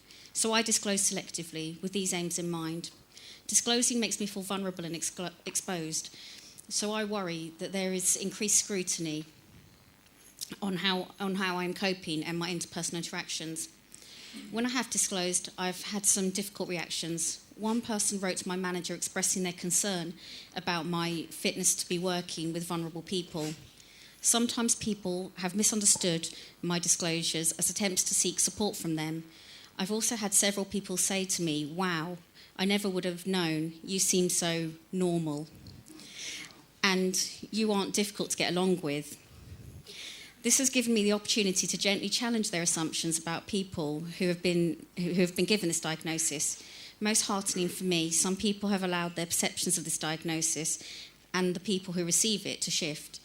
I have had people say, "Until I spoke with you, I never knew it was possible to recover." So we just want to touch upon just some further considerations around this that we haven't really spoken about, but just to sort of think about our status-specific dilemmas. So what we're talking about, some of the issues might not necessarily superimpose onto all different minority groups. Thinking about semi-visible identities. So going back to a disability example, for example, somebody might be able to perceive a disability but not understand the disability itself, so that can create some problems for the individual. And what if the choice is not yours? Sometimes people are disclosed for, so other people might do that on behalf of them, and what impact that might have on someone. Also, multiple minority statuses is another consideration. But also just to think about sort of disclosure within the context of clinical psychology for clients and staff. So just thinking specifically about clinical psychology as its own subculture of working with mental health, and whether there's a specific stigmatisation towards other staff members with mental health problems, whether that's heightened in clinical psychology. And really we'd like to advocate a move away from purely thinking about fitness to practice to thinking more about valuing lived experiences, resiliency, post-traumatic growth, which is what is already occurring. And also just a point to make that these, when we're thinking about using disclosure as political change, it can occur on several levels. So this paper by Cushbeck West talks about the micro, meso, and macro levels. So the micro being when you're working one-to-one with a client, the meso being working with sort of community settings, and that could be the culture of the actual service that you're working within. And the macro is working at the sort of other sort of social structures, policy level, and doing talks like this. So it's just a point to think about what could be relevant in terms of the services that you work in. How could you be making these changes? So finally, we're going to consider some recommendations based on the stuff we've discussed. And first, we've got some ideas from Amy, who we heard from earlier. Homophobia and heterosexism are not always direct or obvious. Sometimes I've felt invisible hostility and negative attitudes from mental health professionals. My most positive experiences have often been with psychologists who are LGBT themselves. One psychologist explicitly told me she worked at PACE, and you need to be LGBT to work there, and another subtly implied that he was gay. During both these experiences, the relief I felt at being able to be open without having to censor myself, defend or explain myself, or to educate them was huge. I think the only way to allay these fears is for the profession of psychology to be as diverse as possible, to have LGBT-specific psychology services, to encourage and support LGBT psychologists to be open, both within the profession and with clients, and to train psychologists to be aware of specific LGBT issues. It is not enough for psychologists to be not homophobic or not heterosexist. They need to explicitly make LGBT clients feel safe and accepted. I know of one NHS trust which has launched rainbow-coloured NHS lanyards that staff can choose to wear instead of the standard blue ones, in order to highlight their support for LGBT colleagues, patients and the public. I think this highly visible message is crucial and a very welcome one. So how can we better support individuals with invisible stigmatised identities? The main thing that we really want to say is that we're not providing any recommendation on whether to pass or reveal, because obviously this is an individual choice based on that person, their experiences, and also the culture that they're within and how receptive it is. We think that we should work towards inclusive environments, and in the workplace and in training where the fear of disclosure is minimised. And yes, we're aware that it's not an easy task, but these are some of our suggestions on how to do that. We think it would be useful to further encourage open reflection on internalised and external oppression and what has been learnt from our experiences of adversity.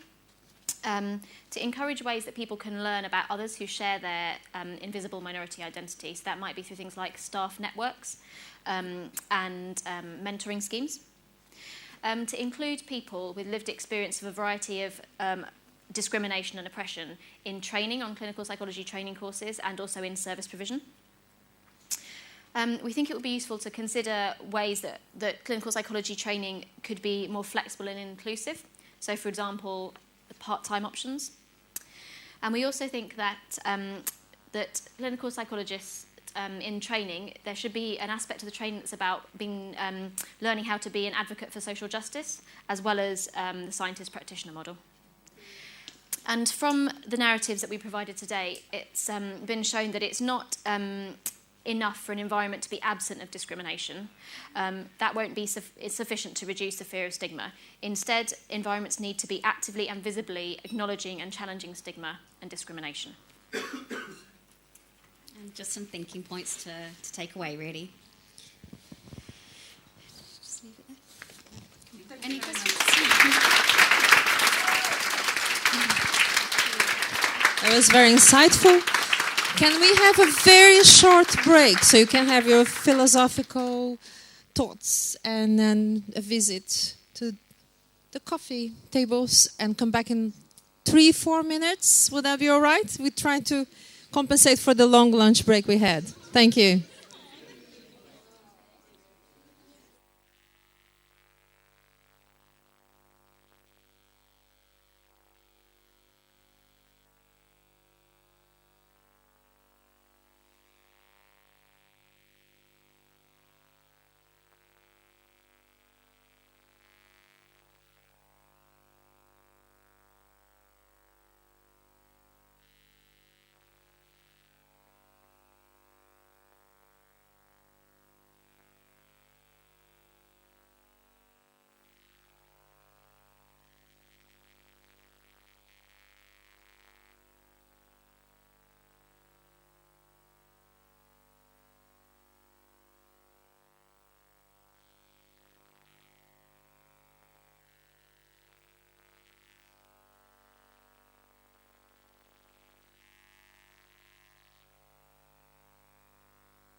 Thank you. Don't move backwards. I'm sorry, okay. We're all gathering, coming back. We're all returning to our lovely chairs with beautiful cups of tea and coffee. Feeling nice and comfortable for this third round of the day. Thank you very much. So now,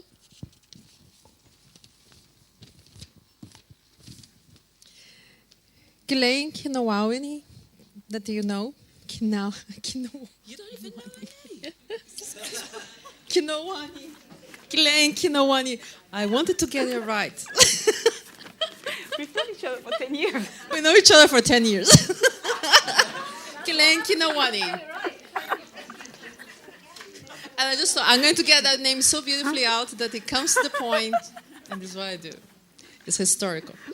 Recognizing marginalization to foster inclusion. I just wanted to say, I think people are getting presentation. I just want to say they're great presentations, but I think people are getting presentation fatigue. So keeping the talks a bit shorter and having more audience response might. I don't want to mess up your talk, but no, we'll think about that next year. Thanks.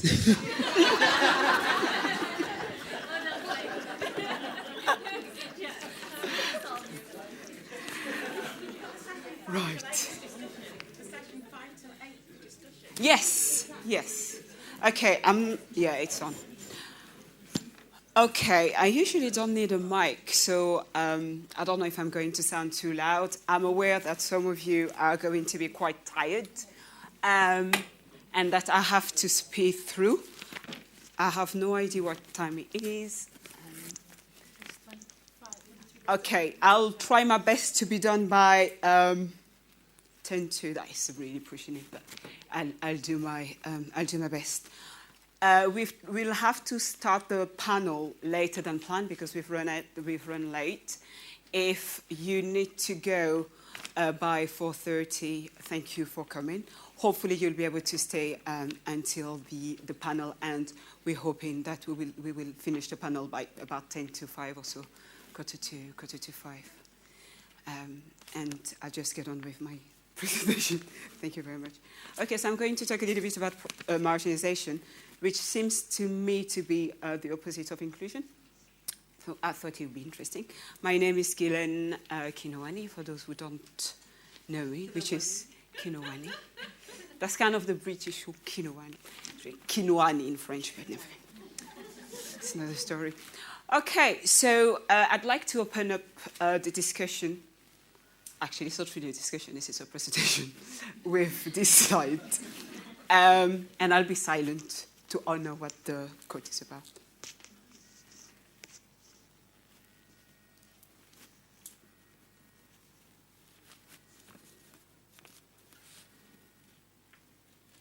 Okay, so the aim of the sessions, because I'm ambitious like that, are to reflect on marginalization from a lived experience perspective and do take that as a political statement and epistemological position, and to propose ways in which marginalization may become manifest and addressed within clinical psychology, to foster some curiosity in terms of how we may institutionally and individually respond to issues of difference and challenge and motivate each other to increase inclusion and inclusivity.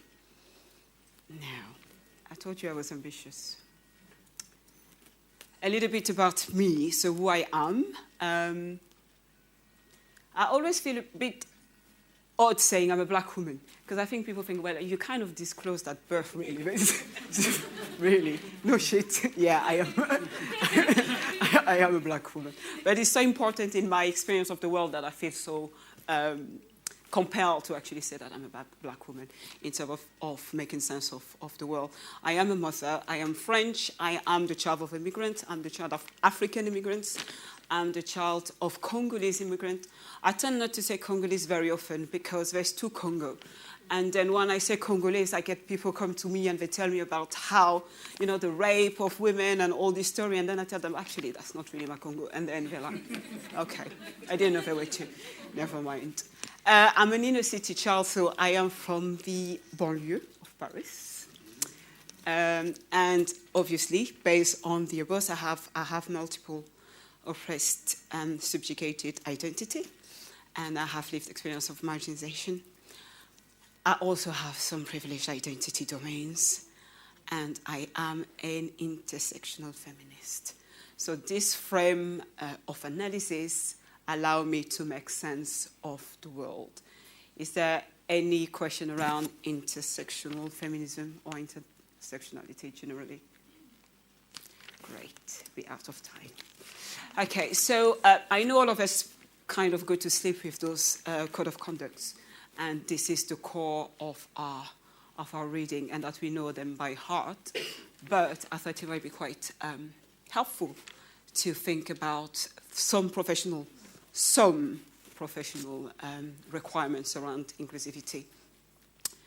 I don't think I need to read that, so I'll leave you to it.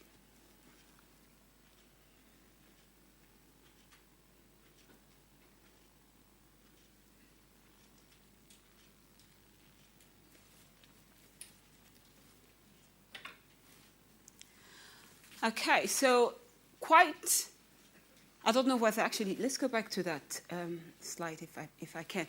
Is there any reflection, anything that anybody would like to share around reading those requirements? No? Because when I was reading some of the quotes, go on. I was just reading it. My first thought was, we're supposed to know something. And then my next thought was, what is it we're supposed to know and how are we supposed to know it? Thank you. I had a similar response. I was thinking, well, there's a lot of understanding. When do we get out of our head? That was my response to that. Okay, so marginalization, what are we talking about? Those are some definitions. The first one is from the Oxford Dictionary, and it proposed that to marginalize is to treat a person, a group, or a concept as insignificant or peripheral. Another definition posits that social marginalization is the process of long-term non-participation in the economic, civic, and social norms that integrate and govern the society in which individual resides. And lastly, a third definition is that marginalization has been defined as a complex process of relegating specific groups of people to the lower or outer edge of society. It effectively pushes these groups of people to the margin of society economically, politically, culturally, and socially. Any surprise? No. Okay, so let's take stock. What have we learned from those definitions that would be useful to think in terms of how we conceptualize and operationalize marginalization? So we've learned that there's something about exclusion, being excluded, non-participation, to be posited to be outside the norm, therefore indirectly to be different. There's something about hierarchization of people indirectly. They've spoken about lower and lower groups, so therefore higher social groups. That marginalization is multi-layered and has multiple levels, that is systemic and individual. But I think there's a lot that seems to be missing from the definition. For instance, it's not quite as precise. So certainly, issue of power have been completely absent. It's not clear what level of consciousness is involved. There's something about the phenomenological aspect, the lived experience. What does it feel like to actually be marginalized? something perhaps also about individualized accountabilities. The definition seems to be quite depersonalized. They use in the passive tense, which is quite interesting actually, given who would have written this definition, and also what functions that marginalization might serve. So this is a question actually, thinking about whiteness as a marginalizing force. And bear that in mind as I show you a very brief clip around whiteness and the curriculum.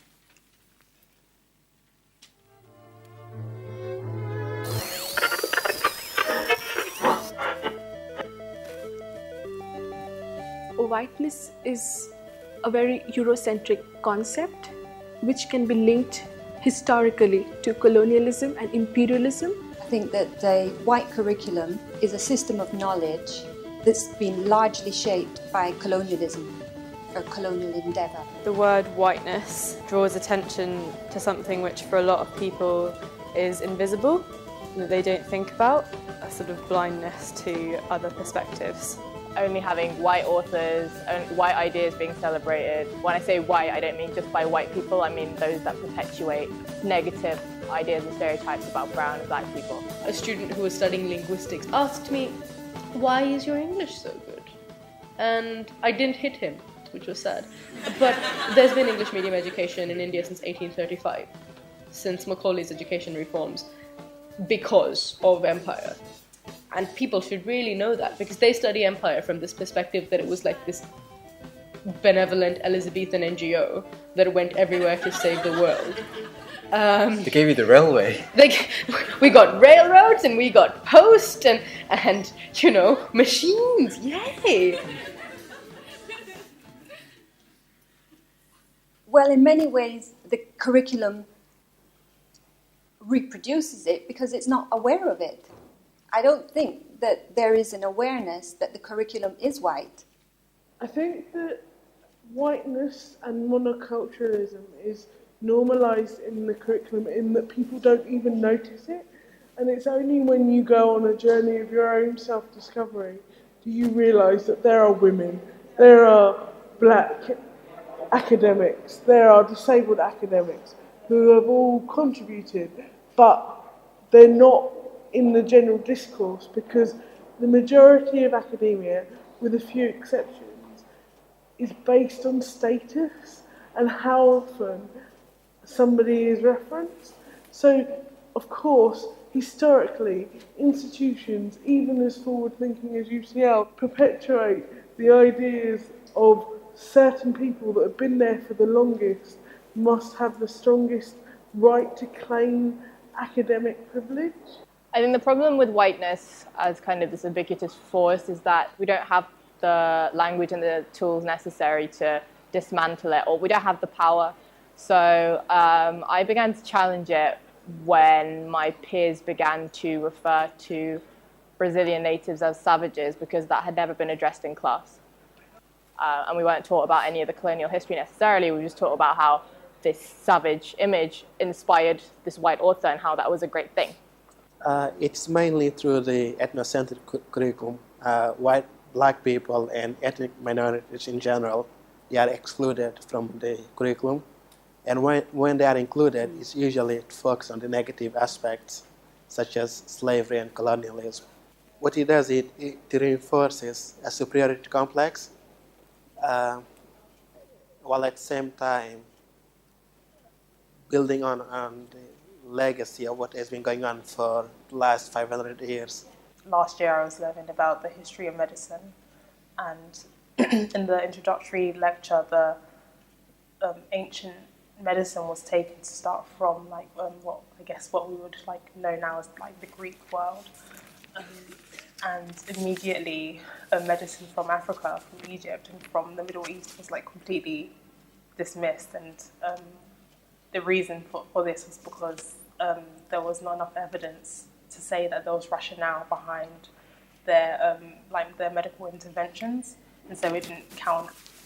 This sense of entitlement isn't something that just comes out of the blue. It's something that's been created and manifested over years of subjugation, colonialism, imperialism, so much to the point that it manifests in everything. I mean, people say colonialism is dead, but the reality is it's seeped into various sectors, various facets of life.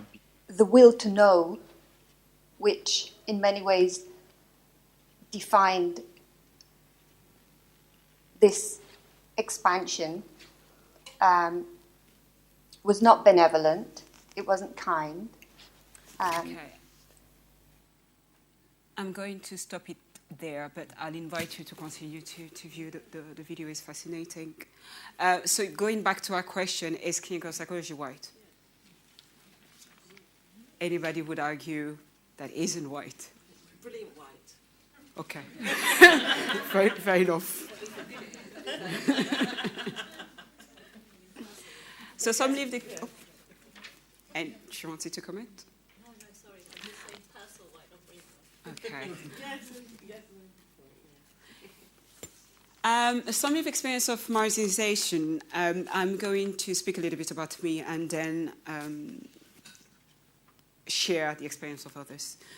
So I struggled, actually, because I thought, wow, my whole life is a story of marginalization, really. So it's very difficult to pick specific stories or specific example in terms of trying to make a point quite as powerfully as one can. But I'm going to speak about the school, because I'm still in school. So I'm going to speak first of all about growing up in Paris. I said I grew up in the inner city. I'm very proud of that. I have absolutely no hang up about that. And I saw my mother struggling again and again with the school and being invited to school and having meeting with teacher and being told that actually her children weren't smart enough.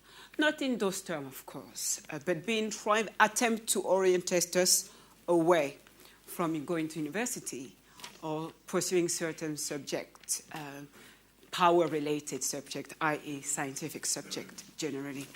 My mom is quite a defined person. She's me and, minus, I'd say times two. I was going to say minus, I said no. So she's quite a defiant, resistant person, and she was like, well, okay. She'll go to the meeting, she would smile, and then she would say, yeah, okay, but my children are still going to university anyway, so doesn't matter what you think.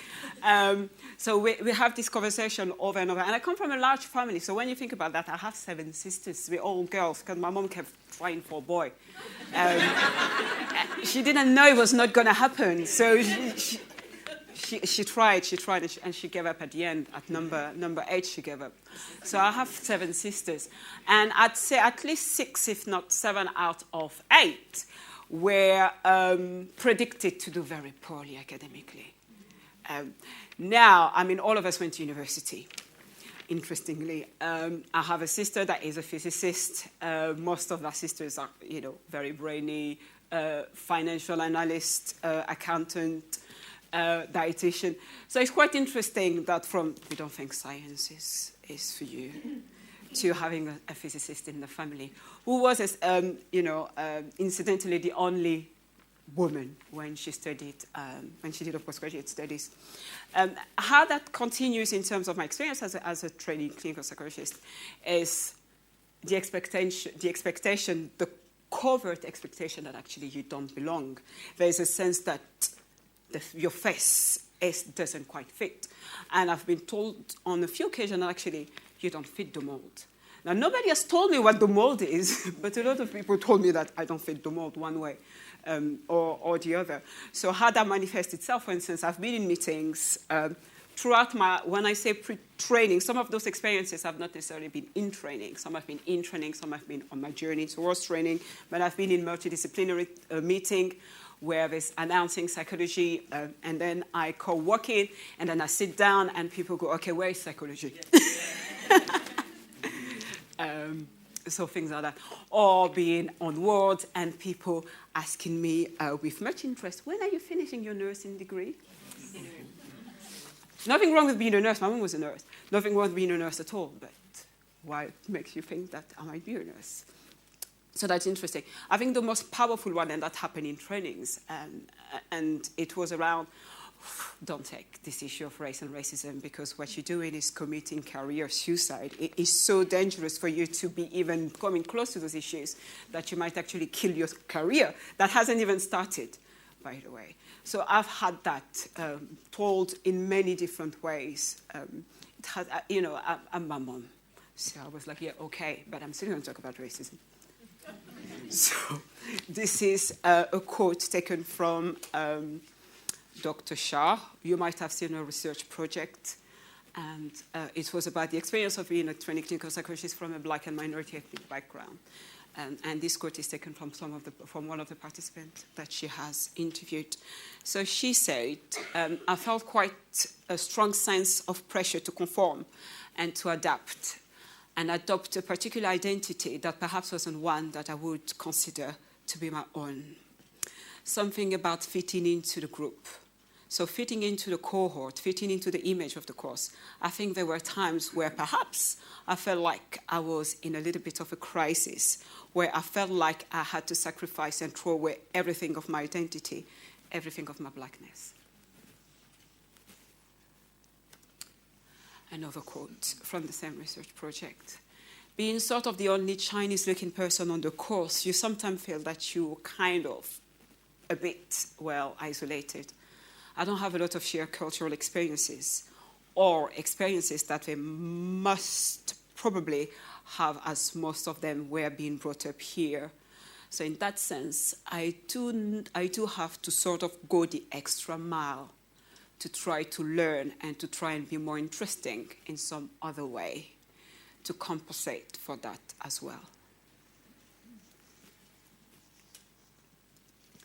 Now, from a client perspective, currently, I'm experiencing trouble with my therapist, and I'm in need of advice. I brought up an experience with racism, and it was the only time in any form of psychological treatment that I mentioned it. It was a hard thing to do to bring up, and it puts me in a vulnerable position because of how my community treats racism and their post-racist mentality. He responded to my distress about my experience of racism by saying that we can work on my perception to keep things in control and keep derailing away from the topic of racism, saying that he wants to keep things controlled. I cried because I feared this was going to happen. Any responses to any of the...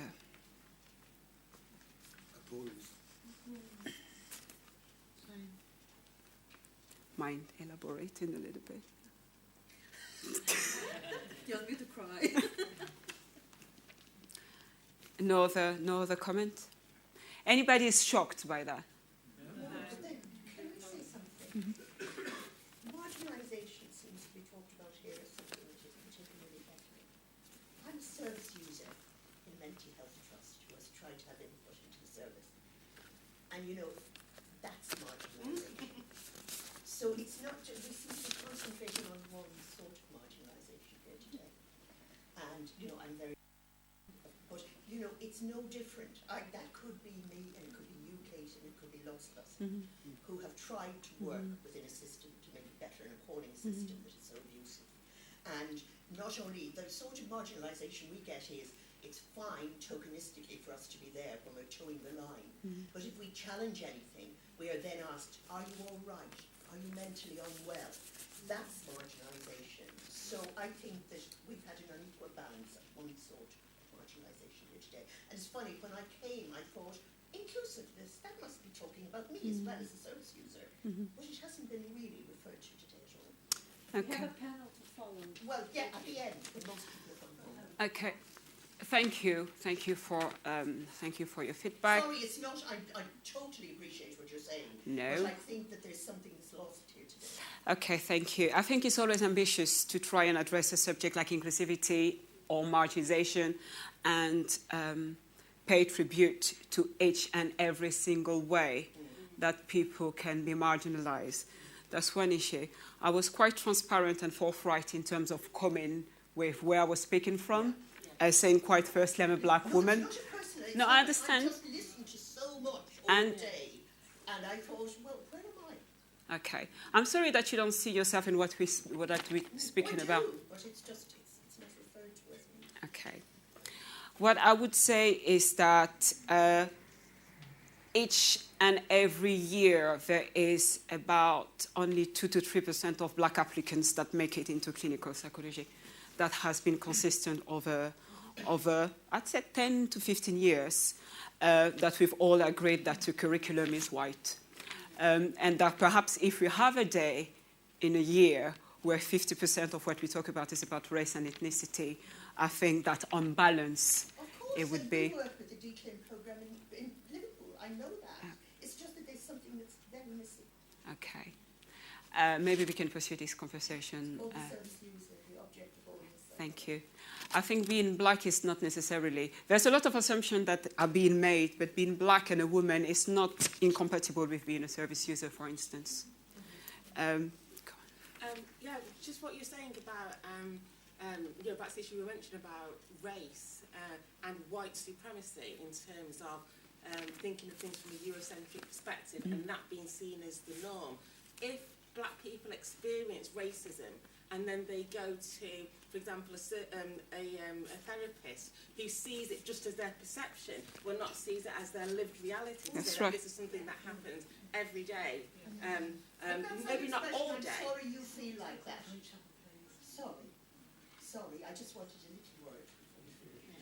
Okay, thank you. We can talk about that at the end of the... Okay. Would you like to grab me at the end? Yeah. Do you want to continue that with me? No, it's a genuine question. Okay, so let's continue to speak after the discussion. So the point we make is that if people then see it as their perception and not as a lived reality, that may not be every moment of the day. That's but right. That is regular to them. That's then right. they're not getting healing from what is actually bothering them. And maybe one of the things that comes out of this is that can we actually cover all the issues of inclusivity on one day, or do we need to actually have separate days on separate issues? Do we need a day on race and culture? Do we need a day on disability? Do we need a day on sexuality? Yeah? Because my danger with this inclusivity is that we actually all start fighting each other for the space that we've got. That's right. Instead of actually embracing the whole. And you actually do get service users who are black and also they are disabled and they are also female and they also have issues with how their sexuality is seen. So, that's an issue. We've got a discussion slot between 5 and 8 later on. But I did say that I thought it was very ambitious to cover all the issues of inclusivity in one day. My danger is that we start fighting with each other and then we don't actually hear any of it. And I'd like to hear it's a pity we didn't get to hear the rest of the video, but I'm really keen to carry on and hear the rest of your presentation on this very important issue. Thank you. I shall move on from this quote. So, I'm afraid more racism. Just for a few minutes. And that's from the other perspective, the perspective of the educators, of people who work in higher education. Just a few minutes. Hi, I'm Dave Maritu. I'm the chair of the Black Members Standing Committee and a member of the National Executive Committee. I'm very pleased to introduce this very important witness film. Whether you share or are shocked by these very frank and revealing witness statements, I think it's very important that you hear what black members of staff have to face in the world of work in both the FE and HE sectors.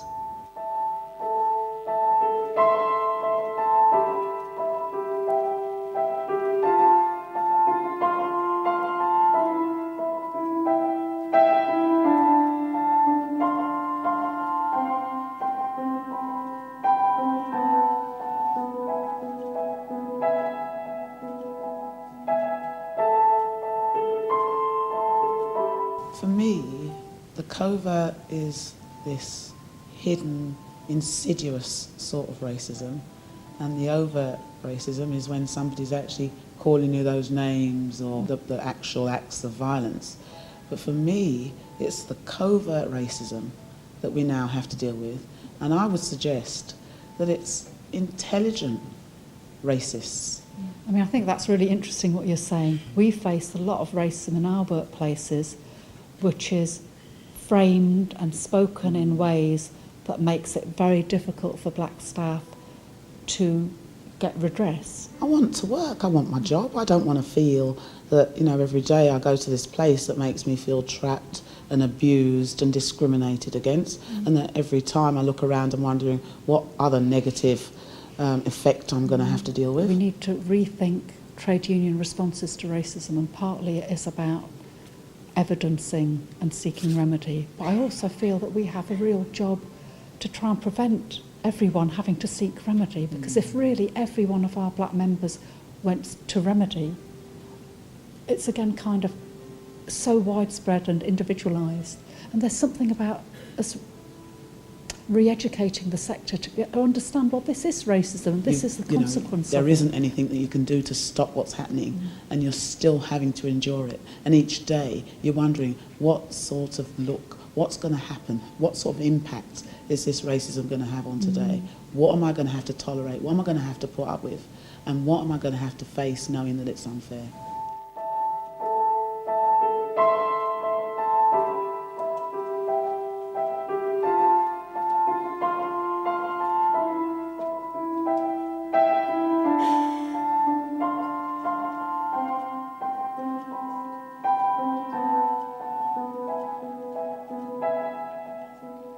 I think it can be quite dangerous to discuss racism at work in various ways. I think people are worried about the response they're going to get. It's not always a response that's about addressing the complaint of racism or the identification of racism.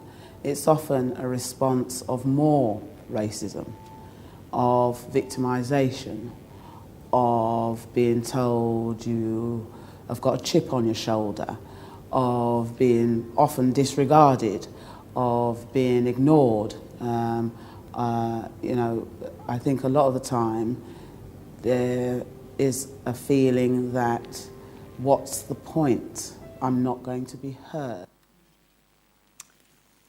Okay, any response in a word or two?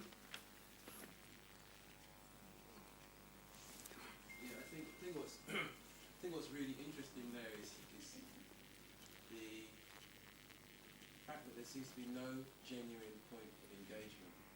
To have the conversation, to then explore the consequences. So it's almost like they're doing it backwards. It's like, well, are you clear that this is what I'm saying? Do you understand this is what I'm saying? Do we now look at what the pros and the cons are? And then do we tie that to what we actually want to do? Do we want to make it better, or do we just want you to go back and have some more? That's kind of what comes through for me. But generally there is no admission. Absolutely not. There's no ownership or admission. It's more that's you imagining something, and that's how it's so insidious. Those of us who grew up in the late 60s and 70s, at least it was in your face. Somebody called you Packy, somebody called you the N-word, you kind of knew it. Somebody didn't put money in your hand, you knew, and they put money on the table while they put money in other people's hands. As I grew up, you experienced that. But the more I personally have found, the more in the profession I've done this, the more I have had to face barriers as a consequence of airing grievances. Thank you. So it's a very double-edged sword. Now, I'm one of the people who've often said to Ghislaine, as I said earlier, don't set fire to your own house, Ghislaine. Be careful. Yeah, because there's one other there thing is no as well, is that it's also when the person is actually telling you, this is how I feel. Okay? So you have an individual expressing their own feeling, and somebody or a group of people are going, actually, no, you don't feel that way. This is how you feel. Yeah. Because this is how we see it, so this is how it is. Yeah, you've got it wrong. You've got it wrong. Okay, thank you for starting the discussion on what happens when people start to think about marginalization, marginalization-related discomfort. And I'm talking again about race because that's my experience, but I suspect this could apply to other characteristics or identities. So there is minimizing the issue, or it's not that bad, or minimizing privilege. So on the one hand, what we might have, and what I've done is people who tend to be marginalized, and how people who tend to be on the tend to be doing the marginalization may react. So you can see that some of the processes are parallel in terms of how people might respond, but there is some differences. For instance, you might think that or well, why you behaving in a way that is oppressive. But oppression is dialogical, is interconnected with submission. So if I submit to oppression, then the chances are people will oppress me more. And if people respond to oppression with submission, chances are you would oppress them. You oppress them more. I can't go through all of the things. A few things I will pick up is what I call theorizing and intellectualizing, or my word, out-thereing. So yes, there is racism and there is marginalization in the world as a possibility. We accept that. Now, is there marginalization in the trust? I don't think so. Is there marginalization in our cohort? I don't think so. Is it an issue for me in my house? I don't think so. Is it an issue for me? Absolutely not. So this is what out-thereing is to me, is this idea that it exists, but it's not a problem for us. And in terms of perhaps the dominant feeling, which might underscore some of the responses from a privileged perspective, might be guilt, and then from the oppressed perspective or the marginalized might be shame. The functionality of oppression, because I can tell you when I read all the guides and the HCPC and the BPS and the DOH, and I thought, oh my God, I couldn't be in better hands in this profession. How surprised was I? So I think we have to accept that marginalization serves a purpose, that it works, and it has been working, and this is why it keeps happening. So some of the purpose that might be served by marginalization, gatekeeping in terms of structure of power, maintaining the social order, social control, upholding social norms and customs, reproducing dominant discourse, supporting a sense of superiority. I think someone mentioned that earlier. Reducing cognitive loads and effort through homogenization or stereotypes, for instance, managing uncertainty and safety, processing fear and anxiety by distancing ourselves perhaps from the unknown, reproducing habits, especially organizationally, strengthening the status quo, and sometimes, especially institutionally, avoiding risks, avoiding doing things differently. So I will leave you with some strategies in terms of what we can do, because there's loads we can do as individuals, as workplaces, as institutions, as a society. At the individual, there's a sense of developing critical self-awareness, which is who we are in the world, historically, sociopolitically, how we locate ourselves. There's a need to shift the gaze, and that would be, if you take anything from this today, take that. Which is shifting the gaze. There is a sense often that to understand the other, we need to spend time reading on other culture, spending time on, understanding racism, being educated on racism. I would posit that actually you need to shift the gaze and look at the mirror and understand yourself. It's more likely that you will understand the other. If you can understand yourself, your fear, your bias, etc., etc. There's a need to attend to feelings and what happens in the para or pre-verbal, because a lot of exclusion, a lot of marginalization happen in the space in between. It's something that people experience, something that people experience in their body, something that people cannot often articulate, but we know something is there. And there is, I think, it requires attention. And tools, formulation are not only to be used on the other. We can use it on ourselves. We have plenty of tools to understand ourselves better. There's something about making space for questioning practices, especially hierarchization. I can never say this word. Hierarchy is what you say. How do you say it again? Hierarchy. Thank you, that one. So questioning this. Troublemakers, nurture them. They provide important sources of, it's a control, it's a balance, it's check and balances that trouble. If you're in a team where everybody agrees and everybody's happy, please watch out. What's going on? What's going on really? Ideologically, something about broadening the curriculum, as I said, and a few ideas here sociopolitically. I've run out of time. Thank you. In case. Thank you. This is one of my favorite quotes. And as you said, that we all have the power. And there's another quote about the easiest way, or the simplest way, I think it was, I can't remember them, but the simplest way to give away your power is to believe that you have no power. I can't remember where it's from, I love them.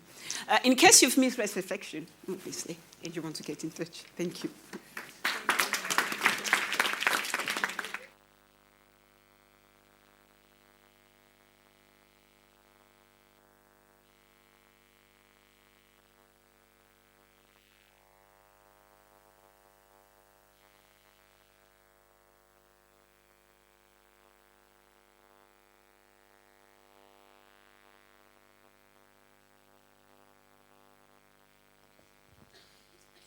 A panel of people who lived experience, who will reflect on their lived experience of equality issues, make suggestions in relation to inclusion, and take questions from the audience. So now we have a panel of experts who can talk.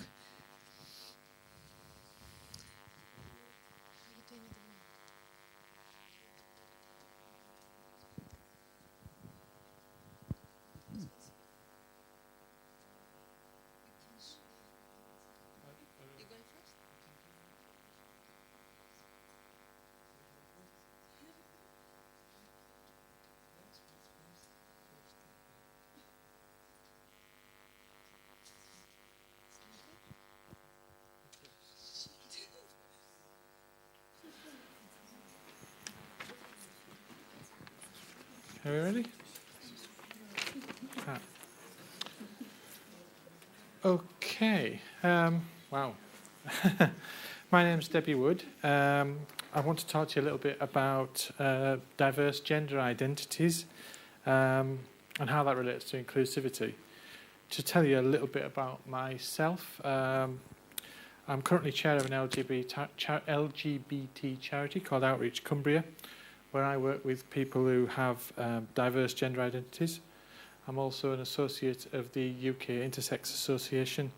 I work 2 days a week as a locum high-intensity therapist, and I'm about to start a research assistant post with Cumbria Partnership Trust, and I'm also a hopeful DCLIN applicant for this year. I also identify as a trans woman. Like many of my generation, it took me a long time to come to terms with this. I was brought up in the 70s. It wasn't the most cosmopolitan era in that respect. I transitioned from male to female 11 years ago, and at that time I saw gender as a very strict male-female binary, where I was sitting uncomfortably in the wrong box and accepted a medicalised model which dictated that the cure was to get into the other box via a route of medication and surgery to realign my body. However, transition was the beginning of an evolution in my thinking about gender, and my initial foray into psychology revealed a narrative where there's actually more difference within than between the genders, and where some aspects of gender might be biological, thus following physical sex. Much of it is an evolving social construct. So now, although I present as female, I consider myself to be genderqueer. And for me, that means that I live somewhere on a gender continuum, rather closer to the middle, probably, than either of the traditional sexes. Now, it took me a while to get here, but now, for me, that's okay. Inclusivity, for me, is about changing attitude to gender. Because my original binary position originated in my own internalised transphobia, the view that there was something wrong with me, something that needed to be fixed. And this is rooted in societal norms, where sex and gender are immutably linked, where male sex equals man, female sex equals woman, and that's the end of it. And we've all been conditioned to accept that, I guess. But yet nature isn't so black and white, as is indicated by the existence of intersex people, for example. In modern society, gender roles have changed dramatically over the last couple of decades in particular. And the edges are a lot more blurred, I think. So I kind of wonder to myself, aren't we all a bit genderqueer? And if so, what are the implications for us and for society and for clinical psychology? As with wider society, we don't know how many clinical psychologists are trans. And a lot of that is because some of them are, or many of them are probably still in the closet. Some are living in stealth, invisibly, in their acquired genders. And for those of us who are visible, it's often because there's no choice but to be visible, because our bodies stray too far from the norms of the gender we feel we are. Invisibility is safe, and it earns acceptance. And while I think that it's perfectly valid to live invisibly if that's what you choose, I have to ask the question, why? Why? Why not?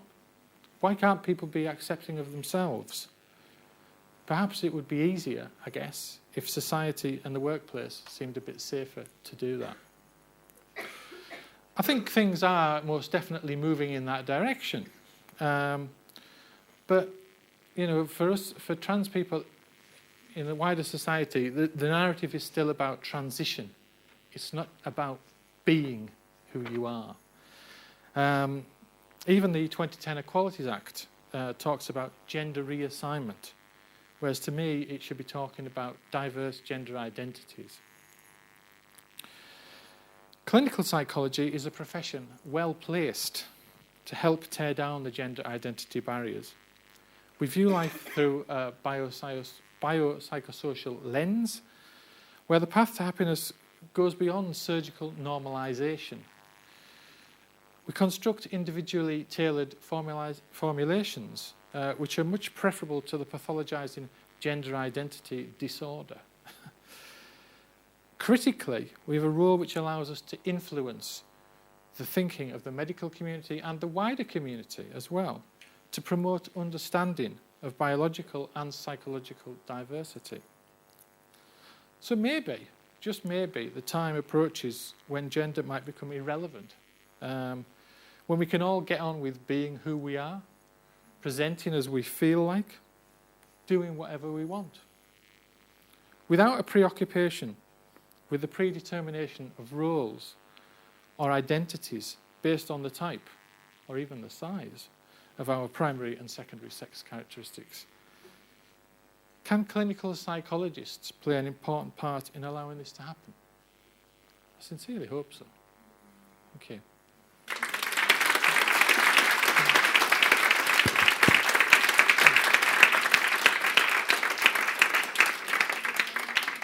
Are we doing everybody talking, or are we taking questions first, or what? Okay. Does anybody want to ask any questions? If you want to speak individually, otherwise we can just go to question and answer. Okay. Okay. My name's Jack Appleby. I'm the co-founder and facilitator of Buys of Colour. Our posters are up on that wall there, and if you leave me your contact details, I can send you a set of 5 posters too. Do not operate heavy machinery until 2 hours after writing poetry. Do not wander lonely as a cloud. Take your frustrations and write something down. Poetry won't stop your delusions. It won't fix your tortured brain. And if you need a hospital admission, poetry won't stop the pain. But sometimes poetry is therapy to me. It helps me get things out. And anxiety is turned into words that I write instead of shout.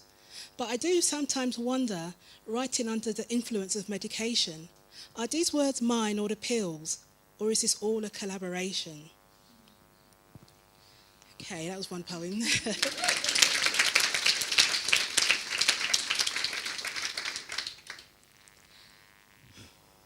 This next one's called Fighter.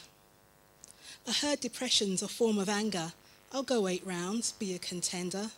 Battle anxiety as a tag team with the tools I learned in DBT.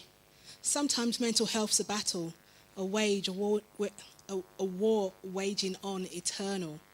and recovery is a ceasefire dream, but no surrender, no defeat.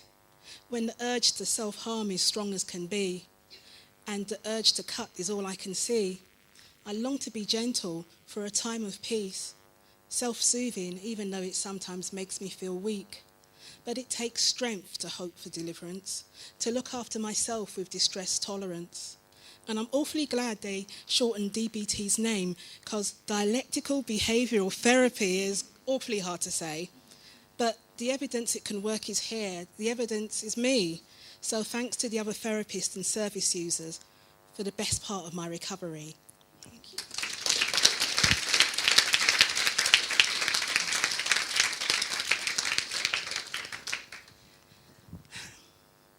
Will you listen to me when I go to therapy?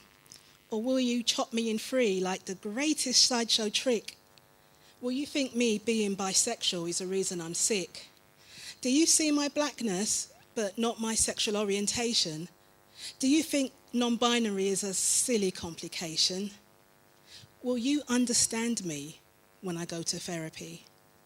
Black, queer, non-binary, not a tick box questionnaire for you to complete. I'm here, I'm real, see me, see me.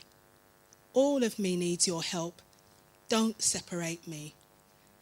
Will you respect me when I go to therapy? Thank you.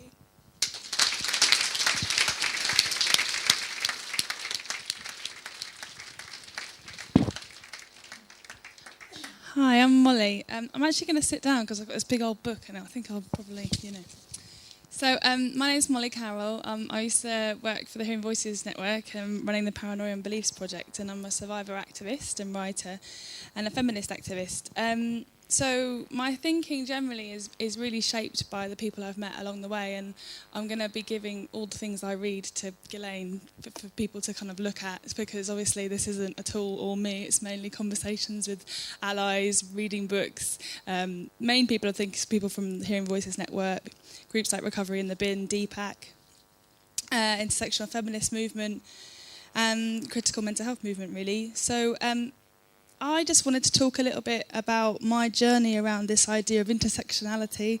So my story is a lot about being a child sexual abuse survivor and gendered violence around other types of abuse as well, which led me to very difficult mental health experiences such as self-harm and attempted suicide, very questioning deep-set beliefs about my sense of self, overwhelming emotional responses to relationships, etc., etc., etc. So I was perfect fodder to be an involvement worker about 10 years ago. So my role was to be involved. And it's actually where I met Ghislaine, and she wasn't involving me, just so you know. But yeah, so I suppose I'm going to go in like two directions. So this idea of involvement, I just wanted to quickly talk about briefly. So what's wrong with involvement? The idea of flattening a whole bunch of people's experiences. And I actually come back to the idea that we've talked about race a lot today as a great thing, because actually in service user movements, as Jayshree Kalatil, talked about in Dancing to Our Own Tune, race isn't mentioned. You're not allowed to talk about race here. We're talking about mental health. So actually to have a space where that is been a big focus, I think, is really important.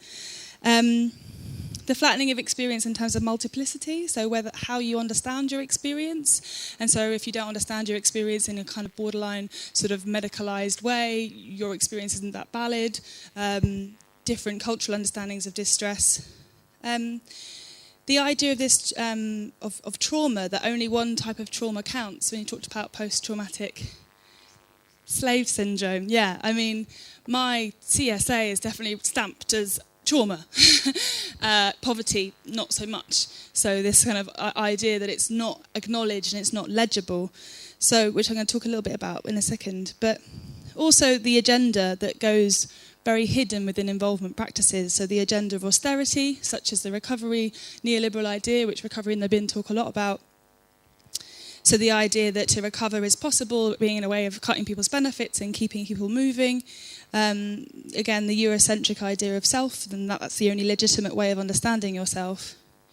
So I was struggling, and I kind of was being a bit wheeled on, wheeled off as the kind of crazy person. And I was starting to I'd been through a lot of therapy, and I started to think about my abuser because he was a survivor himself and really struggling with that bit.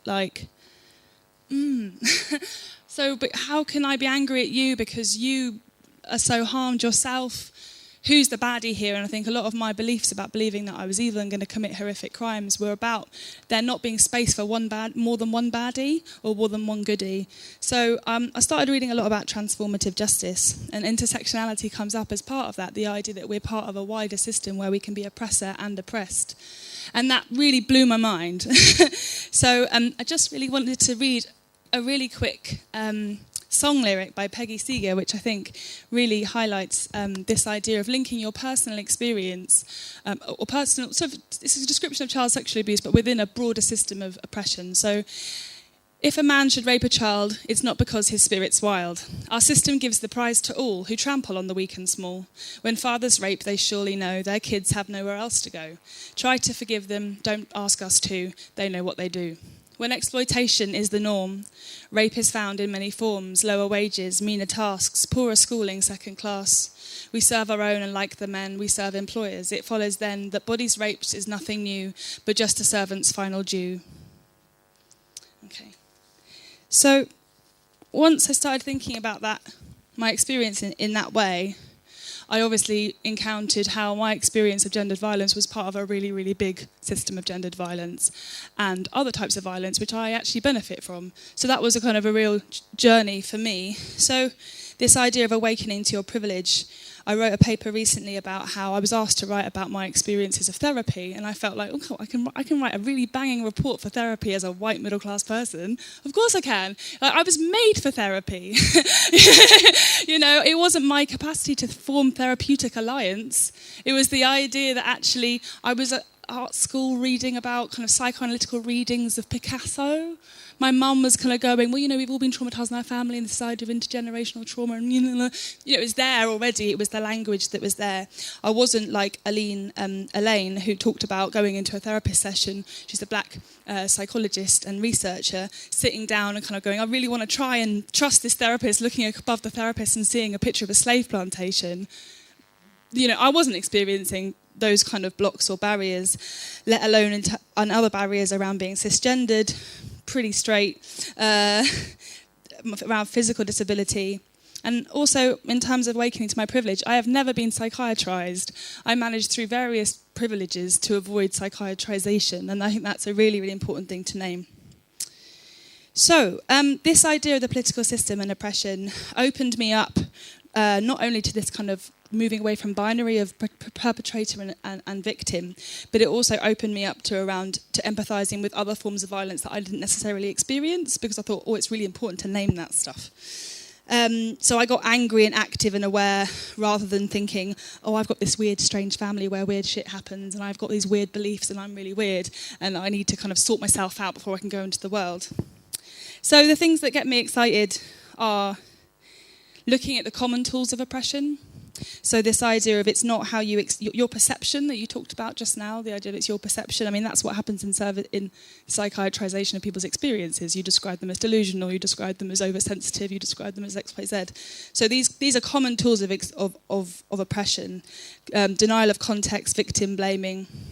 I'd be excited about linking, for example, the decolonial idea of epistemicide, which I think is such a wonderful word, which is by D'Souza Santos.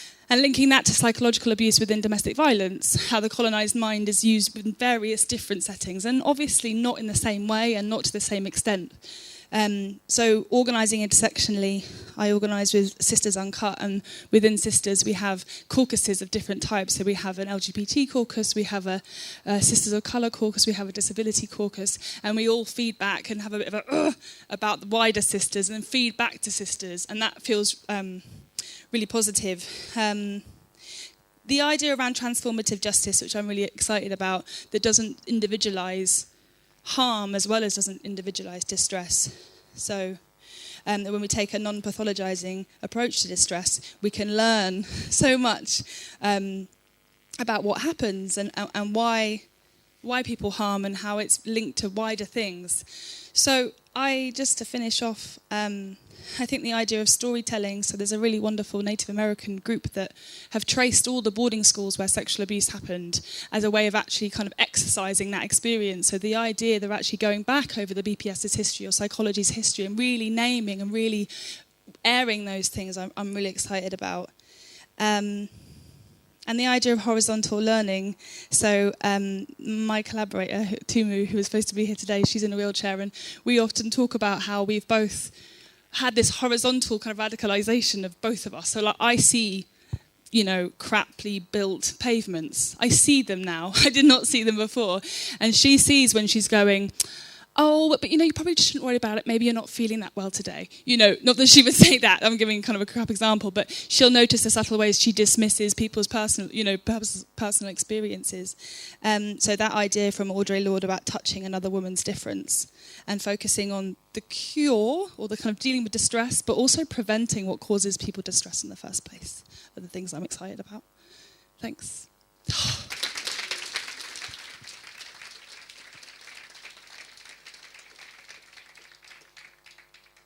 The very, very, very last speaker. Hopefully it's worth the wait.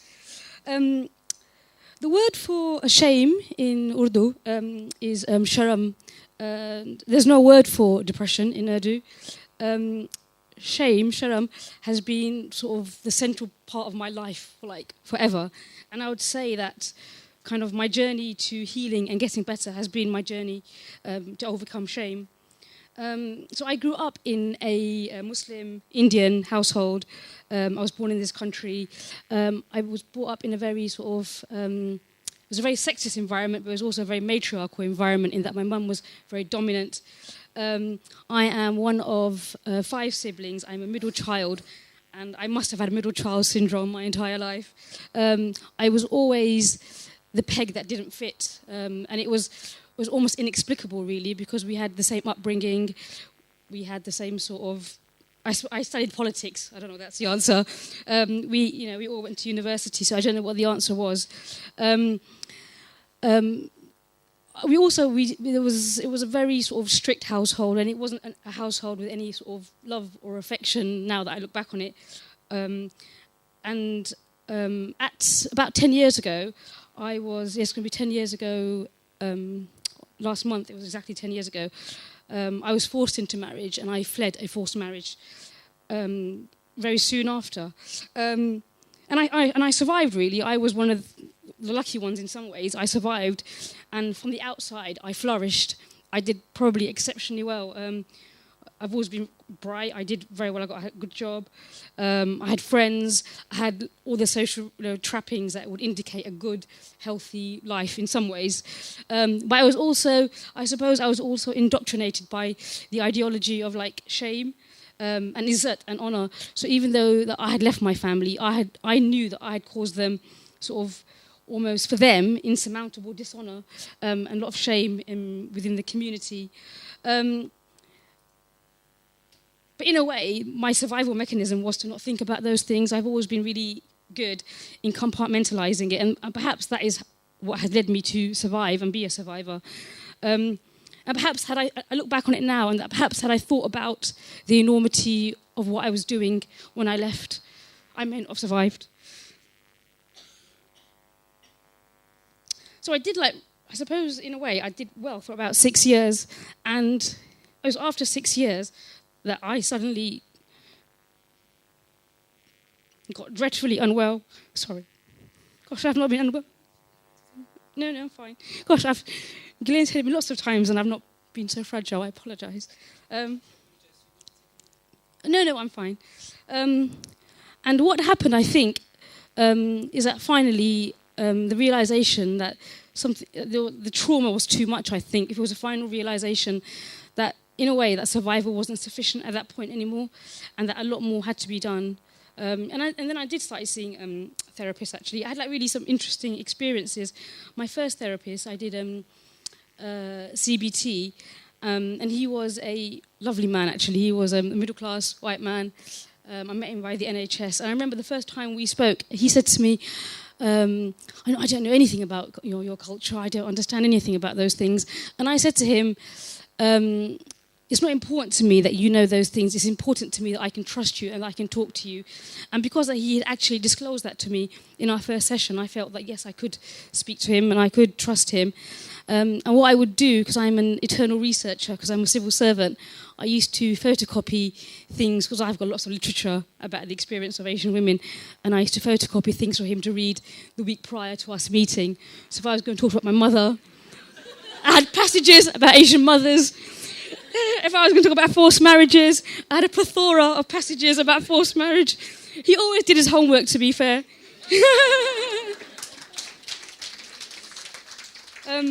So it was. I think it was a good and productive relationship, actually. And I think, in a way, it was an introduction to therapy. It was just like the beginning, because I only did that for a couple of months. It was a good start.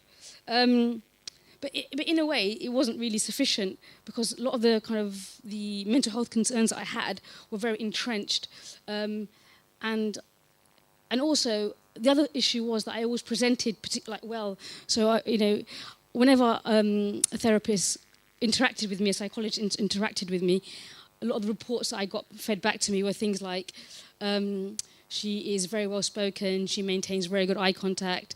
And they also used to always say she's dressed very smartly, and in a way, all of those things became barriers for me to get really effective service. And in a way, I think that when I did get help, it was when I was particularly unwell. And even then, I think that things like the fact that I have a good job and very a sustained job, and I have my own home and stuff, on all of those things, which are, of course, wonderful, excellent things, and I wouldn't not want them, but they almost became like a hindrance in me getting really effective support, really. It's quite interesting. And it was a couple of years ago when I was again in contact with mental health services. So this was after a good few times. I got in touch with, so I was referred to a psychologist, and she was assessing me. And, and I think at that point, I was at the end of my tether, and I was quite angry. And I said, I'm sure you're going to say to me, you're going to write a report about me, and I'm going to get a copy of that report. And that report is going to say, Huma is very well spoken, she has excellent eye contact, she dresses really well, she has a good job, etc., etc. Yeah, she's a good researcher. I am a good researcher. I pride myself in my research. But in fact, she did say, to be fair, she did say all of those things, but she said that, no, this person needs help, she needs medical attention. And in fact, she was the first person that referred me to maybe very effective, intense support. And so I was referred to group therapy, and I did group therapy for over 2 years, which was extremely intense and difficult and challenging. In fact, it was challenging for me in many ways, because I come from a place of a lot of trauma. I come from a place where possibly I felt alone and unloved for a long time, but I also have a lot of, what I realised when I was in that therapy session was that I have a lot of class privilege. So I have a lot of the middle class privilege is a privilege, that is a reality. So it was challenging for me to be in that environment, actually. But I think somehow it worked. And I think it worked because I think I was unable to articulate for so long what it was that was bothering me. So I couldn't talk about, I think I talked about the forced marriage in a very superficial way, but I wasn't able to talk about, for example, my mum or my family, and I think those were some of the crux of the issues. I couldn't talk about my childhood. In a way, I think it's because I didn't really know that it was causing me such trauma and such pain. But in the group sort of therapy setting, other people were articulating it, and finally it resonated. And I think for 6 months of my group therapy, I cried every single session.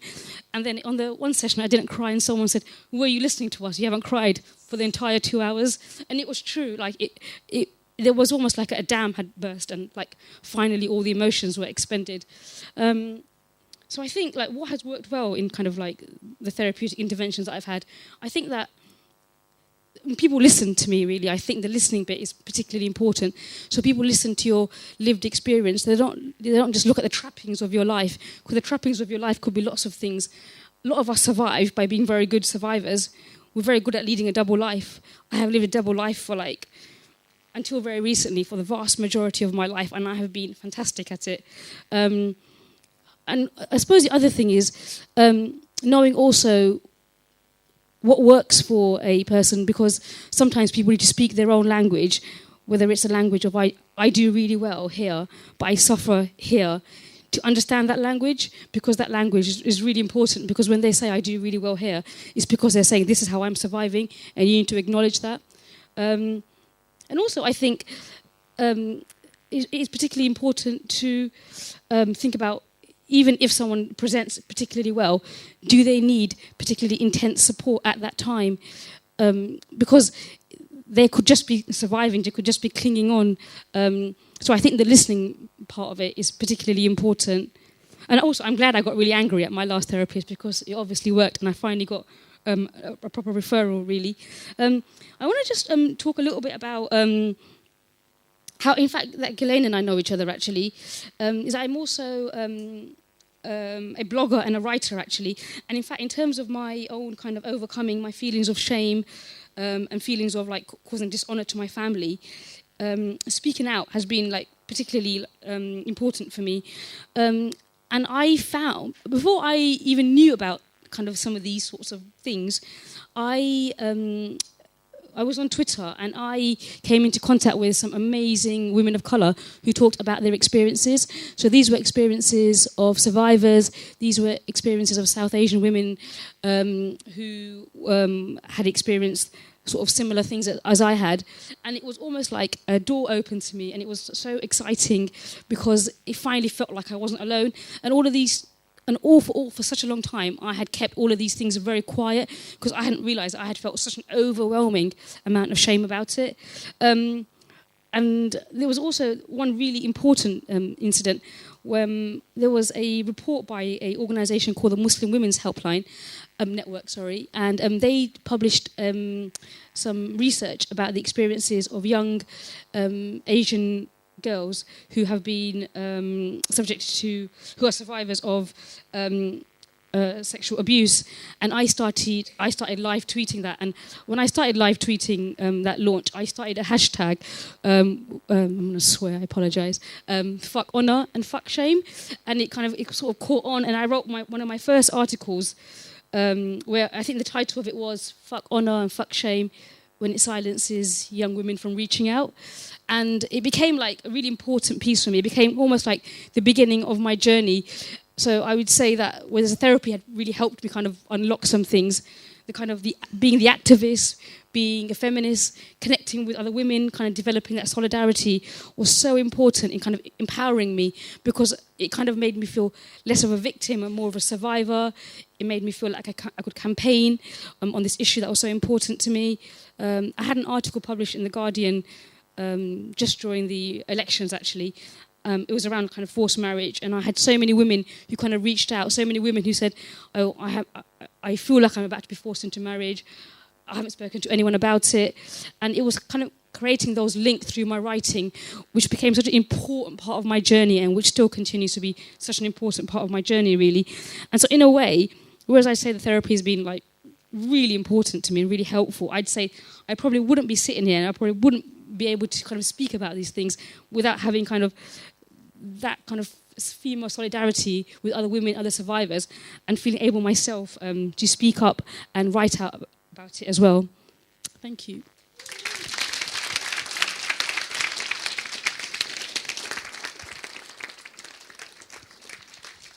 Whoa, what a range of experience and expertise and poetry and manifestations of power through the recognition of such issues. So we're going to come to a close now with Richard. Huh? If people want to ask any questions, we will welcome that for a short period of time before the closure and before the panels, the action groups and collaborations later on. Anybody wants to ask any questions to the panel, any of the speakers present? Or I'm sorry, I'm taking more airtime. I apologize. I wanted to hear from all of you really. Anybody who Phil can answer the question, what you've taken from the day that you think, anything that you want to respond to that might have provoked a strong response that you didn't agree or that you feel needs to be addressed. I think I really want to give you this opportunity. Yeah, I'd like to just respond with, I really appreciate racism, anti-black racism being addressed so much. However, it has felt very, very straight that it's all kind of aimed towards black straight people and kind of ignoring a lot of the intersections. So black queer people haven't really been mentioned at all. Black people with disabilities haven't been mentioned. Black older people haven't been mentioned. It's all been very much a straight, black, able-bodied kind of reciprocant to it. And that's something I am a bit disappointed with. But I am still really glad that racism has been addressed so much because it is an incredibly big problem. And I am a black, non-binary, bisexual person with a disability. I can't chop myself into bits and just say this part of me is black and this part of me is queer. All of me appreciates this, but just like I said in my poetry, don't separate me because I'm made up of lots of different bits.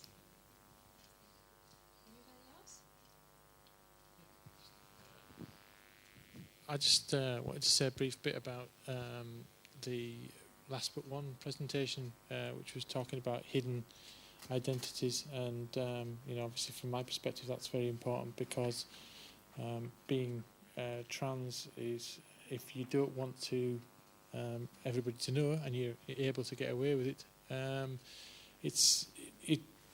it puts you in a situation where you can't talk about vast parts of your life, and that's really difficult. I've been there when I've been sort of working through my own stuff after I just transitioned, even in positions where I thought people did realise I didn't want to talk about the past because I had to compromise myself.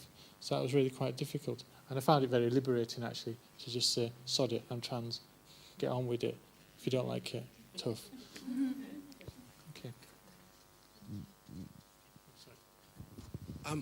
I think it's time to close before we start to lose the audience. I think this has been a really great and important day. There's some people that we need to thank, but I particularly wanted to pick up on Steve's things that this isn't something that we just want left on the shelf. So what happens from here is really crucial, and also his challenge to you as to what you're going to do about it. And I think Masuma's challenge of what's the profession going to do about it. The division is completely committed to this. It's great what Jamie was saying about what's happening in the society, and that is really significant because the division will only get so far. If the society isn't signed up to this, it's going to be much slower and more difficult. So support and watch that with care. There was something for me, there was something about the scientist practitioner and social justice in one of the presentations recently. I've heard two very senior psychologists, Chris McCusker and John Hall, both challenge the number of poor people reading clinical psychology applications who have to read about the scientist practitioner kind of rubric, really, that there's something very significant about the nature of psychology as we constitute it that's at the root of all this. Tony Lavender, who's done history of clinical psychology, has got a great slide devising saying we mustn't get messed up with social need. That's a slippery slope to trouble. And so that there is something about the nature of British psychology itself and the way that we're defining it that is kind of rooted underneath this. And the people have referred to the ambition of the day. I think how we bring it all together, the issues of intersectionality, the theory and the practice, and because in a sense we want loads of flowers to bloom out of this, of people with disability coming together, people who want to define themselves in their own way to push this agenda, but also how does that get coordinated and kind of support, like a learning set or a kind of network or whatever. And that's not clear, but I think you need to push this in your own way and push the division and the society to actually, for this to be part of a process that's just begun And I think I'm with Masuma. We can actually make, collectively, we have a responsibility to make a big and really important contribution, because a lot of people out there are in trouble because we haven't had this together as well as we should. So thanks very much. I think we have to particularly thank Steve Weatherhead for pulling this off. I think we have to thank Ghislaine, and I think we have to have a round of applause for all the speakers and presenters. They've been fantastic. And, yep, thank you very much.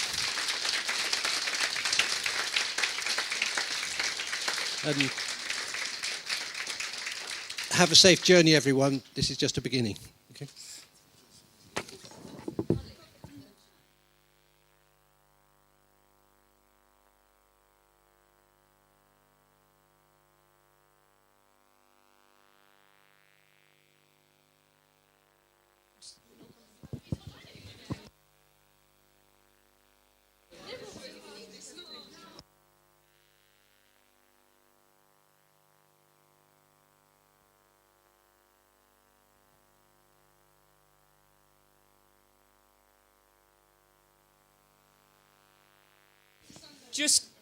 Thank you. People, if you're staying around for this evening, can I just say a little bit about it?